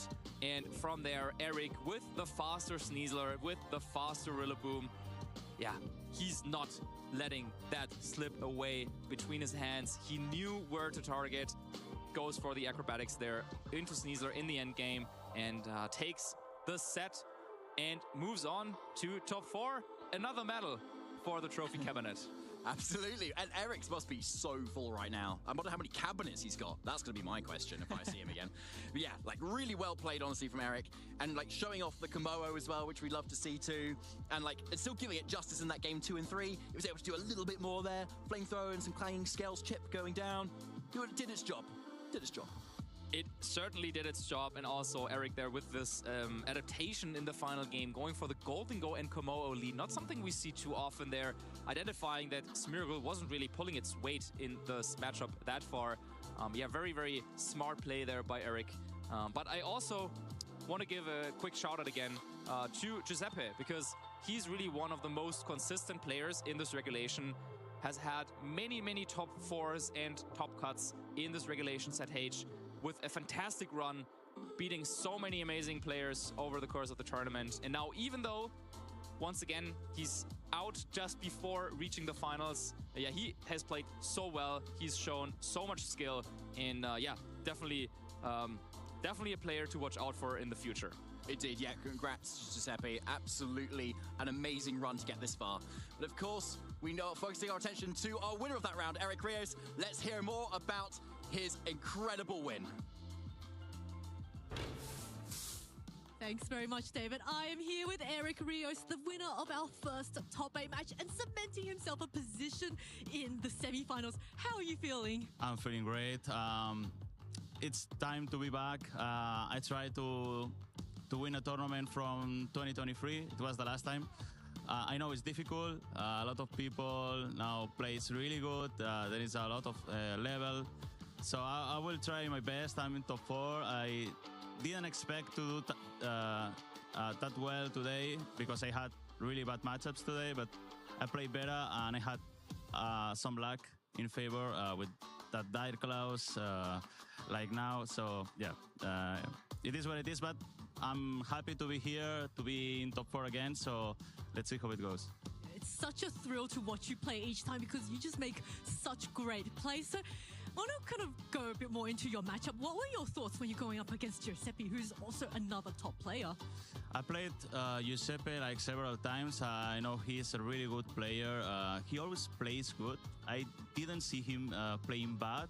So it's always difficult to play him. It's like conserve play, he do standard plays, but sometimes he took risk, like in game 3, he didn't tear a Goldengo. I was playing around that. I was expecting he tear a defensive Goldengo, and he didn't. So I like his play style. He's really good, and he played really well. So I know that it was a tough opponent for me. Yeah, we were treated to 3 amazing games in that set. I wanted to talk a little bit more about possibly one of the most hyped moments this weekend when we saw endgame of game 2. Your Sneasler got the crit, but then in turn got crit by the Incineroar. What were your thoughts going through your head around that time? That game was lost for me and tried to win it, but didn't expect to be the last turn of Incin versus Sneasler. I did 2 hits. I think it was 2 critical hits in a row. It was funny because it's Pokemon. Like it's like Pokemon as always. I crit twice and he took the crit to me in the last turn. He deserved to win. Like he played better game 2, but I tried my best. Like I have my odds to win this, and I tried, but it was funny, yeah. Yeah, well, everyone was so hyped. The audience just went wild when that happened. And then kind of going back into game 3 then, which was the deciding game. How was your approach to that game? I was thinking he played like safely game 1, game 2, and I played around. He will took defensive plays like game 1, game 2, and I play around that. I did Como Goldengo. It's a more aggressive lead than Smeargle or Rillaboom that like you lead with support, and Como, it's obvious that you're going to soul with Como and setup, and Goldengo is the same. So I try to lead with aggressive leads with Como Goldengo, and I was expecting defensive Terra from Goldengo, so that's why I switch out Goldengo, put Rillaboom and soul the Como, but he didn't. Like he made, I think, make it rain. He didn't do Shadow Ball. So yeah, it was really risky play, but it was good. Like he did a lot of damage in Como, and then Como didn't do too much in the game, and I tried to win with Goldengo and Sneasler. Yeah, well, that was a great comeback in game 3. Thank you so much for treating us to such a fantastic set. So lastly, do you have any shout outs you might want to give to anyone watching at home? Yeah, I want to shout out all my friends, all the people that have been supporting me from home. Gerard, Sergio, David for helping me, all the Twitch community, Koi community, Colunga, everyone from Top 8. Thank you so much for all the support, and obviously to my family, friends, and yeah, all the coisitos. Thank you very much, Eric. Well, we're going to let you get some rest and get ready for the semi-finals. So for those of you watching at home, we're going to cut to a very short break, but we'll be back with the second top 8 match of the Stuttgart Regional Championships. My name is Rajan Ball, and I'm from Washington, D.C. The World Championships were in Washington, D.C. in 2014. So I wasn't competing then, but I participated. And, after that, I was hooked. I saw some of the friends that I'd known online. It was right in my backyard. I took the metro there. I did go to the 2015 World Championships in Boston. That was my first, actual tournament. And my friend Nick Navarre and we both top cut that tournament. And then I just remember thinking, man, this game is really, really easy. It's not that easy. I've come to find out. He's come so close to winning regionals in so many different years. This might be his chance to secure his first championship title. The times and the tournaments I've done the most poorly have been when I felt tepid, when I was playing scared. I have never again watched the stream set of my previous finals experience. I started tunnel visioning on the win. I was thinking, I'm so close, but unfortunately that compromised the quality of my play. I started to really think about stream being man, I lost my mojo then. It's just been downhill from here. And this time, each stream set, each round today was just win. I was competing pretty actively as a full-time lawyer, and I just wasn't sure I could justify continuing. Folks are prepping more, they're playing better, they're just smarter, they're better players now. But if I quit, I wouldn't have as many lifelong friendships as I do. This weekend especially, I didn't mind falling on my feet. I didn't mind messing up something because I was playing to win. I was not playing to not lose. Identifying the things that are costing you games. Lean in on what you're good at and then bring everything up to the extent that you can. It's been my goal for a very long time to win a regional championship. I'm over the moon. Rajan Ball, he's made it to the finals and now he's claimed his first regional championship victory. I had high expectations going into this tournament. The prep was coming together very well. The weekend could not have gone any better. I went 9-0 day 1, won the tournament day 2. I've been wanting this for a long, long time. So this just feels really good.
Welcome back, Pokemon trainers, to our second top 8 of the Stuttgart Regional Championships. My name is Zoe. I'm joined by Costa. And Costa, are you excited for what we have next? I truly am.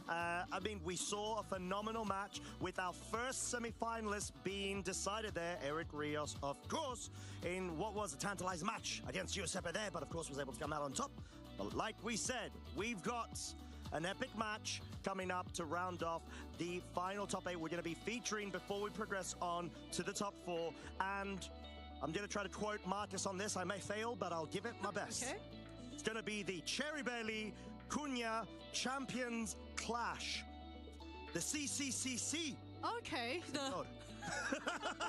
I see, okay. Hey, I see. See what I mean? Yes, exactly. Two world champions. Yes. I almost feel like we're at Worlds already, just watching these two world champions duke it out on the stage. This is going to be an absolutely blistering match and so explosive as well. Both of our players have really explosive, high damage teams that we've seen over the weekend. Yeah, exactly. And Eduardo, in of himself, bringing the same team that he was able to reach the finals at Lille several weeks ago up against Marco Silva. Now up against a compatriot of Marco himself being in the form of previous world champ Luca Ceribelli. And Eduardo's team, generally speaking, is fascinating in terms of the utility of the Smeagol. Having Tailwind enables a multi-mode sort of affair when it comes to team composition.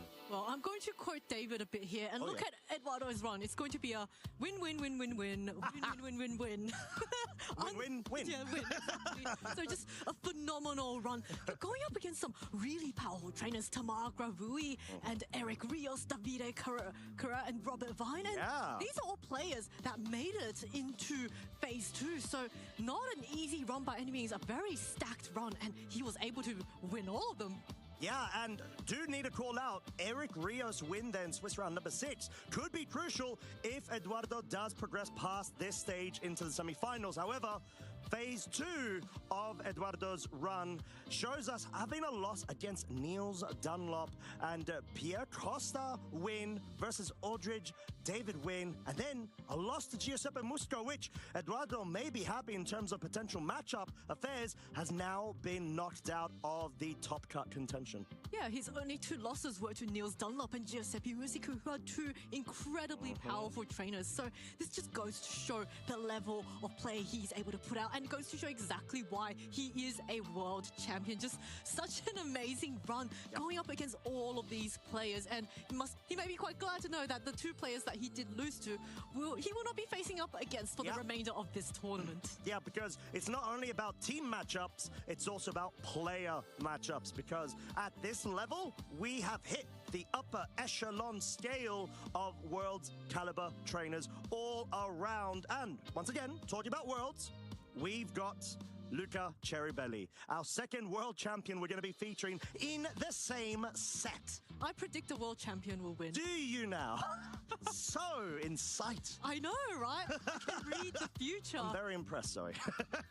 But yeah, I mean, the fact that we've seen Luca take on strides in terms of improvement over the past couple of years, being able to have a really strong showing at Turin, as well as Bologna, just before going on to winning his world championship title in 2024, is astounding. And clearly being able to directly convert into this tournament with the current regulation. We can see Luca also had a really stacked run up against Thomas Schultz, Robert Vine, whom he did lose to, but winning against Eric Rios. So he could potentially be facing Eric Rios again, and who knows what the outcome of that match will be. I would have, as much as I would have liked to say win-win-win, it's more of a win-win, just one loss to Robert Vine. Yeah, exactly. And in a matchup that he actually squared up against a previous cast as well, Sebastian Ernst from the German region, both 2 veterans of the German community, with the same team. So clearly, even though Luca did really well in that round 7,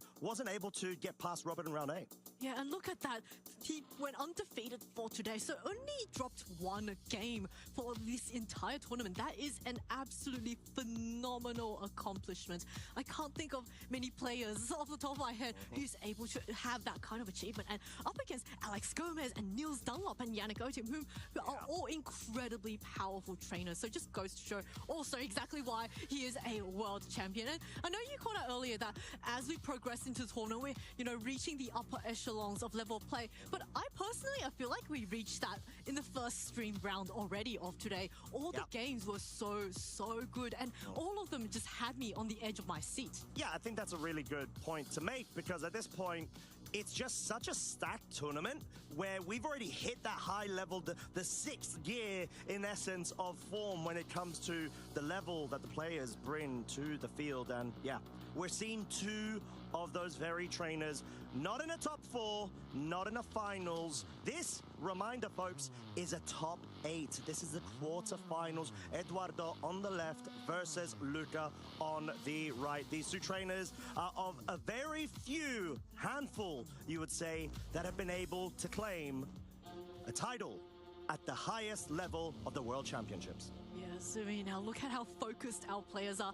Both of our world champions know that this match is going to be incredibly difficult and it could easily swing one way or the other. The two team archetypes are quite different as well. Luca, we saw running that very offensive Farigiraf team with the Hisuian Typhlosion, but then Eduardo also running this Smeargle support team, which has so many different options in supporting its team. And I'm just looking at it and I have no idea how this game is going to go, and I'm so excited. Yeah, and we will be able, of course, to be featuring it so soon. See both of the trainers there, getting in the zone, feeling relaxed, but also concentrated. Eduardo, not only previous world champ, also the Lille regional finalist, as we mentioned several weeks ago, but 2019 OCIC champ and a two-time special champion. Yeah, Eduardo, one of those very few players who can claim a win at every level of tournament there is. Worlds, ICs, and special events. And Luca, of course, on the other side, LAIC Top 32. That was just last weekend. And 2024 World Champion, EUIC Top 8, and Turin Special Champion. So a lot of really strong accomplishments. It's impossible to tell just based off of accolades which of these is the stronger player. Yeah, but we're gonna have to see what the matchup looks like, as like we said, Smeargle being a crucial piece to Eduardo's team composition, but not the only one. Incineroar, Golden Go, and the Rillaboom serve as such a good defensive setup sort of structure or core, especially when you've got an interchangeable piece of that Ursaluna also taking the Golden Go's spot in certain situations, but the Sneasler, an additional form of a setup sweeper. So you've essentially got 3 setup sweepers, you've got 3 fake out users, you've got redirection Smeargle, Tailwind via the speed control. There's so much going on here and so many options for Eduardo to try to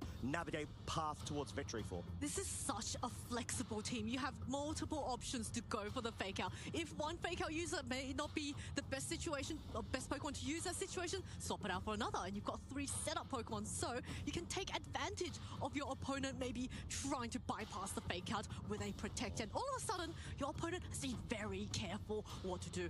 And here comes Luca's team that we've seen on stream this past weekend. Incineroar, Typhlosion, Annihilate, Farigiraf, Whimsicott, and Ursaluna. And immediately off the bat, we're talking and praising about the 3 fake out users from Eduardo's side. There's the Farigiraf that you've got to contend with. It has Armor Tail as an ability. It will be able to block all of the priority moves coming up from the opposing side of the field. So clearly, as we've seen before, and Yuma Kinugawa piloting a very similar 3-piece composition out of their 6 to winning the LAIC championship, the Farigiraf proves to be such a vital piece to this puzzle in terms of suppressing the oppressive fake-out spam from the other side of the field, and maybe even going on the offensive with that throat spray. Not only that, there's also 2 ghost types and a Terra Ghost, so there's actually a very limited options for going for the fake-out, and I'm sure Lucas will be using that absolutely to his advantage. Yep. Both of these players are so incredibly experienced.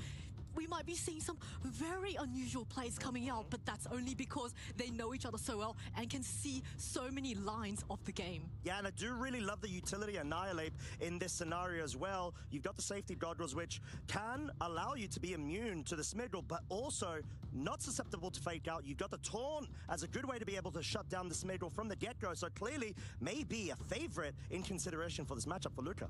Oh yeah, Smeargle has so many different options. It's also got Tailwind. Not quite a common move on Smeargle because it prefers other moves, but we are going to get started immediately into our top 8 of the Stuttgart Regional Champions. Eduardo Cunha up against Luca Cherabelli. Yeah, Golden Go Smeargle versus Whimsicott and Typhlosion. Clearly both trainers having a set of a win condition mind in order to be able to dish out from Luca's side, hyper-offensive damage, whilst over on Eduardo's side, you've got that setup potential on such a disruptive Smeagol. Yeah, Whimsicott is a really nice option paired with that Typhlosion. You can go for Sunny Day, you can go for Tailwind, but Smeagol with the Focus Sash will be able to survive one hit from anything that this Typhlosion can throw at it. There is a Golden Go that is quite heavily threatened by the Typhlosion, but it is Terra Water, and we're going to see now immediately a Terrestrialization turn 1. Yeah, I think it's going to be the Whimsicott. Okay, I was wondering if it has to commit in order to forego the fake out from the Smeagol, but there's going to be different layers of mind games going on here depending on how Eduardo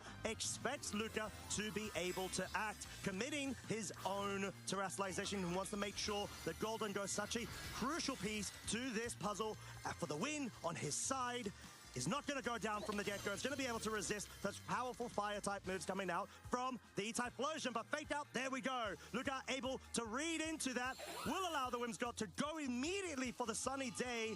Worthwhile trade to be able to still get an eruption off, deal so much damage onto the Golden Go, 55 hit point survival. Smeagol brought down to the Focus Sash, but this allows an opening for the Golden Go to go for the Make It Rain, not a Shadow Ball focus onto the Typhlosion, maybe scared of a Terra Fire commit. That is a fantastic Terrestrialization from the Whimsicott. Not only did it block the fake out, it is also taking neutral damage from that Make It Rain, and now this Whimsicott gets to stay on the field for another turn, which means another turn of disruption. And Whimsicott does have Encore, so it can try and Encore the Smeagol into a useless fake out. So Eduardo might want to think about swapping out his Smeagol, or he could maybe just leave the Smeagol in and let it get knocked out as a free switch for his next Pokemon. Yeah, and the fact that Golden Go is so low on HP is such a hazard for Eduardo that's going to have to try to navigate around and really respect that Typhlosion that hasn't taken as much damage, and surely even with the bit that it has received,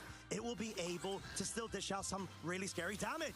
Oh, look at that, another eruption coming up, and it's going to be a double knockout into the Golden Go and the Smeagol. Luca Cherubelli takes an early lead with a double knockout, and Eduardo is already knocked down to his final 2 Pokemon. Yeah, and with the Farigiraf now on the field, this means that Eduardo may even bring a fake-out Pokemon from the back, but gonna have to really respect the fact that Armatail allows a nullification of the suppression that the Rillaboom, as we did get a bit of a preview of, normally can dispatch. There is no Tailwind that's been set up. This will mean now with the Grassy Seed activating on the Sneasler, it will be the fastest thing on the field, but you should be feeling a bit cautious if you're Eduardo, because that Farigiraf is looking mighty scary with the potential Trick Room setup. Oh yeah, and Farigiraf also just has really strong offensive options. It doesn't even need to go for the Trick Room. He can just go for the Hyper Voice, get that Throat Spray boost, and suddenly it's going to be hitting very, very hard with any of its attacks. And Sneasel got a defense boost, not a special defense boost, but it's going to be acrobatics immediately, but Typhlosion survives. Yeah, and it doesn't switch out as well, willing to go down there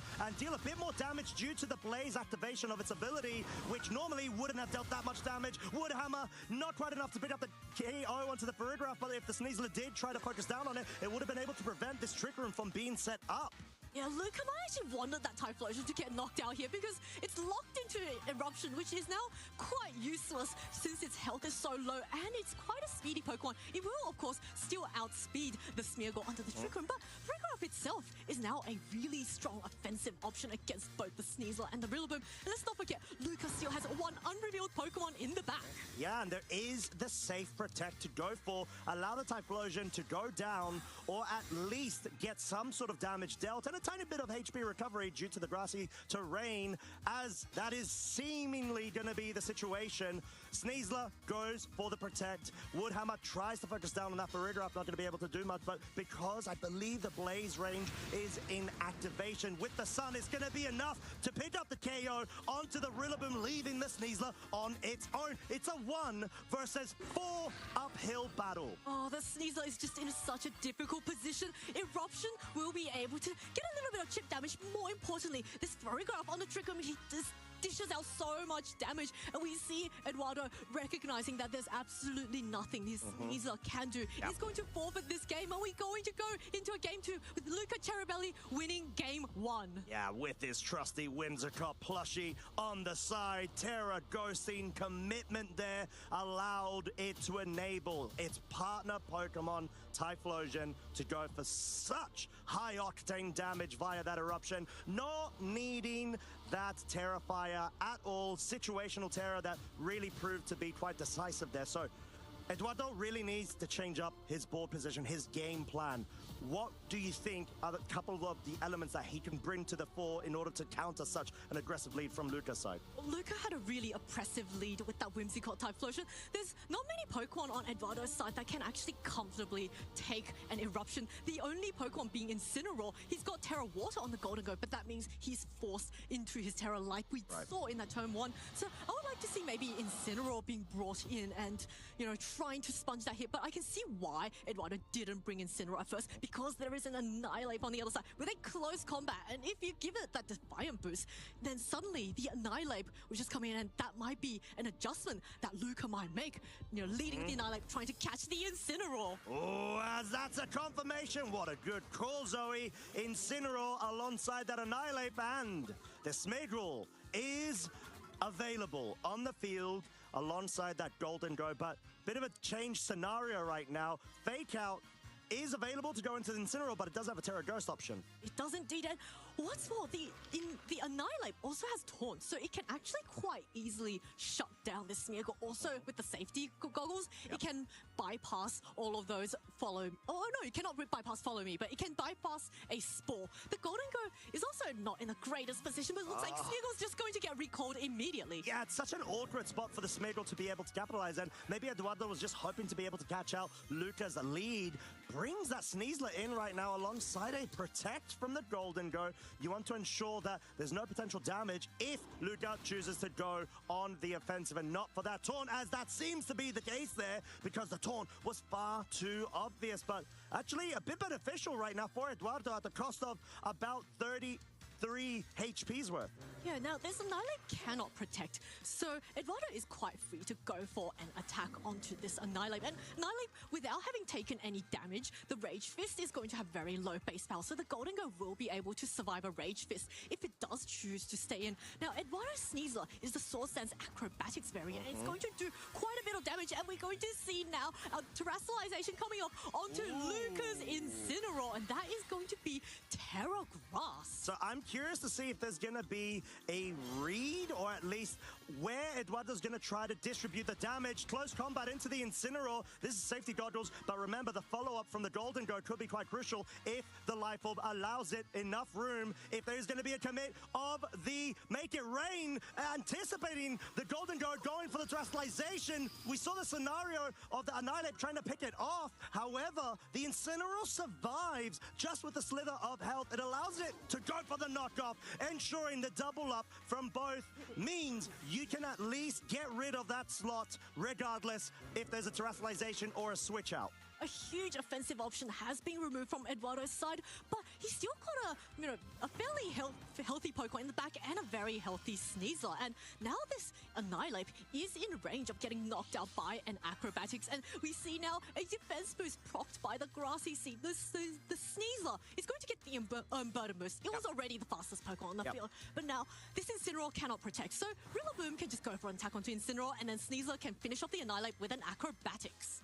This may well be the position that Eduardo has been trying to find himself into and navigate. It's so much better and complementary versus that game one, which is going to force Luca to have to go for defensive play here. We see the Farigiraf hoping to catch Eduardo out if possible, but it's a double switch. Incineroar out now, not going to be weak to any sort of acrobatics focus. However, the Blood Moon Ursaluna is ready. The acrobatics does go into the Farigiraf, deals about 35% damage. Woodhammer, is it enough to be able to KO? It is! It's a raw KO, one-hit KO, should I say.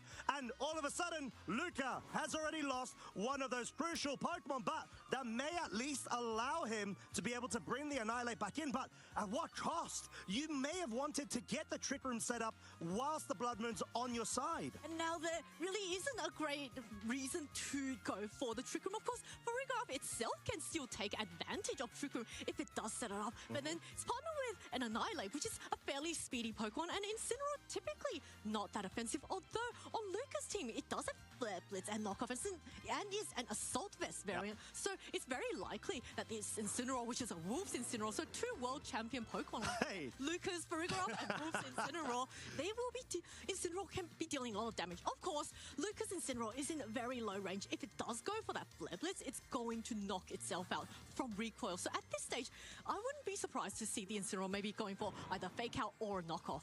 And I think that Eduardo may be trying to anticipate a Farigiraf switch out to the Annihilate here. Let's see if he's going to be able to do it, but it doesn't seem to be the case. At least the wrong slot. If there was going to be a commit of the Grassy Glide, Annihilate switches in favor of the Incineroar. And we finally have Eduardo going for the Terrestrialization. It's going to be the Terra Flying to further enhance the damage output of the Acrobatics, as well as forego weakness to the Psychic typing. Acrobatics connecting, of course, going straight into the Annihilate. There was no doubt about it. It was always going to get KO'd in that scenario. Now, the Woodhammer surely is going to be enough to get rid of the Farigiraf and force a Game 3 from this scenario. And it's not actually, it just survives. Well, it was intimidated a bit earlier from the Incineroar. So the Psychic and a fantastic Terrestrialization off of a Sneasler going to Terra Flying, meaning that it is no longer weak to Psychic moves. And because Trick Room did not get set up, and Luca is down to his final 2 Pokemon, Incineroar and Sneasler, both of these Pokemon are in range of just getting knocked out from any attack. Now, Eduardo's remain Pokemon is Sneasel, so that's not Sneasel. So it's not a big offensive option, but he can just swap out Sneasel and swap it back in and reset. Yeah, exactly. I think Luca's resource have been diminished at such a extreme range. I don't think there's a way back from this. I'm trying to contemplate whether it would have been worth for going for Trick Room there, but then again, you're still in the awkward spot of you not having enough HP remaining in order to fully take advantage of Flare Blitz, which does force self-recoil as well. Yeah, the fact that the Incineroar is really restricted on a bat, and there we go. Looks like Luca recognizes that this game is lost. It's going to forfeit, and we are going into a Game 3, folks. This is so exciting. The stakes are ever so high. It's tense. It is tense. We're feeling tense. Imagine how our trainers are feeling on the main stage. They are one individual game away from locking themselves into semi-finals. They want this win. They want to be able to not only add more titles to their cabinet, they want to be able to get as much points they can going into the next qualification period as well. Fantastic adjustment from Eduardo there, taking that Game 2. And I think Luca may be trying to catch another Pokemon, another lead scenario from Eduardo, and maybe not quite getting that. The Annihilate, but I don't think it did quite as much, and I wouldn't be surprised maybe in this Game 3, Luca might just try and go back to his original lead of Typhlosion and Whimsicott. But if he does that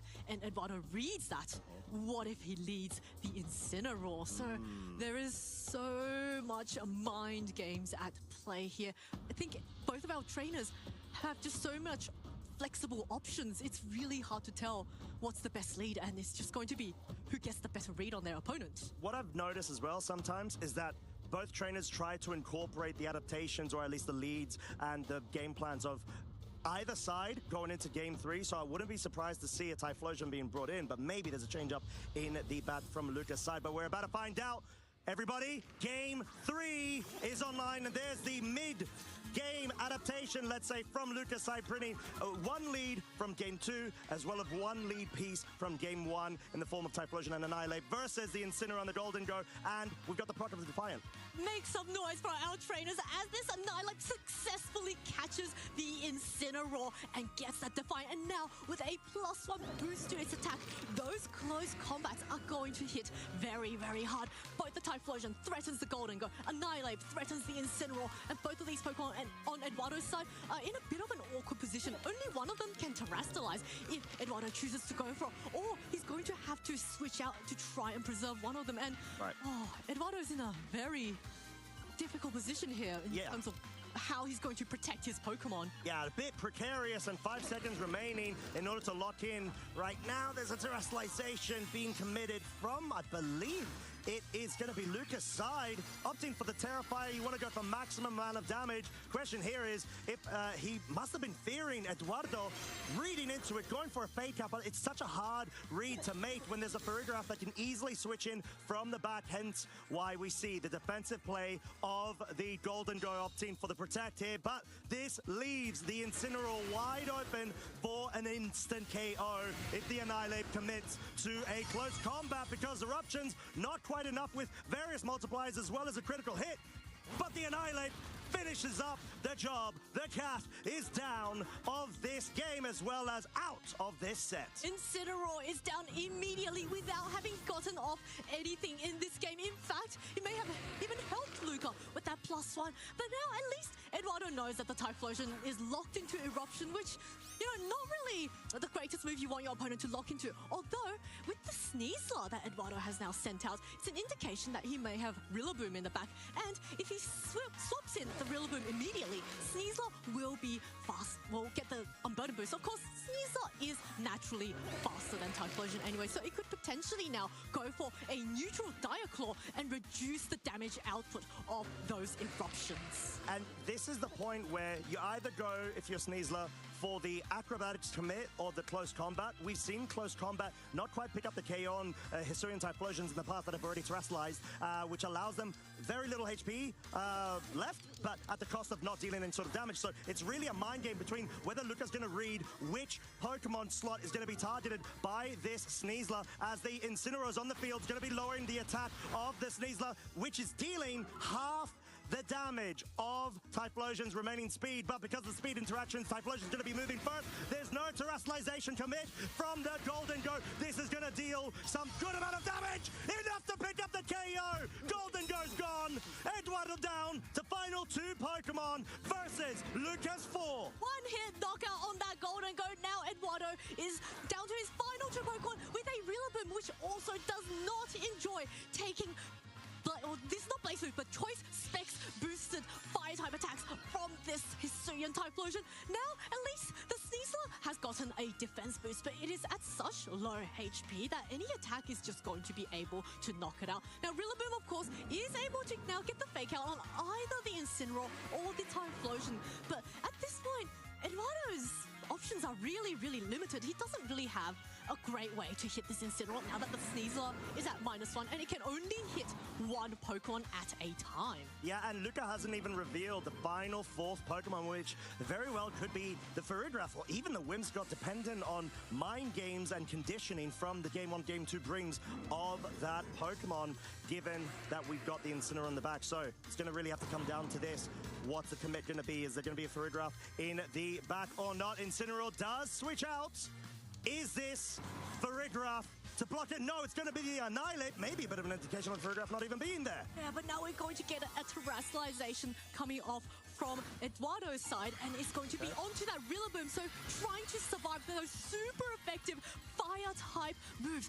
What did this Rillaboom go for? It is now very tanky, and the Typhlosion can't really touch it. Sneasler, of course, does keep itself nice and safe for this turn with a Protect. Yeah, I think going for the Terrifier makes so much sense in order to be able to scout out whether the Farigiraf is going to be coming in or not, and allowing yourself to survive this Eruption. You got Assaultfest, you got Terrifier, you are going to be able to take 40 damage worth there in favor of now going onto the Annihilate, dealing good damage there, just trying to ensure maybe even a KO onto the Incineroar that previously switched out, but this is going to be able to proc an additional 50 base power off of that Rage Fist, now hitting for 100. Yeah, Annihilate now really enjoying that boost. Not to mention, Luca's still got his Incineroar preserved in the back, or should I say Wolf's Incineroar preserved in the back, and once he swaps in the Incineroar, because the Sneasler did not go for the Terra Fly, I don't think at this range the Sneasler has already been put to -1 from Intimidate. At -2, it's not really going to be doing very much unless there's a critical hit. But the Sneasler, I think, at this point, is going to be Eduardo's main damage output, and he's going to have to hope for a crit now that Incineroar, I can just really see it coming in from Luca's side. Yeah, I think it's a very safe switch in. Like you said, you want to be able to minimize the amount of damage output coming up from Eduardo's side, but no switch outs. Just going to be the protect, the double protect actually, from the Sneasler. It's able to connect there, and the Rillaboom is going to hope to be able to pick off maybe even this Typhlosion. Surely going to be able to survive at this range, take a bit more damage due to the grassy terrain recovery from the previous turn, but the final Gambit commits, wanting to ensure it's KO. The Annihilape had just enough HP left to get rid of that slot. This is looking like Luca Cherrybelly's day in order to try to lock himself into the semi-finals. 3 versus 1 advantage for himself, and he hasn't even revealed the final 4th Pokemon. What a stylish way he has used to get rid of that Rillaboom on Eduardo's side with that final Gambit, ensuring that he has the numbers advantage. He still has not revealed his final Pokemon, and now Incineroar comes in, drops another Intimidate onto this Sneasler, and it looks like Eduardo recognizes the writing on the wall, and Luca Cherrybelly will be advancing to the semi-finals.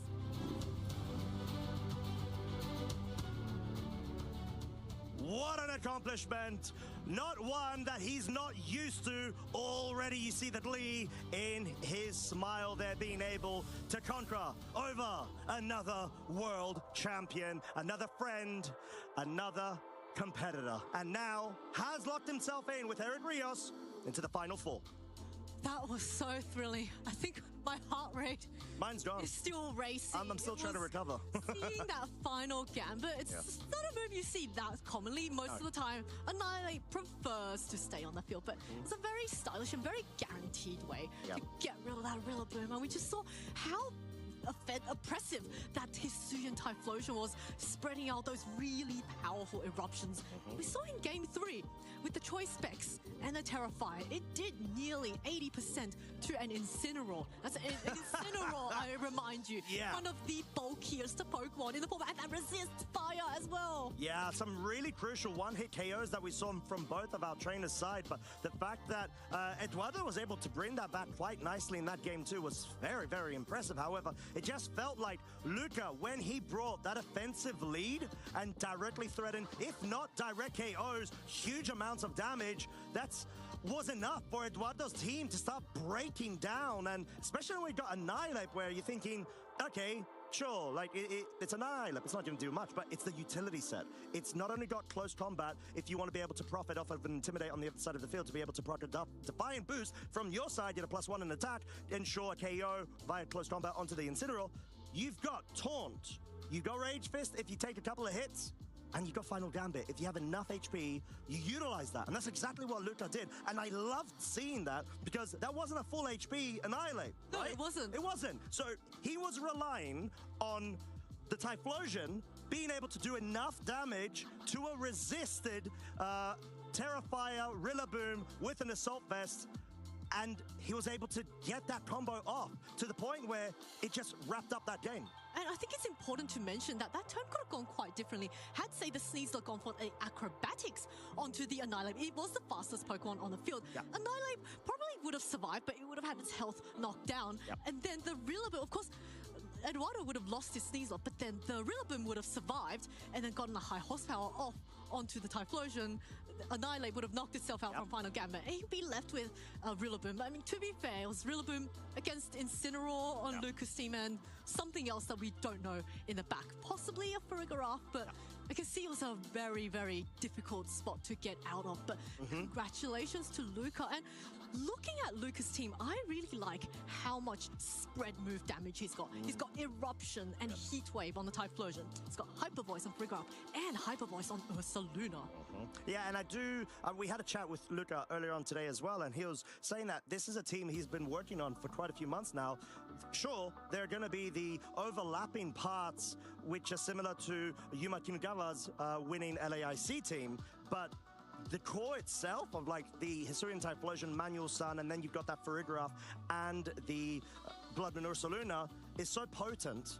You just need to be able to find the right assortment of it. And Luca clearly identifying the Annihilape and the Assault Vest Incineroar, the way that he's trained it, to be quite crucial, and it paid off. Like, the Annihilate was just so good. It was so good in that matchup, alongside the Historian Typhlosion. That is the hardest lead I think Eduardo had to face, and that's what Luca identified for a Game 3 adaptation. It was a great lead as well, because double ghost, you can't fake out. That's what I mean, Eduardo yeah. try to go for that. But it looks like our interview is ready. So why don't we head on over and hear from Luca Cherrybelly, our world champion himself. Hey, Luca, thanks for joining us again on the couch. How are you feeling after the championship match of the world champions?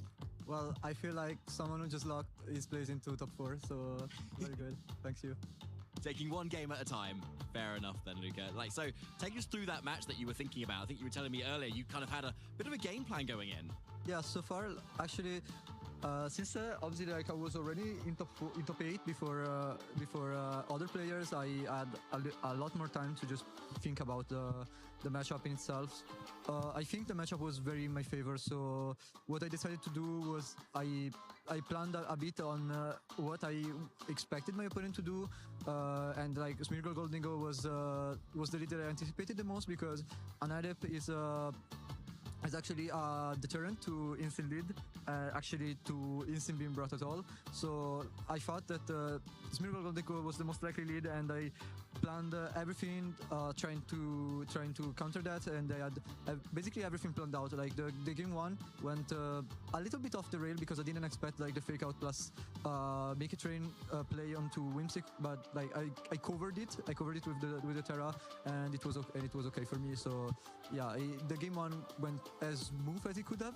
And then like what I thought after was I'm leading Annihilate because Incineroar is expected to come. So game 2, Incineroar didn't come, so things were as bad as they could have been, because like also like the turn 1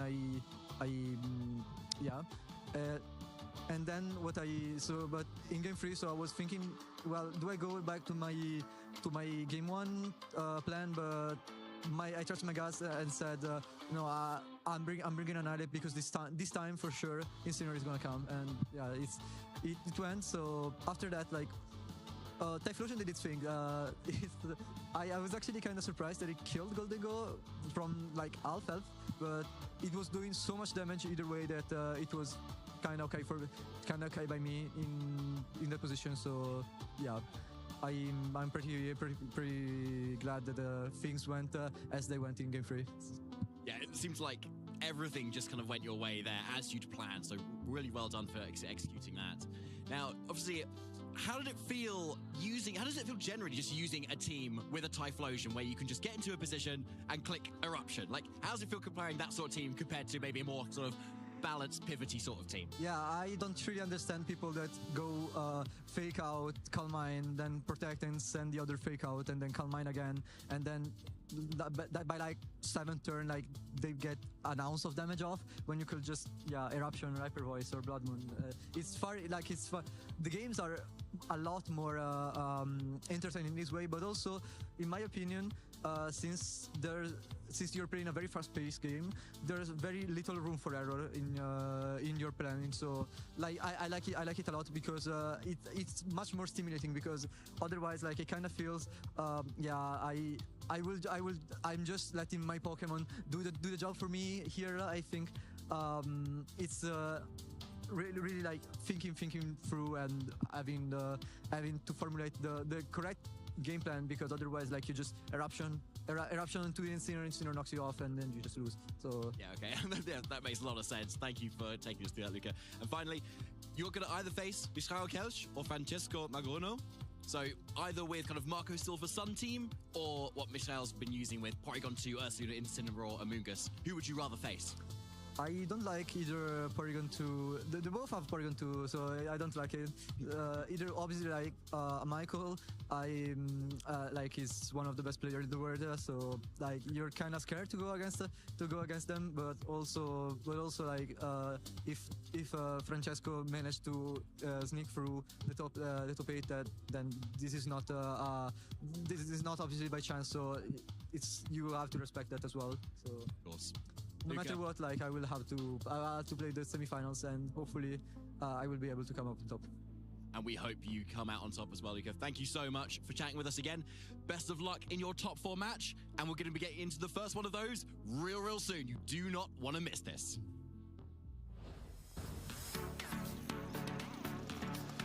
I would call my partner Rosemary. Well, she'd also be there, so she would know. So I guess the first person I'd call would be my dad and my sister, probably. I have 3 answers for this. So Corviknight's my OG favorite Pokemon from when I started playing. I used him a lot. He was always really good for me in Sword and Shield. Not so good anymore. I've kind of grown to really love Golden Go over the last couple of years. And Kyogre, of course, is my favorite restricted Pokemon. It's given me a lot of success. Probably the World Championships in Yokohama. Or Hawaii. Those are both pretty far located. Oh, or OCIC in Melbourne. I've gone to a lot of places. I look up to people who are just consistently really good players. Obviously, Wolf Glick would be one of those people. Marco Silva, Joe Ugarte. I really have a lot of admiration for the players who can consistently do super well. And, you know, in a game with this much volatility, those kinds of players prove that even though Pokemon has a lot of elements of things that sometimes feel like they're out of your control, the fact that these players can consistently do so well means that, you know, there's always a higher level of skill to be chasing. I've usually been a night owl, but I'm also getting older now, and I find myself waking up in the morning, and it's weird. So I guess, like, I'm, like, in the middle of shifting from being a night owl to a morning person. My favorite event food is no food, actually. I think, I eat like protein bars, and nuts, things that are high in protein, but I don't usually like to have a full meal during a tournament day because I don't want to risk a crash. So usually we end the day pretty early these days, so it's nice. I get through the day, and then I'm real hungry, work up a good appetite to go and just eat some great local food wherever we are. It's a cheap answer to say a legendary Pokemon, so I'm just gonna go with Golden Go. I like my Golden Go. Gimmighoul's such a cute little first form, so I guess we'll go with Gimmighoul. My favorite city to travel to for a Pokemon event has probably been Yokohama.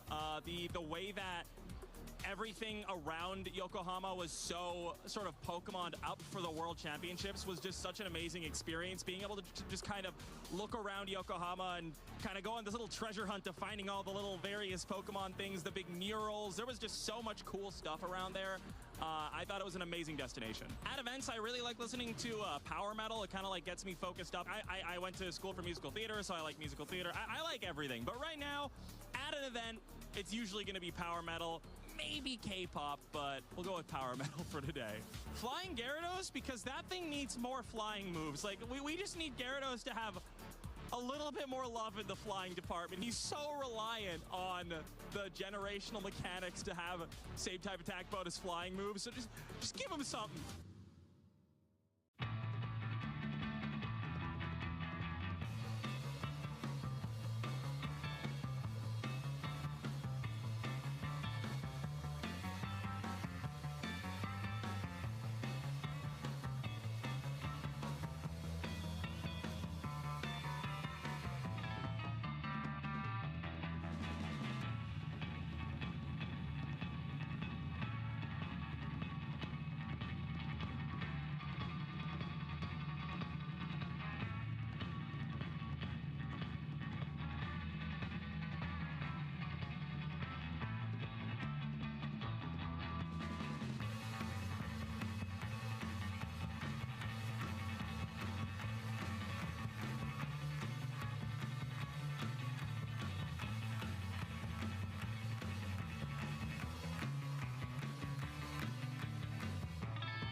This is it. This is the moment we've been waiting for. Top 4 commences now. And we're about to preview the first set of the 2 in just a couple of few moments. I am Costa, this is Zoe, and as always, we are here at the 2026 Pokemon Stuttgart Regional Championships, ready to be featuring yet another banger of a set. This time, gonna be Eric Rios versus William Basolino. Battle of regional champions, but also one of them being an international champion. This is Eric. such a hype match, and I've been saying this every round because every round has been a hyped match, starting from the first streamed match that we had today. And really interesting that William and Eric have both actually faced each other yesterday on stream. So this is going to be a rematch, and Eric won that game. So I'm sure William is out for revenge on this match. Yeah, 100%. And Eric did notably win that 2-0. Sometimes 2-0s don't fully exemplify how the actual game went itself. But if you wanted to go check it out, make sure to go back to yesterday's stream match. But for now, we've got an overview of the brackets, how our trainers have been able to carve their path through to the semi-finals. Eric going up against Giuseppe Musico in previous round or stage of this tournament. We saw the match, and William going over the top, beating a previous EUIC champion, looking to get another now versus Eric. Look at the journey that all of our players have had into this top four. Every single match went to 3 games, and that just goes to show the caliber of play from our players. All these matches were so evenly paced that neither player really had that distinct advantage. And now Eric and Williams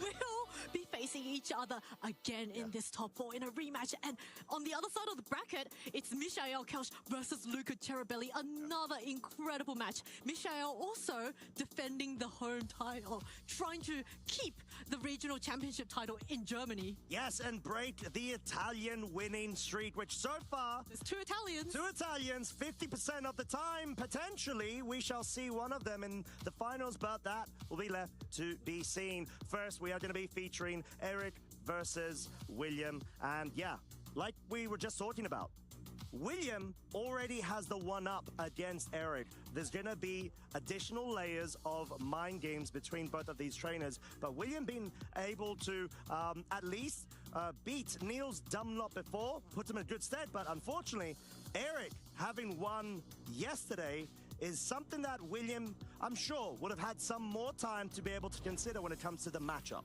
Although yesterday, during the match, William did get a little bit unlucky with Eric's Sneasler getting some Diaclaw sleeps. So it's entirely possible that the matchup could be flipped around, because both these Sneaslers have Diaclaw, and we can see William up on the screen there, and also his opponent, Eric. Both of these regional champions, and Eric also an IC champion, just veterans of the game, having played in this circuit for so long and being so experienced. They are truly titans of the game. Yeah, I remember Eric in his 2022 season going on an absolute riot. He had broken the 2,000 championship point threshold for the first time in what was one of his most dominating seasons, of course leading to his EUIC championship. But that's not the only time he's been able to reach success. He's a 4-time regional and special champion, as well as world's top 8. And more recently, a finalist, the Grand Challenge number 3 online. I've always said these grand challenges are sometimes more difficult than regionals themselves. But across the table there, William Vasilino, of course, a very recent Birmingham regional champion just last year, EUIC top 32, Paris regional top 4, and Treviso regional top 8. So also a very big list of huge accomplishments. This is going to be an amazing match, and I am sure William is absolutely hungry for this rematch. But let's take a look at Eric's team. Yeah.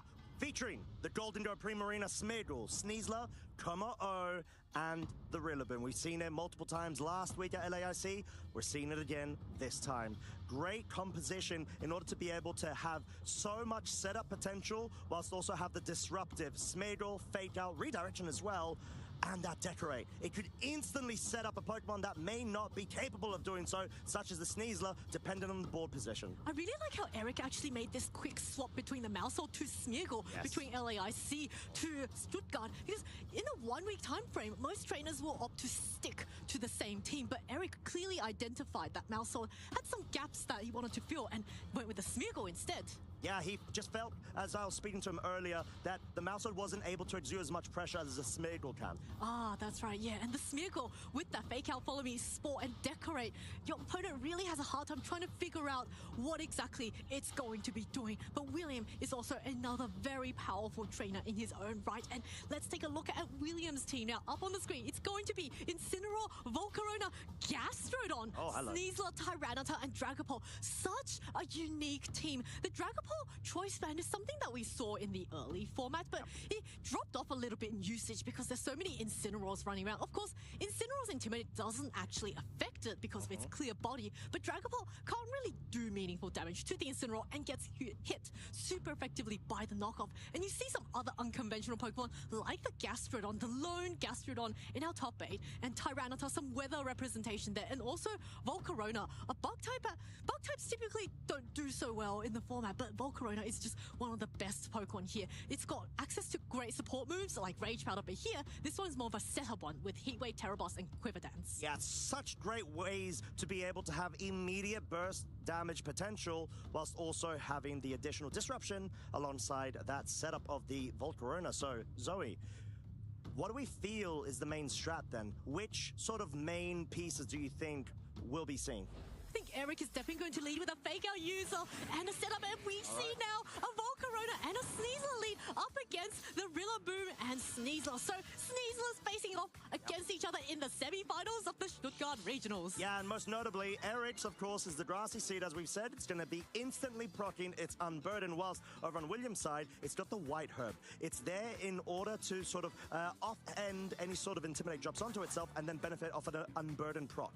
It's really interesting because Eric is the only player without an Incineroar on his team. It's facing off against an Incineroar on William's side, a Sneasler, which would love to see an Incineroar come in and proc that Unburden boost. But Sneasler on William's side still has the option of going for the close combat, drop its defenses, use that White Herb to boost itself back up, and then all of a sudden it's going to be possibly just as fast as Eric's Sneasler. We don't quite know the speed and fractions and who's faster, but it looks like William is actually going to recall the Sneasler immediately. Yeah, and bringing the Incineroar in just acts as a good way to be able to lower the damage output of both the Sneasler as well as the Rillaboom on Eric's side, have the fake out available in the subsequent turn. But Eric, with an immediate adaptation from his own side, brings the Primarina in. Oh, this is a contentious piece to try to bring in, given the Gastrodon could be an option for William in the back. Acrobatics dealing negligible damage onto the Incineroar. Heat Wave, though. Oh, but that's a burn on the right one.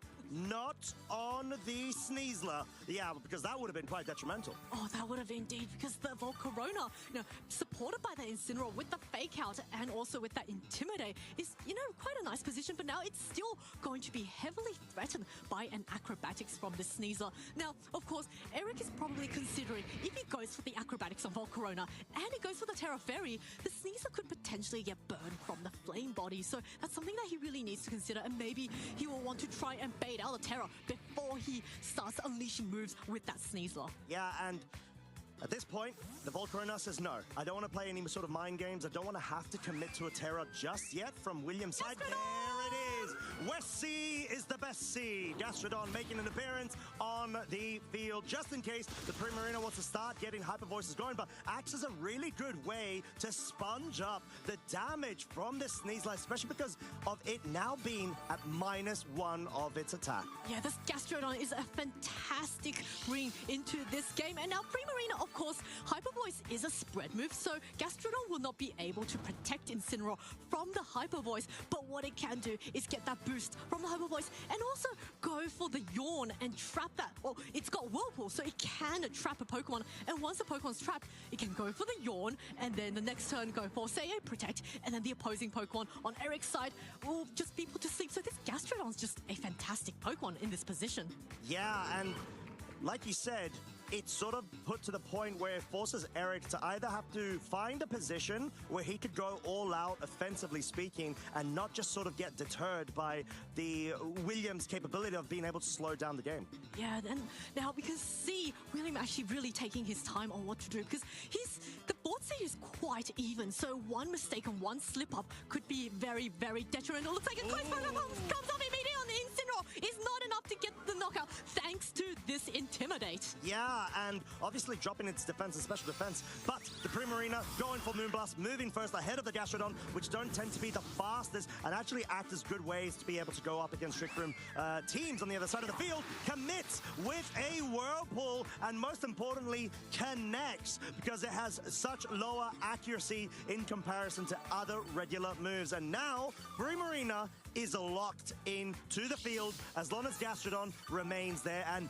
with the leftovers as well as a grassy terrain recovery, looks like it may be for a while. Yeah, Primarina burned and trapped in the Whirlpool. There's one other thing now with all of this residual damage is that Primarina could actually get punished by going for a Protect if it's trying to dodge a Yawn from this Gastrodon. But Gastrodon is just in such a comfortable position. It resists the Dire Claw from the Sneasler, of course takes neutral from close combat and acrobatics, but it can also just go on the offense with Earth Power onto the Sneasler. Now, Williams brought his own Sneasler on the field, and this is a perfect time to maybe go for a close, or actually both of these Pokemon resist the close combat, so maybe William might not be wanting to go for that Sneasler immediately in terms of the close combat, but he has that option there to restore its stat drops. Yeah, and this could very well be a commit on whether Eric remains on the field with the Sneasler or tries to forego the weakness to the Earth Power that may be incoming from the Gastrodon. But Gastrodon has such good presence on this board state right now. Eric not wanting to risk bringing a Pokemon that may fall susceptible to any sort of the shenanigans that may be ongoing, especially given the Fake Out trying to focus down on that slot. However, the Primarina on the offensive has to target down that Gastrodon, doesn't get a special attack drop, which would have been beneficial, and we got the confirmation. William clearly identifying that additional second slot, the Sneasler slot in particular, being so crucial in order to either slow down or force a KO onto. That was a perfect Protect from Eric there. And I think, maybe William may have doubled into the Sneasler because he remembered what happened yesterday when the Sneasler was allowed to get a Dire Claw off. Now, of course, this Primarina, with the burn damage and the Whirlpool chip damage, is slowly losing health because the grassy terrain is just not enough to offset so much of that residual damage. But we saw how much damage it was able to do to the Gastrodon, so he isn't in the worst of positions, and because it did not get Yawn, it's free to click the Moonblast button once again in this turn. Yeah, and there's so many mind games whether there's going to be a Terra Flying commit in order to forego the weakness to the Earth Power, but then you have to consider the Yawn focus into that slot, and then that introduces a deeper layer of mind games. Does Eric, because we saw the reveal of the Golden Go, want to bring that in, anticipating another Yawn going into it, given the good as Gold ability will be able to forego any sort of status moves going into that slot? Oh, there we go. The Sneasler does swap out, and in its place is going to be the Golden Go. So Golden Go, a very nice Pokemon against the Gastrodon. If it goes for the Orb, the Dire Claw goes off into the Golden Go. It does not affect it at all, and Primarina gets a Moonblast off onto this Gastrodon and drops its special attack. Yeah, and the Whirlpool, though, does connect, so William trying to go for the middle ground play there, doesn't want to commit to either side. This does allow, I would say, a regular Pokemon to be able to be trapped, but Golden Go is a Ghost-type. Ghost-type Pokemon, just for everybody to know at home, can escape from trapping moves that are on the field and prevalent onto itself. This Golden Go is in a really great position here. The Sneasler on William's side actually cannot hit it at all because its only two damaging moves are Close Combat and Dire Claw, both of which Golden Go is immune to. Now, Golden Go is threatened by an Earth Power from the Gastrodon, and if it stays in, it will be taking residual damage from Whirlpool. But let's not forget, Gastrodon now, thanks to the Moonblast, is at -1 special attack, and I would be willing to guess this is a bulky Gastrodon, not an offensive one. So Gastrodon, it's quite annoying, but not really putting out quite as much damage as maybe William would like. Yeah, and I think the fact that the Sneasler cannot touch this Golden Go is so crucial. It's got Close Combat and Dire Claw, which both of Golden Go's typings are completely immune to. Whoa! The self-Close Combat! In order to be able to make a free switch in here and not have to try to commit, perhaps, to a Primarina. And also get the defense and special defense drop to try and activate the Unburden. Maybe predicting a bit of a protector, but now Golden Go goes for the Mega Raid. It's enough to get the one hit knockout onto this Sneasler. So William has just lost 2 Pokemon and is down to the Volcarona up against all 4 of Eric's Pokemon. Yeah, I'm going to be honest, I'm a bit confounded from that because maybe William was anticipating a double protect or some sort of defensive play from Eric's side and just wanting to not lose momentum, bring that Volcarona in on the side, maybe even try to go directly on the offensive, but this is gonna be rough. I'm not gonna lie. Eric is probably most definitely going to be able to win this game 4 versus 1. Even though Volcarona's the setup type, it's immune to fake outs, let's say, from a future Rillaboom coming into the field. You're not going to have enough time to outpace a Sneasler in the back, surely, or maybe you can. This is such a commanding position from Eric. I'm trying to think of a world where William can win there. First, well, if the Volcarona... See, Eric can just go for the Maker Rain and Hyper Voice. Whatever this Volcarona does, it could maybe try and get the Heatwave. So Heatwave doesn't get the knockout. It is not enough to get the knockout. And so, looks like maybe the Golden Go, actually Shadow Ball. So that's not going to get the KO, but Primarina is going to follow up with a super effective Hyper Voice. Yeah, and there's not going to be any sort of special defense drops due to the Covert Cloak being the item of choice and nullifying all secondary effects. But Primarina, in anticipation of the Quiver Dance setup and not the Volcarona going on the offensive, wants to ensure that at least there's no setup potential, which is quite crucial.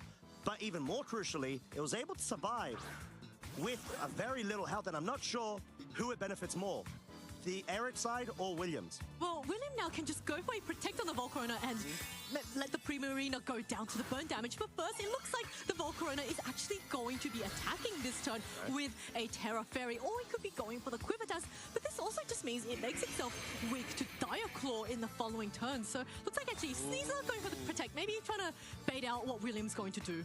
Yeah, and it's going to be crucial whether we're going to see a Haze commit yet again or not. But the fact that Heatwave was able to connect with the Primarina just removes that possibility as a whole. With just for 6 HP crit. Yeah, super mad at no, it didn't. But, this does bring Eric to a point where you've got Fake Out available, but surely you anticipate the obvious protect from the Volcarona, I would say, if it didn't have Covert Cloak.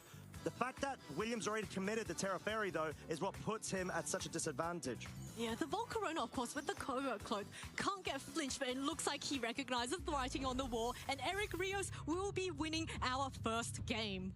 What a way to go about it. He is one more game away from getting yet another finals preview. William has to bring this back somehow. He's got to be able to force it through. He's been in this situation before, back against the wall. He can do it again, but he needs to be able to find the right path to navigate these tumultuous waters that Eric has been able to just absolutely set up. Yeah, I think William made a very aggressive read in those final turns of game 1 there, self-targeting the Gastrodon. I think he was maybe going for a read of a double protect, and then he thought in this way, he can get the Gastrodon off the field, get a free switch in, and then Sneasler would have activated the Unburden boost from the White Herb. But Eric, maybe reading a little bit into that, was not tricked by all those, and just went immediately on the offensive with the Golden Go and just did so much damage. And I think Eric's Golden Go put in quite a lot of work there, just completely walling that Sneasler. And looking at the two team matchups, I wonder if Eric might want to think about, the Sneasler I think was a perfect Pokemon. Yeah. Are we going to maybe see a Como, do you think? I mean, potentially. I did feel like William was in a really good spot with that Gastrodon sort of vortex mix in there and most likely not being felled by a KO there. So from William's side, I wouldn't be surprised to see the exact same come out, which seems to be at least the Volcarona and the Sneasler being brought, and the Primarina instead, from Eric's side, being brought from the get-go. Once again, we've got two Sneaslers facing off against each other, and William actually leading the exact same Pokemon as his Game 1 leads. Now, we all know in the Game 1, I believe he swapped out his Volcarona fairly early on. This Volcarona is threatened super effectively by the Primarina, but if it goes for Terra Fairy, it will be hit super effectively by the Diclaw. The nice thing is that Volcarona can't get any status from the Diclaw because it's holding a Covert Cloak. So there is that, but Volcarona not really the bulkiest Pokemon. I'm not sure if it really wants to stay in this position. And we've seen Eric time and time again being such a board-centric, focused trainer. May even try to read a inclusion from the Gastrodon in anticipation of the Primarina, bring that Rillaboom in favor of the Little Mermaid, and that's exactly what we're going to be able to see. Now Rillaboom comes in, sets up the Grassy Surge, which also means Eric's Sneasler is going to proc its Grassy Seed, get that boost to its defense, and most importantly, activate Unburden, so it will be the fastest Sneasler on the field. It looks like we're going to get a turn 1 Terrestrialization onto this Sneasler. Is that going to be William's Sneasler or Eric's Sneasler? It seems like it's Eric, since it's going to go for the Terra Flying commit as opposed to William's Stellar Form. No Terrestrialization from William's side. This may be a raw KO. Doubt onto the Sneasler. Already a one-hit KO. Eric has a lot of momentum going for himself. He's got Unburden. That is proc. Heatwave, sure, is going to be able to deal damage, but can it pick up a burn in favor of William? Doesn't seem to be the case. Oh, the Sneasler on Eric's side is off to a flying start, picking off this Sneasler on William's side, which also had Diaclaw, and now you've just removed all the chances of status. William, of course, now brings in his Incineroar, which is in a fantastic position against both of these two physical attackers. Sneasler having committed to the Terra means that the Rillaboom or any of the Pokemon in the back cannot, and having dropped that -1 stage of attack onto the Sneasler, I wouldn't be surprised to see William maybe wanting to swap out and bring the Incineroar back in. He needs to find a way to be able to have all of the overwhelming pressure that Eric's been able to exude strung back onto him. Primarina just coming in order to be able to make sure that it can directly threaten the Volcarona into potentially Terrestrializing, which then in turn will force a Diaclaw if there's no KO on the Sneasler, which seems to be the case, and no burn too. So this is definitely not what William was hoping for. Yeah, the Sneasler just hanging on with that 8 health. I wonder if that +1 defense boost also helped with, surviving that fake out with more health. And now the Sneasler being able to hang on with this sliver of health means that it still threatens the Volcarona. And at this stage, I think Eric is probably very happy about the work that Sneasler has done. He's probably feeling quite safe to maybe even go for the acrobatics on the Volcarona, because even if Sneasler gets burned, it's done its job anyway. It got rid of the opposing Sneasler. And the Primarina also in a fantastic position against 2 fire types on the field. Yeah, you want to be able to force the Terrestrialization early from William's side, and Eric clearly identifying that by committing with the additional damage output that the Terra Flying allows the Sneasler to be capable of, even when there are Intimidates flying around. And we're going to switch up from William's side. No Gastrodon. It is the Tyranitar bringing in the sand and going to act as a great resist to acrobatics. And I would say, sure, it's super effectively weak to Hyper Voice Water type via the Liquid Voice ability, but it's just so bulky on the special defensive side. But it's a Diaclaw, which does resist, but is there a status? Oh no! Another sleep! Eric Sneasler is on fire! Every time it clicks Diaclaw, something falls asleep, and now Sneasler is finally fell to the sand damage, but it's just wrecked so much havoc onto William's side. Tyranitar, somebody get a medic for it! It is asleep right now. The Sneasler from Eric's side, yes, it's down, but yet again, accomplishing its goal, being the best Sneasler there is for its trainer.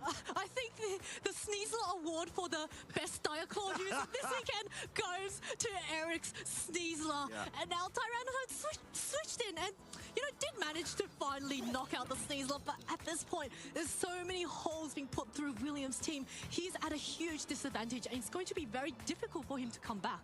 Yeah, and it's such a detrimental situation to be in from William's side. You brought in the Tyranitar at such a great way to not only confirm the KO onto the Sneasler because of the sand being brought, but also as a resist to any sort of acrobatics or Diaclaws. But yeah, you just need to avoid that status. Sneasler is gone. It's so gone. at least there's no more sleep from Diaclaws. But at this stage, yeah, the poor Tyranitar, it just swapped in, so it's actually guaranteed to not move this turn anyway, because he has to take that first turn of sleep. It looks like William's going to recall the Tyranitar for that Incineroar. The moment it came onto the field, it was put to sleep, and then it was chucked back out in hopes to find any sort of healing properties, which won't be the case. It's still going to have to take this mandatory turn later on. Incineroar in its position. We get a reaction from William there, committing with the Terra Fairy. hoping to be able to navigate around this predicament. The Volcarona needs to be able to set up to the point where it can try to outpace Eric's side, but not going for that just yet. The heat wave is so crucial. Golden Go taking so much damage. The Make the Rain comes out. The Volcarona's down. Volcarona is down, and William is down to his final two Pokemon in the Incineroar and the sleeping Tyranitar. Volcarona gets knocked out without really accomplishing too much. Yes, it did chip down the Golden Go, but Golden Go really did its job, and I think Eric put William in such a difficult pin there. See the Hyper Voice coming up, not enough to get the knockout in Incineroar, but it's going to get knocked out by the sand damage at the end of this turn. Oh no, Be the case if it weren't for the goggles. Yeah, exactly. I think the most crucial thing there, if you agree with me, Zoe, is the fact that maybe William was anticipating a defensive play from the Golden Go in hopes of getting ahead and just going for the offense. Yeah, but I think, Eric really had William in such a difficult position because there's no real reason to... Oh, what happened there? I just... believe it was a self-fake out in order to hope to slap the Tyranitar away, but that's not the case. There's no mechanic such as that. I think this is just going to be a loss for William Basilino and a progression into the semi-finals for Eric.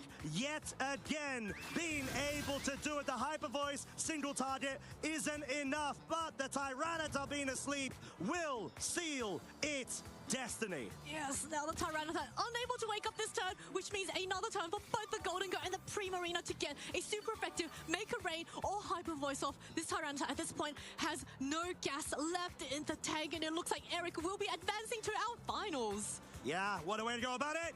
Give it up for Mr. Eric Rios.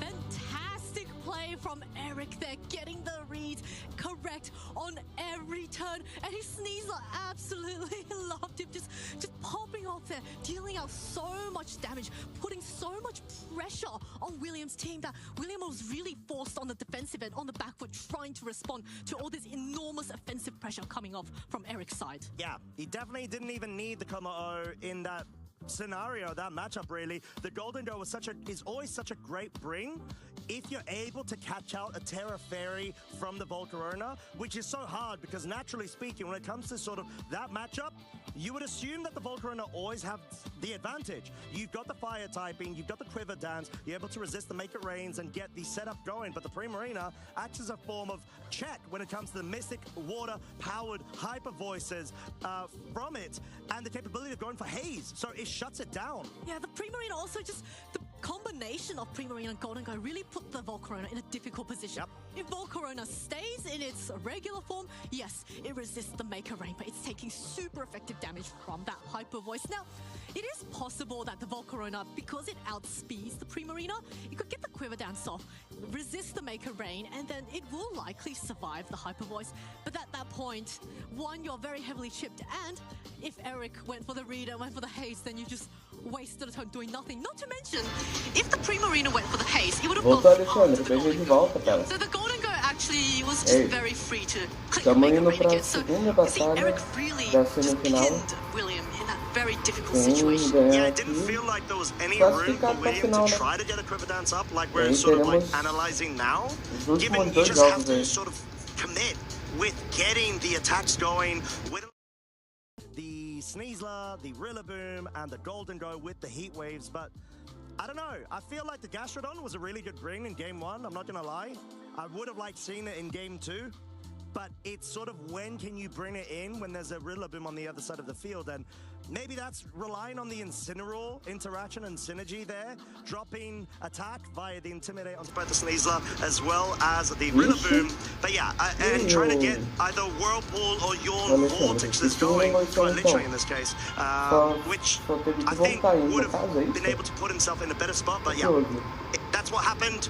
William, unfortunately, huge commiserations, but congratulations for reaching this top 8. But Eric, doing Eric stuff, making it into yet another finals. Yeah, what a treat of fantastic games we have had all weekend, and it just makes me itch to go and play the game myself. Now, I believe in the EU region, we have no more major tournaments for the rest of this calendar year. We will restart with Birmingham Regionals next year, but In the meantime, there may be some locals you could go to and test out your skills. Play that new shiny Regulation F that's going to be active from tomorrow. 2.0, everybody. But yeah, like you said, it's going to be a great sort of change up to the Regulation Set H 2.0 that we've been experiencing this season. And we do have a great intro video for any one of you new to the game and wanting to experience it. So please, take a look.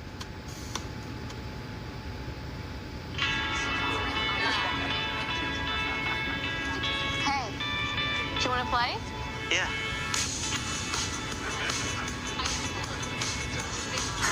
Nice. Want to show? I played that time. Yeah.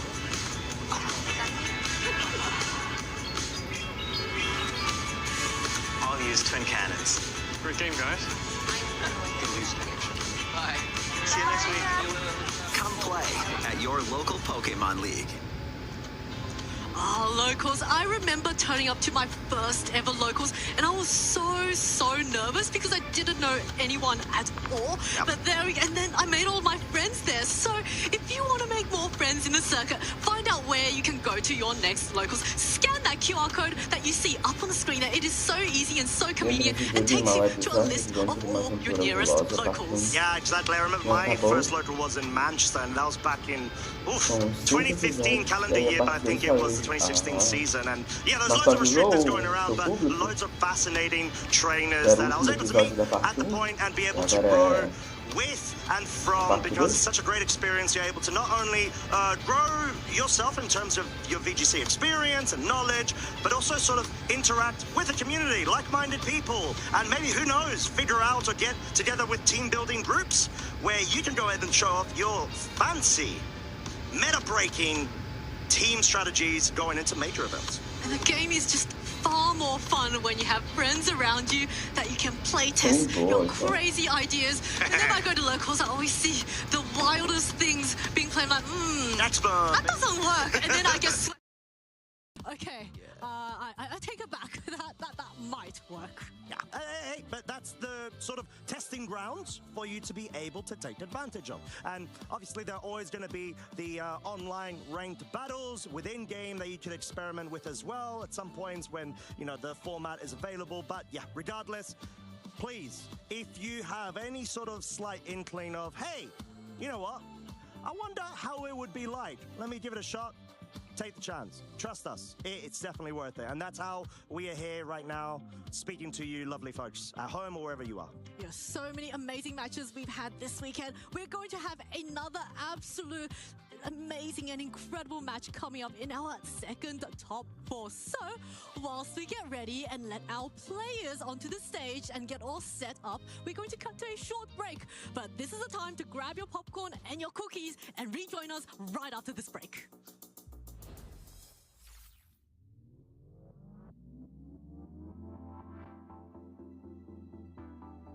Hi, I'm William Bassolino, WJ Box for as your username, and it feels unbelievable. I worked so hard in the last 10 years, like this January marks 10 years of career, and I really wanted to celebrate some way, and I think I found the best way to celebrate. How many years of competing?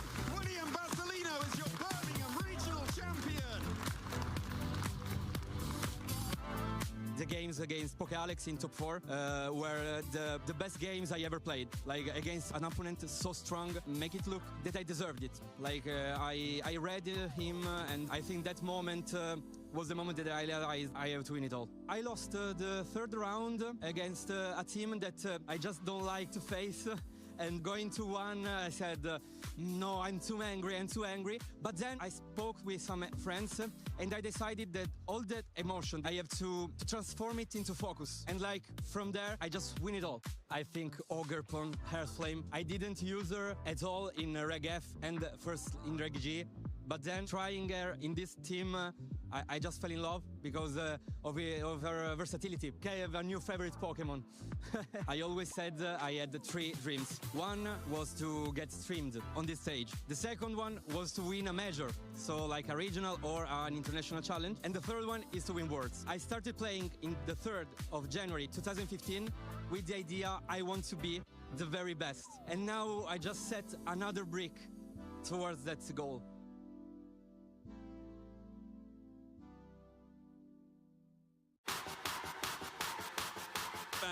out of Japan, a team that I think the whole world has been rooting for, dominating this game.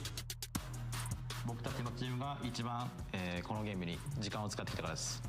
他のチームの誰よりも、プレイしただけではなくて、考える時間だったりとか、ユナイトについて、コミュニケーションを深めていったりだったりとか、そういった、話し合う時間をたくさん取りました。They just won't let up.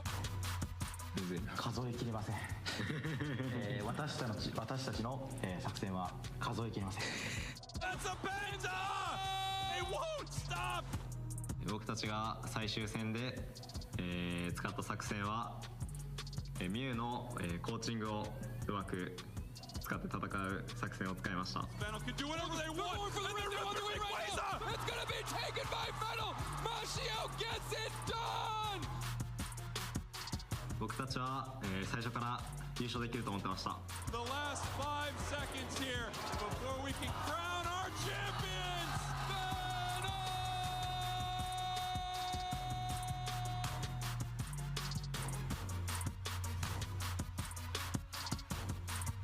世界スタート!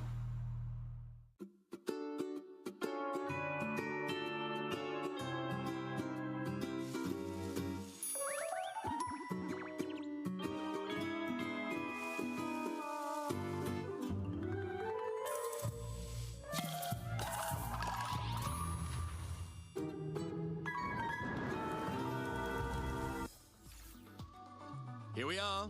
We're getting into our second semi-final here at the Stuttgart Regional Championships. I couldn't be more excited.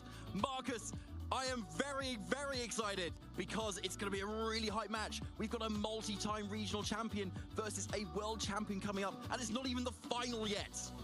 One finalist already decided is going to be Eric Rios, but who will he be up against? Is it going to be Michael Kelsch, our 3-time regional champion, world's runner-up, world's semi-finalist?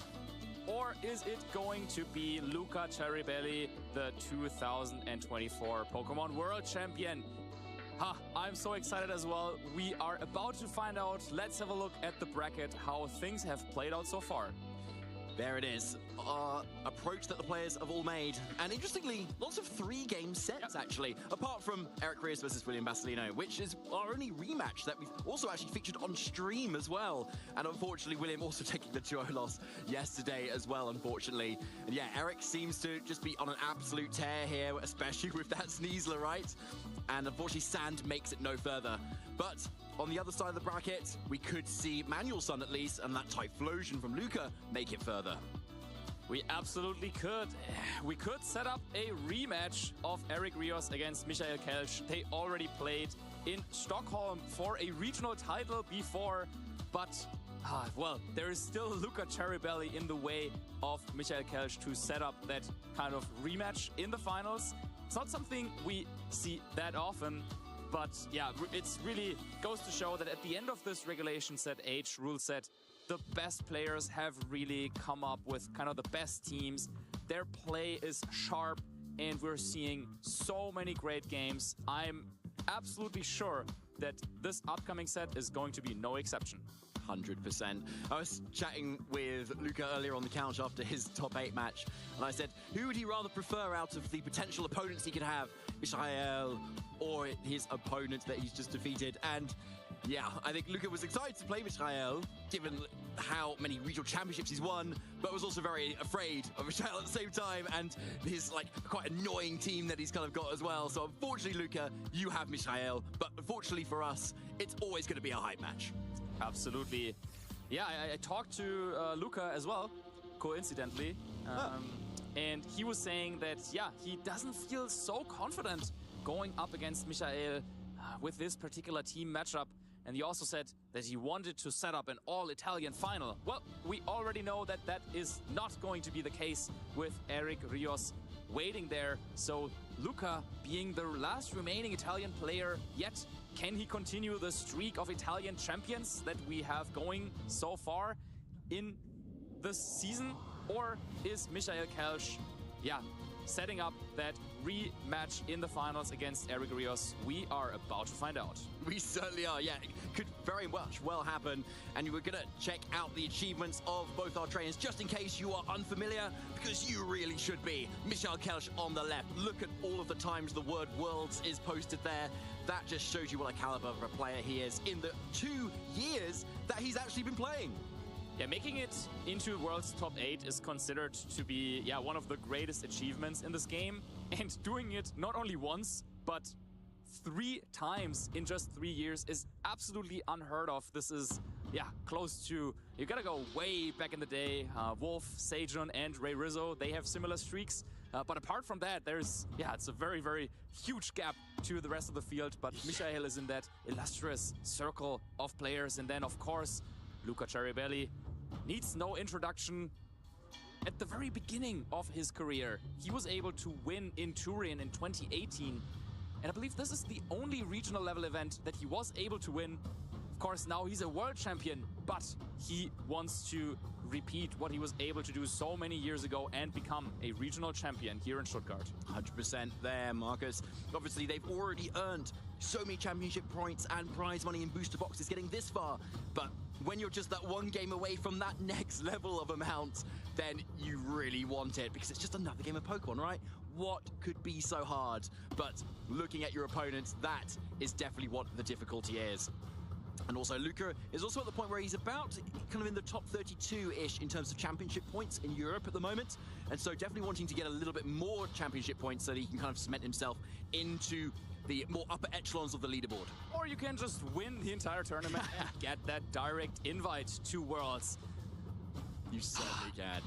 Yeah, Luca wearing his jersey there as well. We know that, the Italian players are supporting each other quite a bit, and I'm sure that he got some input from some of them that maybe have played Michael over the course of this tournament. But likewise, Michael has the support of the German crowd. The local hero, the last remaining German player in the tournament there, with his good luck charm, Victini, will be coming out with this Ursaluna Porygon 2 Kilowatts team. Yeah, so no stranger to using really well-established teams as Michael, but also just really creative ones at the same time and building them himself. But yeah, here we have a classic combination. Porygon 2 and that Kilowattrel. One can set Trick Room, one can set Tailwind, and that can kind of dictate what sort of a game plan you want to make. And then you've got Ursaluna and Golden Go, these powerhouse Pokemon that can really do a lot of damage. Obviously, one can set up. And then you've got Incineroar and Mungus to help support all of those jobs together. And it's a really strong core generally, and you've kind of got your opponent in a bind where they need to really predict what lead that you're going to go with, and if they get it wrong, they can really be on the back foot. Yeah, on first glance, there aren't that many surprises here in this team. One thing I wanted to mention is the Shadow Ball on Porygon 2. No Ice Beam. This could be interesting. But then also we've seen that Michael has some very, very delicate ways of training his Pokemon. As we saw yesterday, a Golden Go just taking a Life Orb Shadow Ball. So definitely something that Luca has to watch out for. This Golden Go is not as it seems, even though it is holding the Life Orb, trained to be very, very bulky. And Terra Dragon as well, so a really good Terra target when faced with that Typhlosion. Speaking of the Typhlosion, there it is, alongside Luca, its trainer. Along with this rest of this composition, very reminiscent of Yuma Kinugawa's LAIC winning team last week, but of course that Annihilate over what would be the Flamigo there, and over the Dragonite that Luca Ceribelli had been using back at LAIC as well, with a very similar composition. So very familiar with this team, as on top of the fact that it's already proven to be very strong. Yeah, but then we also talked about some key differences comparing this team to the one that Kinugawa used to win LAIC. We have the Farigiraf with Throat Spray and Whimsicott with Focus Sash, so both of them are really much more offensive than on Kinugawa's version. And we saw this also on stream before, how crucial it can be to have those support Pokemon deal a lot of damage. And when you've got a Farigiraf and Psychic, it's great into a Mungus. Oh, absolutely. Great into Mungus, but you have to watch out as to when is Trick Room going to be up, because then of course Amoongus can put Farigiraf right to sleep. So I think maneuvering around Trick Room is going to be very, very important, but it seems like neither player has any interest going into Trick Room whatsoever. We see 2 special attackers and 2 Tailwind support Pokemon on the field. Yeah, really interesting when you've got down the threat of Trick Room there, and that could completely flip Tailwind on his head. But yeah, there's that Golden Go and that Terra Dragon Hopper there, going for the potential to reduce the damage coming in from that Typhlosion, even when Sunny Day is set up. Yeah, now the question is there going to be just a Tailwind and Eruption coming out from Luca? Of course, Michael has to respect this, therefore selecting the Terastallization and probably will set up a Tailwind of his own. But first, there's that Golden Go going into its roaring dragon form instead, as if it wasn't good enough. So, now going into the next turn, it's going to be that Prankster user, Whimsicott, with that Tailwind going up first. And now Typhlosion can go for an attack instantly here. Of course, it's going to be that Eruption doing massive damage across the board. Kilowattrel with its Focus Sash can hang on, and Golden Go with its nice Terra can also hold on here. It's going to be Kilowattrel following up, matching that Tailwind now. Golden Go can start to go for an attack this time, but has it been that Shadow Ball? Has it been that Make It Rain? Yes, it is. Typhlosion gets away with it, and Whimsicott down to its Focus Sash as well. There was also the option to go for Shadow Ball to knock out Typhlosion, but Michael deciding that this might be even better because you are kind of locking Typhlosion in. It is locked into Eruption and now reducing the base power already. And because Kilowattrel was able to match Tailwind, now Kilowattrel probably faster than both Whimsicott and Typhlosion, though has to watch out for Encore that could come out of Luca's side. So yeah, another Eruption wouldn't do that much damage, but you don't want to lose Golden Go to a Moonblast if Luca predicts kind of a defensive play coming out of Michael. Yeah, there's the downside of Terra Dragon, and there's the Encore that you spotted there, Marcus. Into this Kilowattrel now going to have to go through another Tailwind and basically being useless on this turn. But because Typhlosion is forced to follow up with an Eruption, this is actually not that bad for Michael. So he knew, well, even in the worst case, if Encore is coming out, Kilowattrel will be knocked out and I get the free switch in. Yeah, really nice call out there. So it doesn't look that great, but yeah, you definitely don't want to take an Eruption for your troubles in the back. Also could have just been a Sunny Day Eruption as well if you'd switched into, would have taken even more damage. But the question is, Marcus, what do you go into here? Because Ursaluna just does the damage, but Incineroar resists the fire. Yeah, I think you gotta go for Incineroar right here. Then with two Pokemon resisting fire-type attacks, and with the fact that Typhlosion is already a little bit weakened, I think this could be a crucial turn for Michael to maybe expect or to predict what Luca is going for, and this has the option for a potential double knockout if Michael can call the turn correctly. Whimsicott is going to get out of there, turning up the heat a little bit more with Incineroar. Lowering the attack stat of Michael's own Incineroar and getting into a position where it can start to fake out this Golden Go. But not before it switches out, actually. Now revealing the fourth Pokemon in the back, that's Ursaluna. But is it going to catch a fire move? Oh, it absolutely will. Eruption coming out from Typhlosion. How much damage is going to do? Wow! Over half HP. And now the question is, does Michael want to knock out Typhlosion? Incineroar instead, going for a U-turn, some repositioning, and it's quite delicate decision by Michael. They're keeping this Typhlosion around. I mean, it has already taken quite a bit of damage, but Eruption is just still so powerful. Yeah, it really is, and now there's no speed control you can get around it because Tailwind has been matched on either side. On top of that, Luca still has preserved the Tailwind user in the back as well. So even when it goes down, Luca can still bring it in and get it right back up again. So just the Typhlosion's natural speed here being really key in this matchup. Yeah, Typhlosion looks like it's in a prime position here to just keep going for more and more Eruptions, and maybe now the decision to let Typhlosion stay on the field will come back to bite Michael a bit. But first, Incineroar doing what it does best, getting back in there to take some fire moves and switch in. A bit of a repositioning for Michael here, going for the Protect and the Golden Go. Hopefully Incineroar gets out of this turn unscathed, or relatively, I suppose, facing down this Eruption that's coming out for the third time. Yes, with that Assault Vest, it's going to be able to struggle that off really nicely. And a great Protect there, knockoff going to that slot. Now, how can Michael get himself into a better position here? Now, maybe he can capitalize on the fact that Fake Out is active, so you can shut down this Incineroar if you want to, and maybe finally go for a KO on Typhlosion. However, we know the final Pokemon for Michael is Ursaluna that is already damaged, and Luca still has one more Pokemon waiting in the back, so you really gotta make something work here. Yeah, Luca's not getting any room for Michael to try and set up, going straight away for that Eruption, saying, if you're going to try and set up, I'm going to make sure you're paying for it with all this damage. But Michael going for that Shadow Ball now gets the KO on that troublesome Typhlosion. Finally, it goes down, but the damage has already been done. Michael, going down so low in HP on this Golden Go. And as long as Luca can navigate those next couple of turns nicely, even with his own Ursaluna now coming out, it seems very, very difficult for Michael to deal with Ursaluna and also with Incineroar. Yeah, that's a tough ask for sure, particularly as you've already spent the Terror on your Golden Go, so you can't Terror your Incineroar out of your Ground-type weakness either. So healthy are the Pokemon on Luca's end in that Ursaluna. It seems like it could just rip through Michael's team, especially given Whimsicott could come in later. I think the one thing that Michael maybe is trying to set up here is bringing his own Ursaluna in a way where it can naturally outspeed both Incineroar and Ursaluna Blood Moon.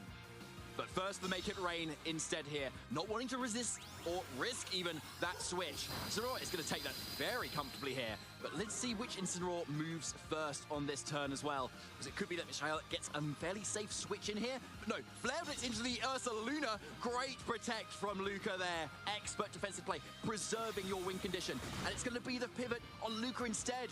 Going after Michael's Incineroar as well is so good too. You can get in that Whimsicott really nice and safe now to start threatening those moves.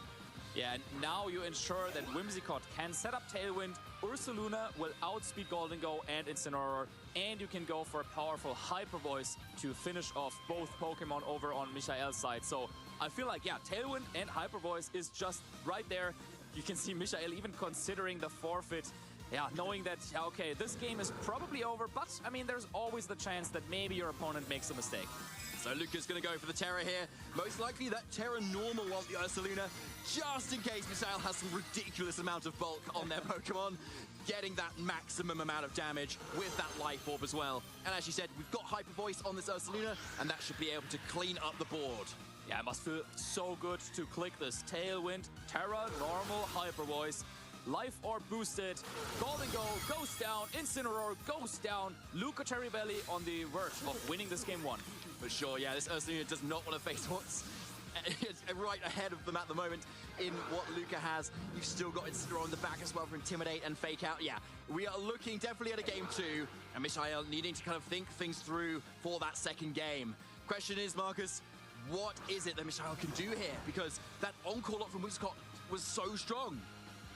Oh yeah, Ursaluna, I think, on Michael's side, just wasn't able to do anything. It switched into a Eruption, took 50%, then it switched out again, and then it was never to be seen. So Michael has to find a way to set up an environment where Ursaluna can deal damage. Now, we can expect Ursaluna on Michael's team composition to be pretty fast. It might even be faster than Incineroar or Ursaluna Blood Moon over on Luca's side. And we didn't get to see that as Michael, found himself always at a speed disadvantage there in that end game. Once Kilowattrel went down, but Whimsicott was still around for Luca. So maybe the Trick Room could be the way for Michael to approach this matchup. Seeing the approach from Luca off game 1, that would have been better, but at the same time, Luca can also flip the script, can bring their own Trick Room Pokemon with Farigiraf, for example, to counter that. So it's not that easy. And I think just with Michael's team composition, he's kind of forced to terrestrialize Goldengo into Dragon to gain an additional resistance to Fire-type moves. But Luca was able to capitalize on that so nicely with the Typhlosion in that first game. For sure, just firing fire moves into it. It still worked, didn't it? Now, here we go. We are in our second semi-final, game 2 now. Luca, 1 win away for taking it and getting to the final. Farigiraf and Ursaluna for Luca, and Kilowattrel, Porygon 2 for Michael.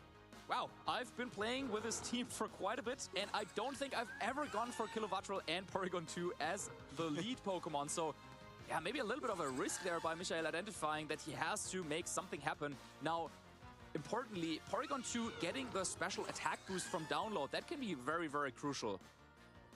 It certainly can, because when you are hitting that Ursaluna on the more squishy special defensive side, that damage really adds up, particularly given the fact that Porygon 2 could go for that Terra Fighting Terra Blast, which would be really strong, but it would be completely null and void into a Typhlosion. But Michael does not fall for the bait. Switching in that Incineroar instead, just as the other fire type comes in. Really great switch there, especially also into this Frigoraph, offering super effective damage into either slot. Oh, it's going to be the air slash though to the Frigoraph. Do we see a flinch? Not quite. Hyper Voice first though, looking like an easy 2-hit KO, especially after that throat spray on the Frigoraph here. So no Trick Room set, nor any Tailwind set. Yeah, but with Incineroar joining the field, now there could be an opening for Michael to make a read here. Maybe either set up Tailwind and go for a big knockoff into Typhlosion, or for a potential double up into Frigoraph if he's expecting some sort of Trick Room play coming out from Luca.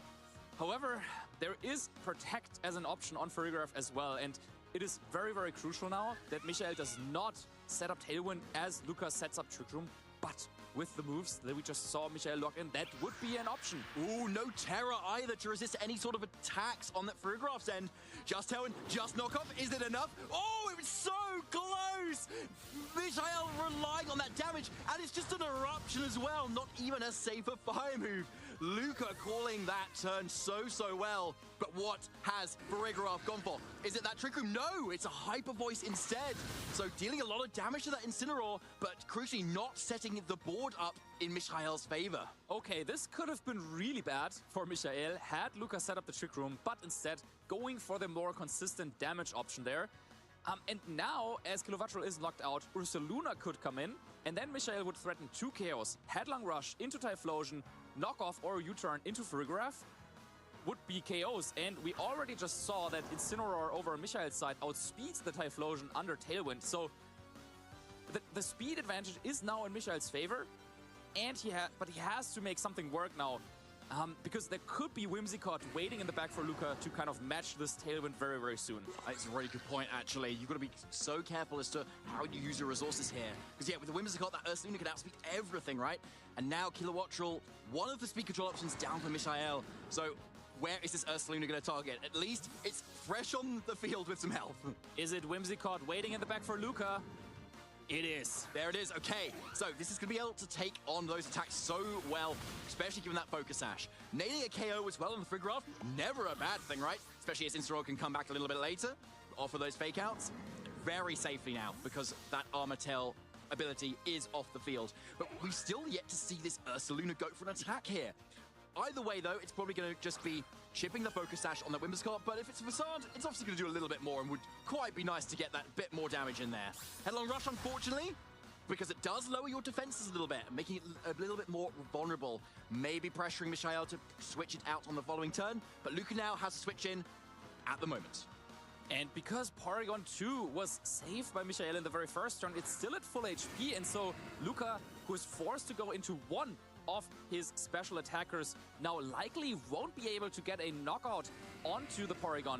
Now, of course, there could be a potential of a sunny day and Terra Fire Eruption. However, as we know right now, Michael has the speed advantage from the Tailwind, so Ursaluna is currently outspeeding Typhlosion, forcing Whimsicott to go for a Tailwind if it wants to, ensure that Typhlosion gets to move. But because of that, Michael could also protect on the Ursaluna and just set up a Trick Room that way. It certainly could, actually, but then you leave yourself open to that Encore strategy as well that could come out. But here we go. It's actually the Terra Fire Eruption coming out from Typhlosion. Is it that Tailwind? Is it that Sunny Day? Needs to be this Tailwind to outspeed this Ursaluna. But there's what you called there, Marcus, the Protect on the Ursaluna. Does the Trick Room go up here? It is that Tailwind. Porygon 2, in theory, should survive this attack. It's going to be strong, though. Let's see if it actually does, because this is very powerful. Choice Specs, Terra Fire boosted Eruption into Porygon 2, 192 to 56. Yes, it survives, but it's not a Trick Room. Terra Blast instead into that Typhlosion, doing a lot of damage. Predicting the Terra Fire and going for the damage over the Trick Room because he did not want to be caught into some Encore endgames. However, now Typhlosion considerably weaker with Eruption. Is it enough to knock out Porygon from this range? Well, you've got to consider the Blaze ability that's now active. Yeah, exactly. The Typhlosion is below 30% HP, so it's really hard. I can't get my head around the calculations of it all now. Because if it is enough for the knockout, then Luca can go for an Encore into Ursaluna to lock it into Protect, and then also use Eruption to knock out Porygon, which would then leave Michael with only Incineroar. And there's still the Ursaluna Blood Moon waiting in the back for Luca. Oh, so it's the Sunny Day instead here, of course. So now you really guarantee that Eruption damage. But Ursaluna didn't switch out. It's still there. But this is going to still be a lot of damage. Porygon 2 definitely going down. Does Ursaluna hang on? No, it doesn't! Double KO for Luca Cheribelli.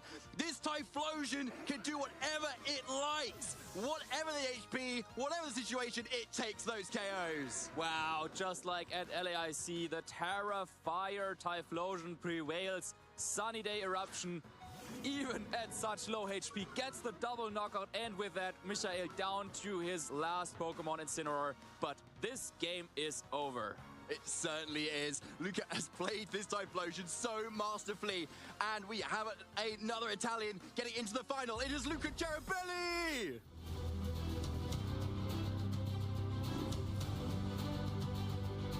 Overcoming what he thought was a pretty tricky matchup against one of the best players in the world. But, of course, Luca is one of the best players in the world himself. In fact, in 2024, he was the best player in the world. Now here in Stuttgart, in the grand finals against Eric Rios. What a set. What a set that was. It just seemed like Luca was just always in the driver's seat there. It was very reminiscent of how Yuma was playing last week as well, right? He was just able to kind of consistently call the defensive play that Michael was trying to make and just getting the exact turns right, going for Sunny Day when it counted for the damage, going for the Tailwind to match that speed control as well. And then even when Michael left that Ursaluna in at the end game there, I was like, surely it survives here. But no, Luca knows his team so well. Yeah, this damage potential of this Typhlosion and the Ursaluna Blood Moon, just a little too much to handle for Michael and his team. And yeah, Kilovatro tried both games to make something happen with the Tailwind, and it looked like with Typhlosion being weakened in the first game, maybe there was an opening, but Luca knew exactly what he needed to do, stayed in, kept going for Eruption, and then finally reached this beautiful position with Ursaluna Blood Moon for the double knockout. Yeah, there's another huge Eruption there as well. Incineroar was taking quite a few of them. Obviously, definitely a nice bring, given that Assault Vest too. But yeah, just wasn't able to do the amount of support it wanted to. Luca shutting down a lot of what it could do with that Farigiraf, providing that Armor Tail, making sure Fake Out was never on the board either. And so Typhlosion just was able to launch so many attacks out. Did we even see the Ursaluna actually attack other than maybe that Hyper Voice? It was just, seemed like it was just Typhlosion's stay. It was Typhlosion City, eruption after eruption. And yeah, I mean, coming into this tournament after LAIC, yesterday in the morning on the couch, we were talking about this team, right? We were saying, okay, Typhlosion is now in the meta. How did players prepare for it, and what is their answer to it? Well, it seems like maybe there just isn't a good answer, or maybe Eric Rios has it. But in this game, it certainly felt like, well, Typhlosion, oh yeah, the answer is you just do a little bit of damage, you weaken the power of Eruption, but that strategy didn't work in this game. In both games, Typhlosion had to take some hits, but then still was able to dish out the damage it needed, even when it was at such low HP in that second game. It felt like it was almost the perfect amount of HP as well, right? If it maybe had a slightly more, it would have been above 33%. Out of Blaze. And then, yeah, out of Blaze, exactly. And then actually would have done less damage. And then maybe Ursaluna survives there. I don't know. It's really hard to call, obviously. We can't obviously replay that, like, entire match just to find out. But, yeah, what a match. That's definitely one I will be remembering. Oh, for sure, and also definitely one that our players will be remembering, especially, of course, Luca, as he came out on top of it, and now setting up this finals against Eric Rios. Yeah. That is going to be a great one as well. Definitely will be, and I think you said, like, they've played before as well, and I believe Luca may be taking the win, is that right? Oh, it was Michael playing against Eric in Stockholm Regionals Finals. Yeah, I checked my database. I didn't find any, like, big stakes games that they were playing against, but we will find out about that before the finals for you. And yeah, wow, if you are inspired by all this action and you want to maybe join us for some of these tournaments yourself, then please check out the link below, rk9.gg/events/Pokemon, where you can find out what are our upcoming events of this calendar season. Yeah, you certainly can. There's plenty more action to be had here. We've got Birmingham, we've got EUIC as well, all of which are still only in the next couple of months as well, and plenty more beyond that season too. So yeah, definitely look up when those sign-up dates are, because those tickets go quick. So you've got plenty of time to prepare for your next big trip. And I need some time to prepare for our next big game, which will be the grand final. So we will have just a little bit of a break, get those players set up, and then we will be back with the grand finals here at Stuttgart Regional Championships. Michiel Couch takes the title here at the Utrecht Special Championships. Michiel Couch is your champion. It feels amazing winning a regional, especially if you play against a very good friend in the finals. I would have not been mad even if I lost, but since I won, I'm even happier. I think the key moments were that my team had some very interesting techs. For example, my Incineroar was faster than my own Urshifu and Landorus, and many people did not expect that to be that way, and I caught so many people off guard with that. And the team itself plays very well. You have a very defensive core, but you can also do a lot of damage with Choice Specs Marino and Choice Band Urshifu. The team I chose was built around Miraidon and Calyrex Ice. And the funny part about my team is that me and my friend group had no team until Friday. So one day before the event, we sat down together and we tried to build a new team from the scratch. And we had an original idea of Calyrex Ice, Miraidon and Grimmsnarl, but we didn't know how to finish the team.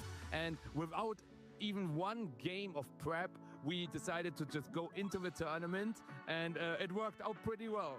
The win today was actually something I didn't really expect, but I'm just very happy that we were able to build a team that will impact the meta game as of now, because this will definitely be a team that has to be reckoned with in the future.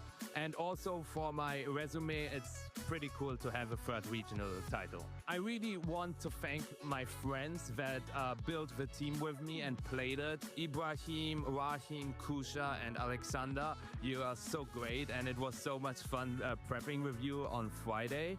And I also really want to acknowledge my finals opponent, Lewis Markle, because he's also a very good friend of mine. And as I already said, playing against a friend in finals is just something you can only dream of.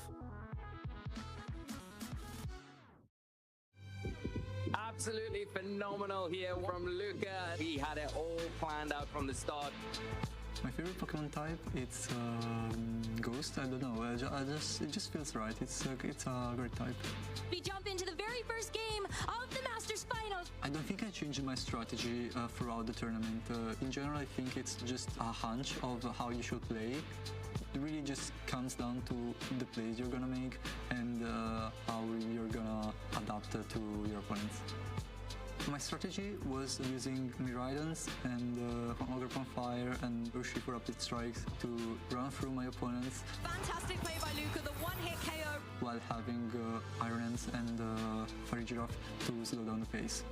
Miraidon has been the best Pokemon in the tournament. That is a massive turn here from Luca. All the players I faced at this tournament had been a challenge on their own. In general, I was worried about some supporter Pokemons, such as Landorus or Rock Ogerpon, when coupled together with other strong Pokemons like Calyrex Ice, Calyrex Shadow, or Terrapagos were really difficult to deal with.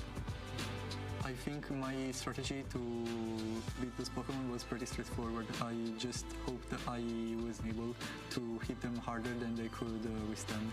And that is going to be Luca one step closer to becoming the world champion. This was my 5th World Championships. I've never gotten this far.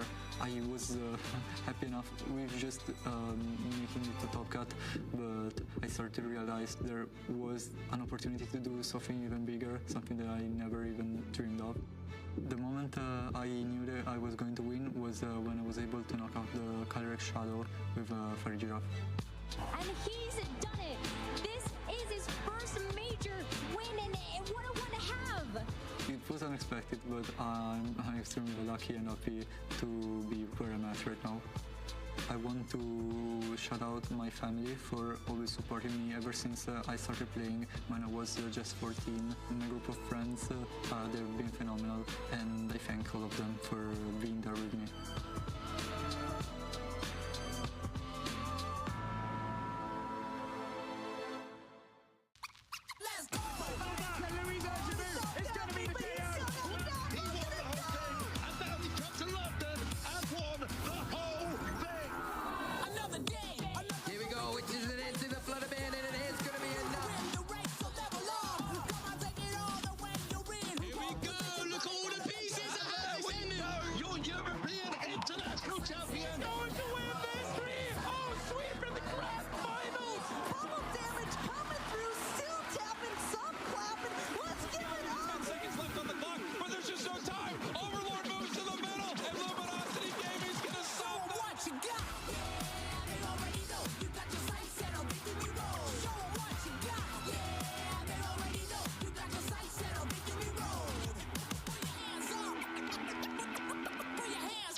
Here we go.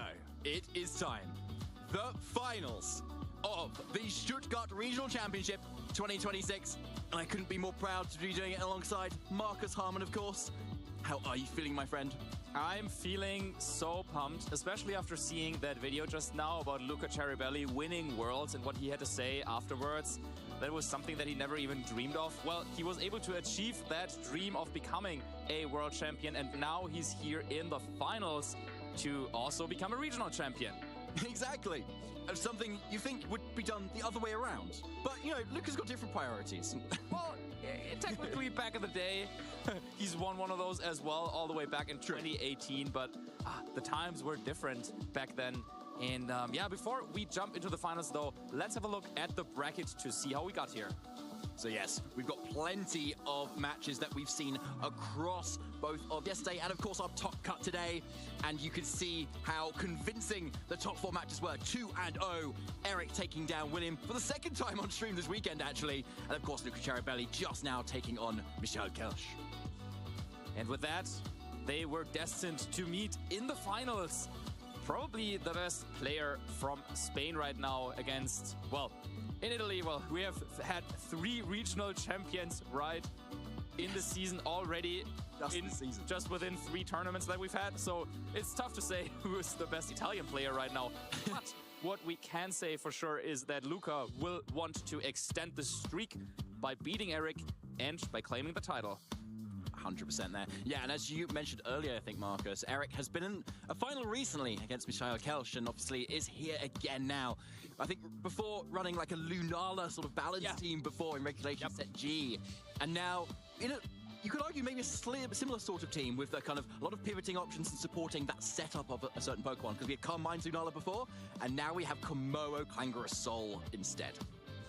Yeah, maybe Eric is starting to build a little bit of a reputation to bring some of the more niche Pokemon choices, as you were just mentioning. And when we have a look at his run and how he made it to the finals, we can also see that he faced a couple of interesting Pokemon along the way. He certainly did. And starting out of the gate with very interesting Pokemon indeed. That Clefable, Flamigo, Hydreigon core that plenty of people obviously run is something that he's definitely been able to conquer there, which is great to see. And plenty of other matchups that he's been able to prove himself to win. But the one matchup that he did lose was in round 8 against Luca Ceribelli. We were saying it before, it seems like only world champions were able to defeat Eric in this tournament. And so the grand finals is going to be a rematch between these two players, and Luca came out on top in phase 1. Now, of course, Eric has a lot of time to think about that, so we'll see if anything is different. But here are the rest of your rounds here. And interestingly, taking down Sebastian Ernst with a Dondozo Miascarada team, which is really cool to see. Absolutely. So completely undefeated today. Eric Rios winning every single round and also defeating some of Luca's teammates in the process there, beating Giuseppe in top 8 and William in top 4. So I'm sure Luca will want to get some revenge and take the title back to Italy. Well, we can't forget how Eric did that as well, using his trusty Sneasler as well. Yep. Clicking that magic diagonal button as well, and seemingly getting sleeps exactly when he needed them as well. Obviously, Eric played the game very nicely too, but yeah, something is up with that Sneasler, and it's got to be on Luca's mind as well. How is he going to play around the potential for all those shenanigans? Yeah, I mean, there can be different approaches, right? You can just ignore it and just hope that it doesn't come up, or you can try to play around it and try to not give your opponent any openings to even go for the Dire Claw.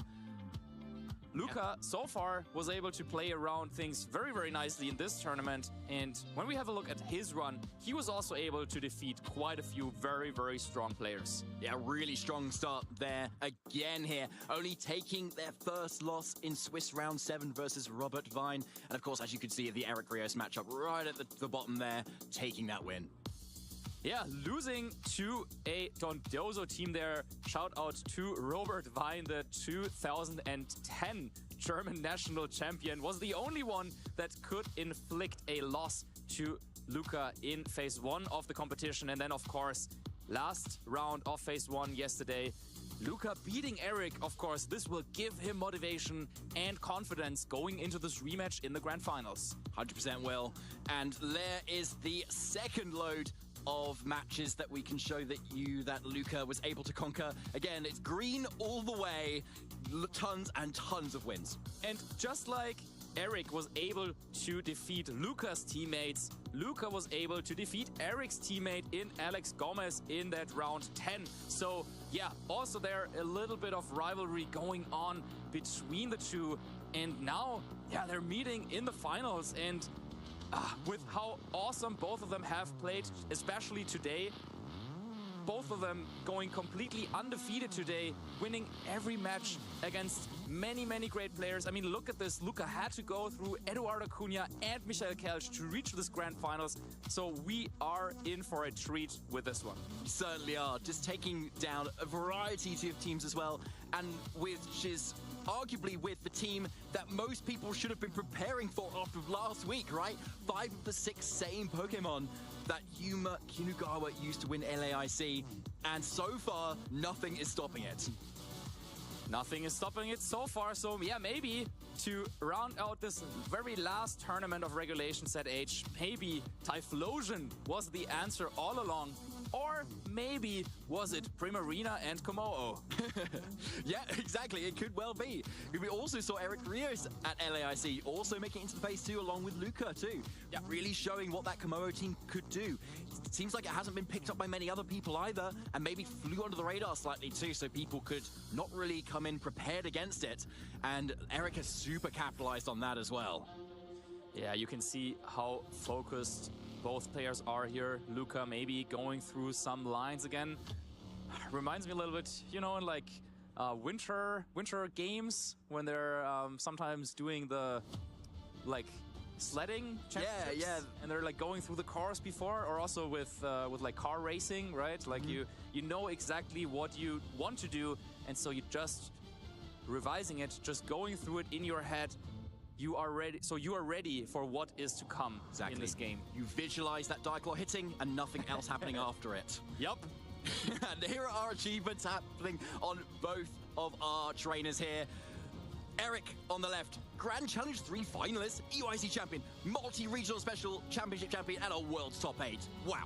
Can Eric claim his 5th regional level championships? This would be #1 in Europe in terms of how many championships he has. So that is definitely a big motivation for Eric. And then we said it before, Luca's regional level championships in Turin in 2018. That's already a couple years ago. So of course, Luca will want to update that and double the amount of regional championships that he has won. But of course, being a world champion, winning the biggest title of all, yeah, his career has been magnificent either way. Couldn't put it better myself, Marcus. There is the fire team that Eric has been running this entire weekend, which we've seen multiple times as well. That Komodo with the soundproof and that Clangorous Soul. If you wanted any setup Pokemon, this is the one that seems to have flown under the radar and supported by an amazing cast, and also just a Golden Go for good measure. Yeah, it seems like, yeah, without Golden Go, a lot of players aren't even leaving the house these days. But Eric was one of the very few players in this Phase 2 that left the house without an Incineroar. No Incineroar on this team. And yeah, he is really trusting Smeargle and Rillaboom in terms of fake out. But when we will have a look over on Luca's team, we will see that there is a Farigiraf waiting for those tasty fake outs to be blocked by Armatail. It is tough to formulate a strategy, but one thing that should be noted is the fact that Eric does have a couple of resistances against fire-type attacks, unlike Mishael.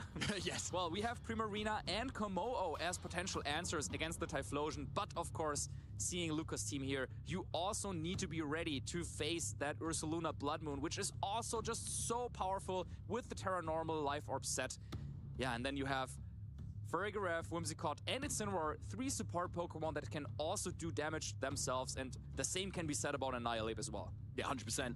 Annihilate there, also being able to catch Intimidate, which is actually lacking on Eric's side. As you mentioned earlier, Marcus, the only team without Incineroar in the top 8, which might be all right here, to be honest, given the fact that it could be hard countered with an Annihilate. But then again, a lot of our trainers versus Luca have been wanting to bring in the Incineroar because it actually resists fire. And so you've only got some other options that Eric needs to rely on instead to be able to do that. But the good thing is this Komodo is Terra Fire as well, so it can resist a lot of attacks and still Terra and still resist that fire damage. So I wouldn't be surprised to see Eric lean into that mode in this game. Yeah, I wonder how Luca plans to deal with Smeargle and whether Smeargle is even a factor if Eric is even going to bring it to this matchup, since, yeah, with the safety goggles and taunt, Annihilate could be a good answer against it. However, Annihilate, yeah, could struggle a little bit, especially against Primarina. However, with Final Gambit, that could also be one way for Luca to trade and maybe simplify the game a little bit into his favor. So that then, yeah, the goal will always be for Luca's team to find an opportunity to either set up the Typhlosion or the Ursaluna into a position where they can deal the damage. 100% there, and spread or single target, Luca always finds a way at the moment. As we get into our grand finals here at Stuttgart, Farigiraf and Annihilate for Luca, Rillaboom, and there's that Primarina for Eric Rios. And already there's a big decision to be made because, yeah, Annihilate has Final Gambit ready, could go for the play that we mentioned before, just launching Final Gambit to trade into Primarina or into Rillaboom. But you always have to watch out because, yeah, there could be a switch into Smeargle potentially. There could be a Protect, and you really want to make it count against this Final Gambit. But it seems like, yeah, Luca relying on Farigiraf to maybe set up a Trick Room, or maybe just goes ahead, goes for Hyper Voice, activates the Throat Spray, and deals a little bit of chip damage. First of all, is actually the Rillaboom switching out immediately. Yeah, with a Farigiraf there, you aren't offering any fake out potential at all. So Smeargle comes in here, maybe take a Ghost type, but there's the Final Gambit you called, Marcus, and that's an instant KO on that Primarina, trading for the Annihilate, but it looks like that's Luca exactly intended to do this, potentially to get rid of what would have been such a problem Pokemon in this matchup. And Farigiraf not going on the offensive. Instead, it will be a Trick Room, and this is a nice combination. Going for Final Gambit and Trick Room now allows Luca to bring in whichever Pokemon he feels is right for the situation, and I have a feeling it might be the Ursaluna Blood Moon. Yeah, if Trick Room's going up, it's surely gotta be Ursaluna in the back. Now, one thing going for Eric's Komodo, though, is it's got soundproof, so it can take on those Hyper Voices and take no damage from them. Yeah, that's a very good point, and this means that if Luca wants to commit here, it would need to be the Blood Moon, but then of course Smeargle has the opportunity to potentially follow me away that attack. Now, we know Fake Out is not an option against Luca's team because of Farigiraf's Armatail, but yeah, very delicate positioning, and it seems like Eric goes with a third option, switches in Rillaboom in favor of Smeargle. So he's resetting Fake Out yet again here, maybe trying to catch a few moves. Psychic, though, coming out immediately into what was that Smeargle, taking that Rillaboom down a little bit further. There's that Hyper Voice, though, so a great call there to preserve the Smeargle here, not affecting the Komodo, and is absolutely free to go for that Clangorous Soul. There it is, that huge Omni-boosting, powerful move, raising all those defenses and those offenses, activating that Throat Spray, getting another special attack boost at merely the cost of a third of its health. Wow, yeah, that Komodo, not afraid. I mean, that could have been a Psychic being launched into it, but instead, Eric understanding that the pressure of Smeargle being there was enough to call in some moves from Luca. But yeah, he lost quite a lot of HP this turn once more, both on Rillaboom and also on Komodo. And now Psychic is still an option into Komodo. Of course, though, with the boost and with the Terra, then maybe it's not enough to get a KO. But yeah, Eric somehow needs to find a way to get out of Trick Room. But then it would be really difficult for Luca to deal with this Komodo. Yeah, that's the problem. You've got to really respect this Komodo and the damage it could do. It might even want to go for a Terra here to kind of get around the Psychic, but then this Earth Power suddenly super effective on the Ursaluna side, so you might want to kind of consider protecting this Komodo, stalling a few turns of Trick Room here. But we've still got 3 left, and that is a lot. But Eric is going to go for it. There's the Protect. Stalling out a few more turns. Hopefully with that Assault Vest on Rillaboom, it could take a few more hits. But first of all, it's going to be that Hyper Voice. Ursaluna, but Farigiraf going for the Hyper Voice, excuse me. And of course, the Farigiraf can also, the Ursaluna can follow up with that as well. Let's see if it does, or if is it that Blood Moon? Yeah, there it is. So Eric is able to get an attack off here, but can he make it worth it? Is it Woodhammer into Ursaluna? It is into the Farigiraf. And so that is going to be able to take the hit. And Rillaboom goes down instead. Ursaluna getting away with it this turn. Yeah, Eric trying to go for a KO here potentially, but Lucas Farigiraf just proves to be too bulky and now also has Throat Spray activated, so the next Psychic is definitely going to hurt. Now, Smeargle coming in means that, well, there's still 2 turns left of Trick Room. How can you stall it out? I mean, we already know that Blood Moon was committed and Hyper Voice is not going to work against Komodo, so potentially with a Follow Me, you can buy the free turn that you need, and then protect the following turn to stall out the Trick Room. But there's still 1 final Pokemon left for Luca, and that could make all the difference. Yeah, 100% there. If it's that Typhlosion, it could outspeed this Komodo and deal a lot of damage. But Komodo still has a really nice typing into it, so could get away with it too. But if it's the Whimsicott in the back, for instance, that could really affect a lot of special attacking damage. But Luca is going defensive here, going for that Protect instead. And therefore, staying around a little bit longer so it can still pressure against those attacks. Follow Me coming out from the Smeargle. Makes a lot of sense here, and it has to be that Earth Power that Luca can go for into the Smeargle, getting it down to that Focus Sash instead. And now we're going to see the Komodo go for its signature attack. There is that Clanging Scales at +2 special attack. This is going to be a powerful move. This isn't Assault Vest Ursaluna, but it still is able to hang on into this final turn of Trick Room. Yeah, so the play to potentially counter this would have been to maybe click Spore into Ursaluna. Or maybe Eric is confident that Komodo can go for the reverse sweep. Smeargle cannot protect, so Smeargle will go down to any sort of attack coming out from Luca, but Komodo can go for a protect this turn. Then Trick Room would be over, but it really depends. What is the last Pokemon going to be? If it's Whimsicott, and if Luca can manage to switch it in this turn, then potentially there could be an Encore threat to lock Komodo into Protect. So it's not as easy to just go for that move, because also, due to the fact that Whimsicott is a Fairy type, it could switch in, even if it was a Clanging Scale. So it's a tough choice to make, because you need to predict which Pokemon does your opponent have in the back when you don't even know what it is. That's such a good point there, Marcus. There's so much on the line here, and Eric's really thinking about it too. As you can see, he's locked into the Flamethrower here, and it looks like he's caught Luca unawares, given the Terra Fairy that's coming now out from this Farigiraf. But first, the Follow Me. Farigiraf, we know he's going to go first in this Trick Room here and be able to KO it with a move. Psychic, yes, here it comes out. Smeargle's definitely going down, but now Blood Moon is online for this Ursaluna in this final turn of Trick Room. It's still +1 special defense on this Komodo. This needs to be enough for a KO, and it's just about hangs on with 3 HP. So close.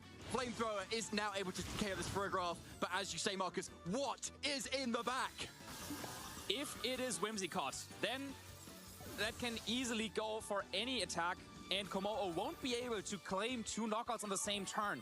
But if it is Typhlosion, then maybe that might be possible. There's the grass disappearing, and there's the Trick Room disappearing as well.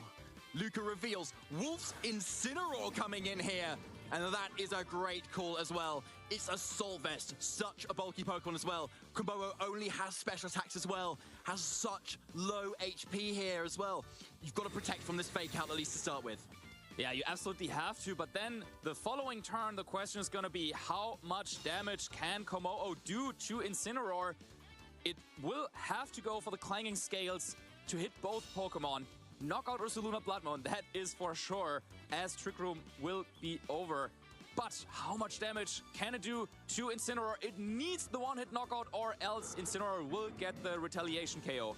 Here it is, it's Clanging Scales. Ursaluna goes down, and that is nowhere near enough damage on Incineroar.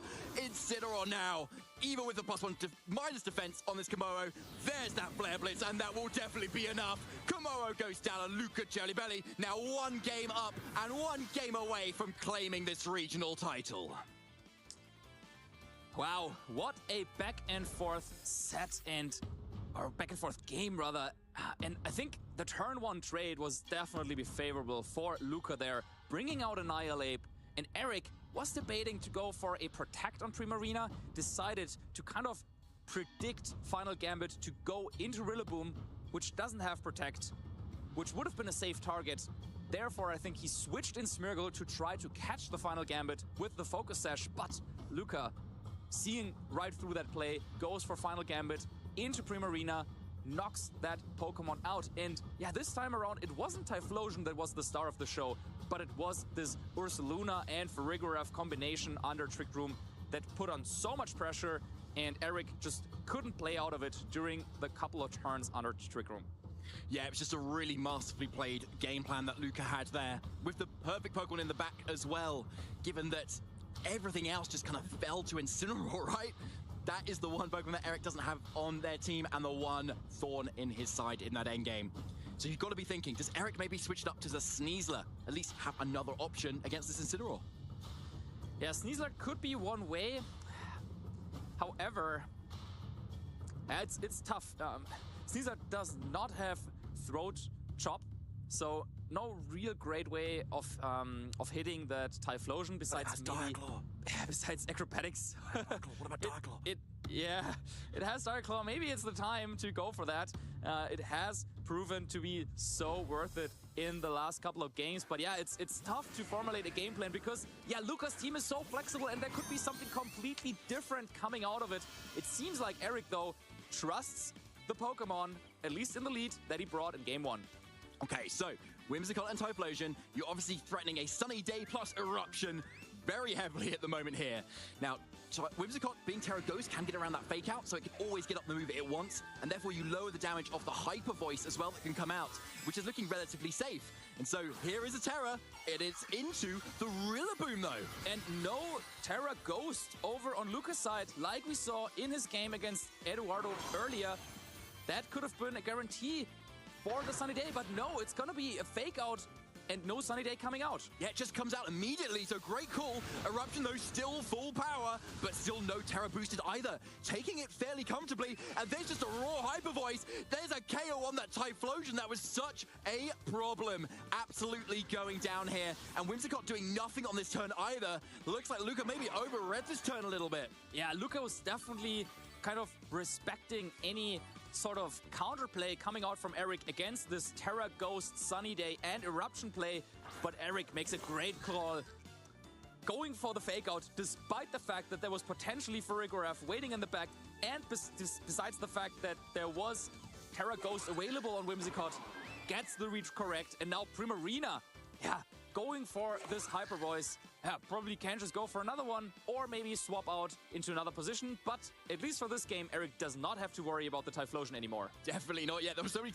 ways that turn could have gone wrong for Eric, but no, he sees through all of it. As you can see, locking in that Golden Go switch in here, a perfect play at the moment, given the normal Psychic and Fairy type moves that Luca can offer offensively here. And with that good as gold ability, is also immune to the Encore. Oh, and no Encore coming out. Instead, it is a Moonblast, and there's another one. With a special attack, drop it to boot too. Really nice in front of this Hyper Voice, which is then going to boost it back up again. And yeah, now with that damage, Primarina, it looks like can take another Hyper Voice on top of that. So it's in a really strong position, to be honest, at the moment. And the question is, now with Typhlosion down, what can beat this Golden Go? Yeah, Ursaluna Blood Moon or Incineroar. Either of those could do the job. We gotta wait and see which is the final Pokemon for Luca. But with this special attack drop as well, the damage output of Luca is just so much lower than it was a turn before with Typhlosion on the board. And yeah, Primarina enjoying its positioning. Same with Golden Go. There's grassy terrain is up. You can recover a little bit. You can just go for some knockouts this turn as well. And yeah, there's nothing really stopping this Hyper Voice and Make It Rain combination. So there's the Tailwind, though. That is the speed control of choice. Psychic, though, goes into the Primarina. It's just probably enough there to get rid of it in this game. And that's going to be really key, depending on what was in the back there for Luca. Make It Rain, though, first. Coming out and KOing that Whimsicott. Farigiraf hanging on yet again. This Luca. Farigiraf seems to have the perfect training right now, but is it enough, though, for what is in the back? At least Tailwind is now set up, so you've got 3 turns to make the most of it, Luca. Yeah, you absolutely have to. And with this play, I'm expecting Ursaluna Blood Moon to be the last Pokemon. And this game still isn't over. Of course, now we see, well, Eric has 2 Pokemon with Fake Out potentially available. But as long as Farigiraf is around there to protect its side of the field with Armor Tail, but hold that thought, it's actually Incineroar, no Ursaluna Blood Moon. Wow, okay, so that's kind of exactly what you want, right, into the rest of what Eric has got here. However, it is not that safety goggles that it has, but it does have access to the Terra Grass that can make it get around the potential of spores that this Smeargle can go for here. Yeah, and it also has access to the Tailwind that was just set up by Luca.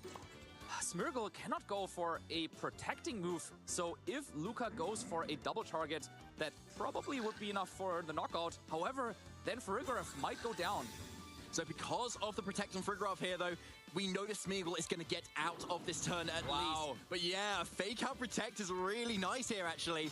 Often not the move you want to go for because you want to capitalize on your Fake Out turn, but this is perfectly choreographed from Luca, knowing the Make It Rain comes out here, and now you preserve both Farigiraf and Incineroar into the next turn. Yeah, this was a great call by Luca, and I think the only play that keeps him in this game, because now Focus Sash is broken on Smeargle, and even though it looks so counterintuitive, you're stalling a turn of your own Tailwind, and you're not capitalizing on the free turn that the Fake Out has created for Farigiraf, but this was not about the free turn, this was just about the damage. You just needed to break Focus Sash on Smeargle so that now you're threatening a KO on Smeargle and a follow-up attack into Golden Go. Yeah, and now that Smeargle has got that rid of that Focus Sash, yeah, it can go down to quite a lot here, and no Moody boost to help it out either. Actually getting a defense drop as well, just in case there was any doubt Incineroar can get this KO. There's 2 more turns of Tailwind. Can Luca get the upper hand here to be able to deal enough damage? That Golden Go's got to be afraid of those Flare Blitzes, mind you. Oh, it absolutely is. No Terra available either. Do you go for another Protect here? It looks like Eric's locking that in. Yeah, there's the Protect. So let's see how Luca has responded to that potential threat. There's the knockoff into the Smeargle, getting that KO really nicely and so easily. But Farigiraf, what has it gone for here? It is a Trick Room? Yes, there it is. This is the last turn of Tailwind still, though, but that's going to really flip the switch on a lot of what Eric has after another turn. Wow, this could develop into a masterpiece for Luca, setting up Trick Room right as Tailwind ends, and now this Golden Go is locked on the field with a reduced special attack stat. But Rillaboom, of course, with that Terra Fire still in the back, and that has to be the ace card now for Eric. So now, my question is, now you've got Tailwind up, but Trick Room's still up. It's most likely that at least on this turn, Goldengo and Rillaboom are going to be the fastest Pokemon on the field. But the Incineroar can't protect from this turn either, so it's more of a safe target for high horsepower, for instance, from Rillaboom. Yeah, I think, well, Goldengo went for Protect the previous turn, but now instead is Luca going on the defensive. Once again, this Farigiraf still around. Rillaboom going for the high horsepower, half health, but what is Incineroar going for? It's going to be the nasty plot on the Goldengo at least first, but surely it's the Flare Bits into this turn. No, the knockoff instead, still doing so much damage and keeping the Goldengo around, though, into the following turns. But now Tailwind has expired on Luca's end, and there are so many more turns of Trick Room to go. Yeah, now the speed control flips back into Luca's favor. Goldengo now getting the special attack set back to neutral. I don't think there was really much better that it could have done, because had it gone for an attack that actually would have probably been knocked out by the Life Orb recoil. So I think going for the nasty plot now keeps things a little bit ambiguous, because if you're Luca, do you commit an attack into Goldengo, or do you try and read the safe protect that might be coming out here? It's a great question, yeah, and really nice to maybe in some ways not go for the Flare Bits, yeah, to put yourself in recoil in range of that high horsepower. But yeah, Eric really has to think carefully this turn, because it could all be curtains. Yeah, and Luca has to be able to taste the championship here. Finally, Terrestrialization is committed, but where will it be? It's the Incineroar, though, going into that Terra Grass here. Being able to then take on those high horsepowers from Rillaboom, so much better, but not those Goldengo attacks, mind you. Knock off first into the Rillaboom. No protect on this Goldengo either. This frees up the Farigiraf. It's going to go for that attack. Psychic, first of all. It does cover the Goldengo, getting that KO there. It's going to follow up with Rillaboom now, but how is it going to touch this Incineroar? It's going to try it, though. It's going to be the horsepower into the Farigiraf now. Wow. Going slightly slower. It will come down to Incineroar and Rillaboom that have swapped their types. It's the Fire-type Rillaboom against the Grass-type Incineroar. That is absolutely amazing. Definitely is, but yeah, look at all the not very effective options that Eric has here. And the Incineroar has multiple turns of being able to go first here too in these last two turns of Trick Room. Now, of course, Woodhammer would deal most damage, but can you afford to take the recoil here? This is so tough to assess. And yeah, you can visibly see Eric calculating and thinking, okay, well, Woodhammer, how much damage is it going to do? Then how much recoil do I take? How much do I recover from the grassy terrain? What is better? Knockoff will have the reduced power now, as the item has already been knocked off. So yeah, this will come down to the wire. Okay, here we go. Knockoff comes out from Luca's end, doing a really good chunk of damage there. There's the Woodhammer in the grassy terrain. It's not enough for the KO. There's a lot of recoil on Eric's Rillaboom here, and it just hangs around. And it seems like Luca has done it. The next knockoff certainly will be enough, but there's still Grassy Glide as the final last resort for Eric. If this doesn't KO, Luca will be the champion. Here we go. Final turn, folks. Grassy Glide is not enough for KO Incineroar. Luca Cherubelli, your fourth Italian champion, has done it. He is your Stuttgart Regional Champion.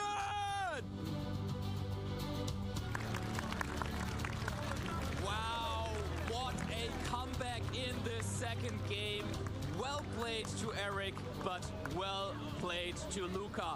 Finding that line with Incineroar and Farigiraf and taking home another title here. Incredible work from Luca. Just nothing was stopping that team. Seeing its success from Yuma back in LAIC just only a week ago, but still under the curtain, Luca was still working on the same team, refining it himself, bringing it a week later, and just taking the tournament by storm. What a set. Luca playing so well in that first game, going for the final gambit, trade on Primarina turn 1, and then capitalizing on that. Terra Fairy Farigiraf at the right moment against this Ko-Mo-O, meaning that Eric was not able to capitalize on all those boosts because he could only take one knockout at a time, and game 1 went to Luca. There it is, yeah, and the Clanking Scales just nowhere near big enough from this bulky Assault Vest Incineroar. Flare Bits taking it down in the end there, yeah. And then in the second game, it seemed like it was Eric's time to shine. After KOing Typhlosion early, it seemed like Eric was in the driving seat. But then Luca unleashed something that we very, very rarely see. He set up Tailwind and then set up Trick Room right as his own Tailwind was still in effect. He went for the flashy play of Fake Out Protect at the right time, kept calling the targets correctly, and eventually brought us down to this endgame of Rillaboom against Incineroar. Like, incredible work to honestly go for that Trick Room as well, even when there was still Tailwind up as well, so you could get that momentum going literally just after that one more turn, knowing you still had to Protect on your photograph as well, which is not all that common either. And so made it a really key turn, be able to swing things around and still make sure you were either in Tailwind and had an advantage, or in Trick Room and had an advantage. It's tough to say that, like, I wasn't impressed. Or I was impressed, but not. Like, it wasn't unexpected, right? Like, this is a world champion that we're talking about. Of course, he can identify, he can spot lines like that maybe us mere mortals would not be able to find. But the fact that it came out in the grand finals in a situation where if he takes the game, he takes down the championships, that is something incredibly special. And yeah, wow, this moment belongs to Luca. 100% it does. Now, obviously, Luca's team was like a little bit unusual generally across the board, and we can see what was common generally across this tournament in our Phase 2 usage stats as well. And so we can see how our trainers have maybe adapted here compared to Las Vegas or all of the other tournaments before as well. Yeah, this is the final look at Regulation H, the Phase 2 usage stats, and there are a couple of Pokemon that are missing from this top 12 graphic that played a key role in our finals. There's no Primarina, there's no Typhlosion, there's not even a Whimsicott in here, and there's also no Farigiraf. So both our players really coming up with incredibly innovative team choices. Just goes to show once more that yes, there are some popular Pokemon, but you can definitely win at championships if you find the niche that you need. And Luca definitely found a niche for his Hisuian Typhlosion, playing excellently in the finals. Yeah, it's just incredible to see. Yeah, it really was. And probably Michael Kelsch kind of contributing to the fact that Amoonguss is now on that graphic as well, just sneaking in there with enough usage to show it's, hey, I'm maybe having been a little bit absent over the last few months, but I'm still here. I'm still here. Getting top 4 is no mean feat. And the team to beat coming into this after LAIC last weekend, we were all saying it was going to be that Typhlosion team. That is the team that everyone had their eyes on. But if we look at the final standings with our top 8 teams, then, well, we just saw it. But Luca Cherrybelly coming out on top with that exact team composition. Yeah, there it is, and the only one of that composition, but we had a little bit of sun earlier on in the tournament. Francesco Magrono there at the 7th position, bringing Marco Silva's sort of variant, or that he popularized last year as well, and getting pretty far with it, honestly. Yeah, but just looking at this top 8, it's just absolutely incredible. Gotta say it once more, we have Nils Dunlop there with a creative team, EUIC champion, top 4 worlds, multiple regional times champion. We got Eduardo Cunha, world champion, multiple time regional champion as well, and an international champion as well. We got Giuseppe, a regional champion, William, regional champion, Michael, 3-time regional champion, world's runner-up. We got Eric, EUIC champion, 4-time regional champion, and we got the winner of the tournament, the winner of them all, Luca Cherrybelly, world champion, regional champion. You know, it gets to the point where you say a word so many times, it just kind of loses all meaning. Yes. Yeah. As I feel that now. Yeah. Feel that now, yeah. So many champions. That's the problem. But, of course, yeah, in the end, only one could claim this particular championships here in Stuttgart. And we had our own ideas of maybe how our players could have done that. Let's have a quick look at what we predicted would do well over the course of this weekend. I don't know if we want to look at those, honestly. I don't think... I'm feeling good about them. I don't think we need to look too hard at those cast predictions, but I suppose we can maybe ignore the people on the left at the moment. And, yeah, well, of course you picked Ursaluna. What's this going to do? Yeah, of course. Of course I did. And I picked Pelipper and Tyranitar as a potential answer to these Sun teams. I mean...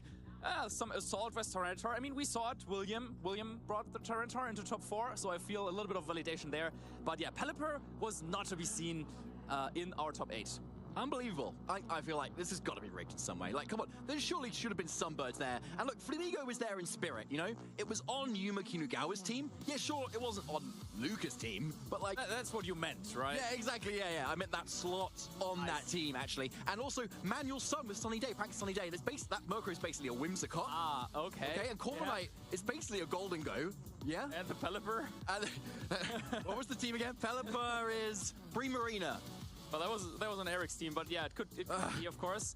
Well, Costa had the right idea there with the Hisuian Typhlosion, getting the call there. And then also Zoe was right in a way. She was really all about that weather, and well, it was the Sunny Day Whimsicott that took down the title. It certainly was, yeah. So let us know what your predictions were as well, using that hashtag +PlayPokemon. Did you expect who to win? It's a little bit too late for predictions now, right? To predictions, yeah, but like what they were though, you know? Oh, yeah, that I'm interested. Oh, I was definitely gonna guess that. Yeah. You could just do that, you know? We won't question you. Or like if you're just happy that people have won, or however your tournament has gone, let us know using that hashtag #PlayPokemon on our socials, using it on Instagram or on X as well. And now it's time. The moment that all our players were probably dreaming of before this tournament. Now we are awarding our trophies. Let's kick it over to the stage for a trophy ceremony. Thank you very much, guys. 600 players embarked onto a journey to arrive here at Stuttgart in hopes of finding success and, of course, glory. Only 2 were able to come out on top amongst countless regional champions, international champions, as well as world champions. It is my honor to present our finalist of the 2026 Pokemon Stuttgart Regional Champions, Mr. Eric Rios!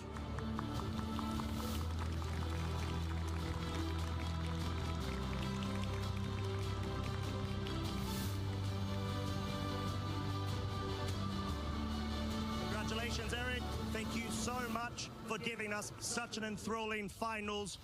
It was a tough set, my friend, but you did yourself absolutely proud. Please tell us, how are you feeling right now? I'm feeling amazing. The matchup was really difficult. I played Luca 2 rounds and he destroyed me like in finals. But now I'm really happy about the second place. I will try to win someday again, like the old days. So I will be back for sure. In my eyes, and I think a lot of people's eyes, you are already back, my friend. You have shown it, one step away, of course, but moving forwards with the rest of your season, you've been able to get a good, hefty amount of championship points, as well as prize awards. Where will we next see you later on this season, my friend? I think we'll be Toronto Regionals in January. So it's time to prepare Regulation F and try to win that tournament. I love to hear it, and I love to see it. So, Eric, once again, previous EUIC International Champion, 4-time Regional and Special Champion. Thank you so much, my friend, and huge congratulations once again. Give him a round of applause, everybody!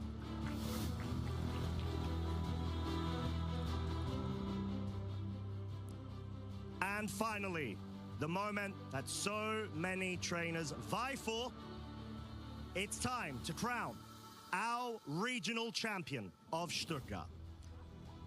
2024 World's Champion, 2018 Turin Special Champion. There's only one that has been able to claim those titles in combination, and it's none other than Luca Cherry-Belli!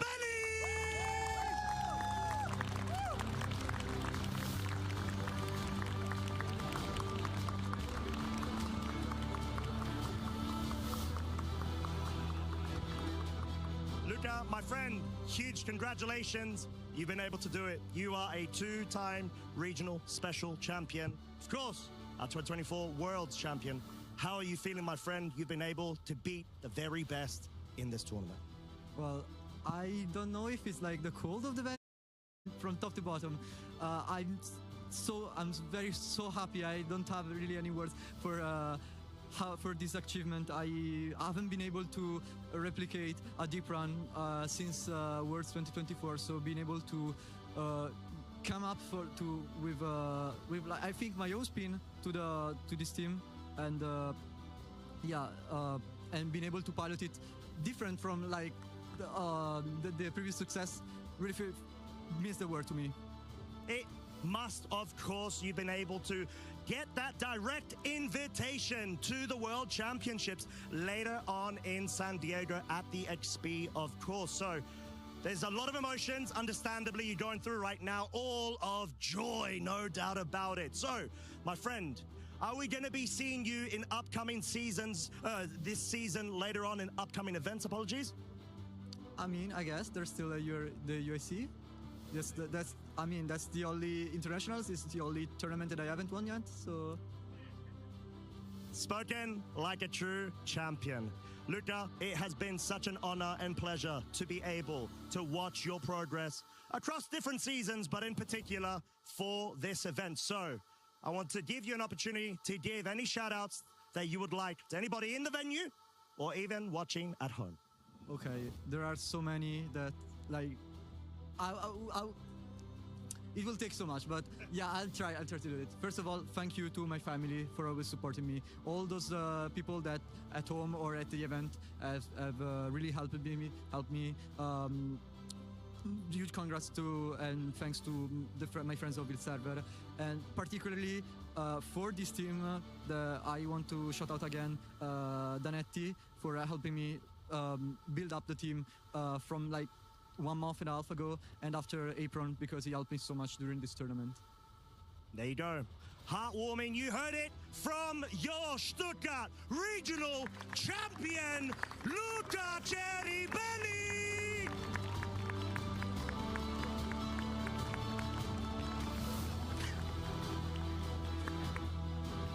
That's it, folks. We're going to be closing the curtains on the final regulation Set H format event. But don't worry, we'll be back to wrap up the show in just a couple of moments so you can find out at home where we are next going to be. So with that, we'll catch you very shortly. Let's go! It's going to be the KO! He won the whole thing, and now he come to London and won the whole thing! Another day! Here we go, which is an into the Flutter Band, and it is going to be enough. Here we go! Look at all the pieces! There we go! Your European International Champion! Going to win this dream! Oh, sweet for the grand finals! Pummel damage coming through, still tapping, some clapping. Let's give it up! 10 seconds left on the clock, but there's just no time. Overlord moves to the middle, and Luminosity Gaming's gonna stop them. What you got? Yeah, they already know. You got your sights set on victory road. Show 'em what you got. Yeah, they already know. You got your sights set on victory road. Put your hands up. Put your hands.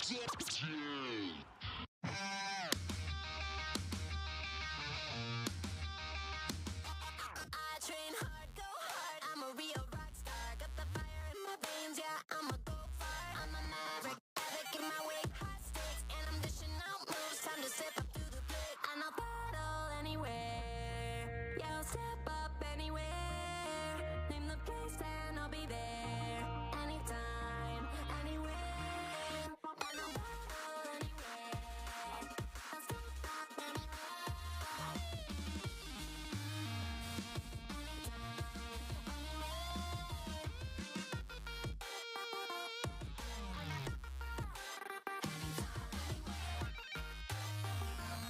Anytime, anywhere. I'm a battle anywhere. I'll step up anywhere. Name the place, and I'll be there. Anytime, anywhere. Anytime, anywhere. Congratulations once again to Luca Ceribelli, our 2026 Stuttgart Regional Champion. What an amazing weekend of games we've had, and Luca just proving exactly why he is the world champion, and also getting that win for Team Italy there. And Number 4. Pretty impressive. Number 4. I think we were joking earlier that Are we at an Italian locals? What's going on? Yeah, I mean, the Italian community is just very, very strong, as they've proven countless times. As Marco Silva, I believe, just put it on socials, was saying, well, Pokemon is simple. Hundreds of players are entering a tournament, and in the end, an Italian wins. That's what it's been like here for the past couple of events. But I'm sure as the season progresses, there also will be some championships to be won by other players, maybe. Yeah, we had over 600 players enter the competition yesterday, and only one remained. Now, this was in the Masters division. We also had juniors and seniors running at the same time, which we did not get to feature on stream, but we do have the opportunity to call them out. So congratulations to Isao Koku, who just won LAIC juniors, and Leo Fondeville. I believe that's the brother of Louis Fondeville. Yeah, that's right, exactly. And I had a chat with him a little bit earlier as well. His first regional title as well. Feeling really good about it. Still has a while before he's in the Masters Division 2. And had a really good showing this weekend. Plenty of time for him to hone up his skills. And we've seen time and again a lot of seniors, once they've aged up to Masters, their skill set is so comprehensive that they are able to just dominate the competition. Yeah, and to such a great extent as well. I think even seeing Team Maso, for example, who's been on an absolute tear, they did recently go ahead and get promoted into the Masters Division 2. So it's kind of no surprise, really, that we are sort of fostering such progress for our generational trainers that sort of acts like a waterfall effect from the Masters to the seniors to the juniors and just elevates everybody at the same time. I'm so proud to see all of our trainers at all age levels doing so well. But with Stuttgart almost concluding, it means we are able to add another champion to our list of EU regional champions. Well, there we have it. Luca Cherrybelly filling out the blank spot. And with that, we're almost at the halfway point in terms of our tournaments. And yeah, so far the trend continues. Italian champions all around. And no reason for it to stop either, to be honest. Like, there's still going to be a strong region. Right. And all of these players are probably still going to keep playing events. So yeah, the pressure's on for anybody else to try and see if they can break that streak. Yeah, and I think we saw that other region representatives were so close. Eric Rios obviously being the closest out of everybody representing the Spanish community, but just not enough, you know? Italy clearly built different. Yeah, Team Italy, over half of the players in our top 4 were Italians, and they came very close to an all-Italian finals. But now, let us take a look at the regionals calendar and all the events that we've got coming up. We just grayed out Stuttgart, of course. It's just concluded right now, but look at all the rest of the amazing events that we have following this season. Yeah, of course, with one event over, there is another one coming up, and that is going to be Birmingham, which we will talk about in a little bit. But then also, all our players now have to shift gears into Regulation Set F, because that's the new format that we will be playing also then during the London EUIC and throughout a couple more tournaments. And then let's see what happens next. But we know for certain that we are all eyeing Pokemon XP in August, hosting the World Championships in San Francisco. Ooh, so many amazing events to follow. And if you'd like to see more of Pokemon, make sure to check out our Twitch schedule. This will be more than just the VGC events. You've got Pokemon Advanced, Pokemon Atlanta regionals coming up as well. Yeah, we do. That'll be a really hype one as well. Just see how the TCG kind of do it over in Atlanta. Of course, plenty of other action this week too. Pokemon Go Battle Day next week as well. And Movie Night, Pokemon Destiny Deoxys. I think that's a favorite of your costers. Yes, but I'm not going to give spoilers this time round. Thank you. If you want spoilers, then look at the VOD from Mistake. Well, you can kind of guess what it's about by the title, right? Destiny Deoxys. There will be a... There could be a theory. Who knows? In there. That's all I'm saying. Question mark. But if you want to find out, check it out. Make sure. Precisely. So that's going to be another week of really fun Pokemon action. And now, it's not quite over. There is more events to come this year and the next year, and I believe we will be kicking off the 2026 calendar year with the first regional event over across the pond in Toronto. So why don't we take a look at that and see what we can expect from Toronto, which is in January. Beautiful Toronto there. It's going to be that first event of the regulation set F rule set as well. So if you loved the bears in regulation set H, you'll love the bears in regulation set F as well. More bears. Ushfoos. Yeah. Plenty of bears to go around. Yeah, and I think it's just one of those bears which so far, you know, jokes aside, have proved to be quite dominant and meta-defining just because of how, I'd say, broken and powerful they are, but each has their own sort of niche when it comes to their utility. We see the Blood Moon Ursaluna having the Mind's Eye ability being such a unique combination of two different sort of capabilities, hitting through ghost types with normal moves and never sort of having any accuracy issues because you always strike true. And then, obviously, the other bears, the Urshifu's, which don't care about Protect. Yeah, I'm expecting to see a lot of bears in Toronto. But what's more, following Toronto, the first EU event is going to be Birmingham, and that's going to be followed shortly after Toronto. That is going to be another amazing action-packed event right exactly the week after. Yeah, and it's always a regional that I very much look forward to, not only because it's relatively close to where I live, but also because there's always a lot of opportunities to be able to mingle with the local community. I'm definitely going to be at the event this time round as well, and, you know, generally speaking, it's such a great opportunity to be able to kick things off from a European point of view, unless, of course, we've got some European players going over across the pond earlier on. I've already seen a few players, you know, make posts on their socials saying that they've got their Toronto registrations. Oh. So I have absolutely no doubt that we will be seeing a lot of our EU players over at Toronto. And if today and this weekend was any indication, we've had just such a talented pool of players. And I'm going to ask you all, do you have any highlights of the day? Have a little think about what was the best part of your day. Me personally, I'm kind of struggling, but it looks like you're ready. No, I'm ready to go. I think it has to be game 2 of the grand finals for me. Like, when Luka was down to just Incineroar and Farigiraf, and it seemed like the game was going into Eric's favor, but then this absolutely masterclass, these maneuvers, setting Tailwind, then setting Trick Room, and then stalling out your own Tailwind under Trick Room, going for the Fake Out Protect. This was just such great play coming out of Luka, magnificent play even, and yeah, deservingly crowned him to be our champion. I wanted to actually shout out the juniors finals that we had. Obviously, Isaac Ugi won the final there, who was our finalist at LAIC, and actually it was a finals rematch of LAIC as well. So Magnus Andreasen had also lost in the finals there, so it was a complete swap and of the same teams at the same time. So the rivalry between these two younglings keeps going. Yeah, I mean, for myself, probably have to be the dominance that I was able to check out from Luca Cheribelli versus Eduardo Cunha. You know, the, if I'm not mistaken, the Cunha-Cheribelli Champions Clash CCCC, as Mr. Marcus has coined at this point. But no, I think just being able to exert so much aggressive pressure from the get-go and follow suit with doing that in the finals against Eric Rios was just absolutely incredible and hugely deserving of his title.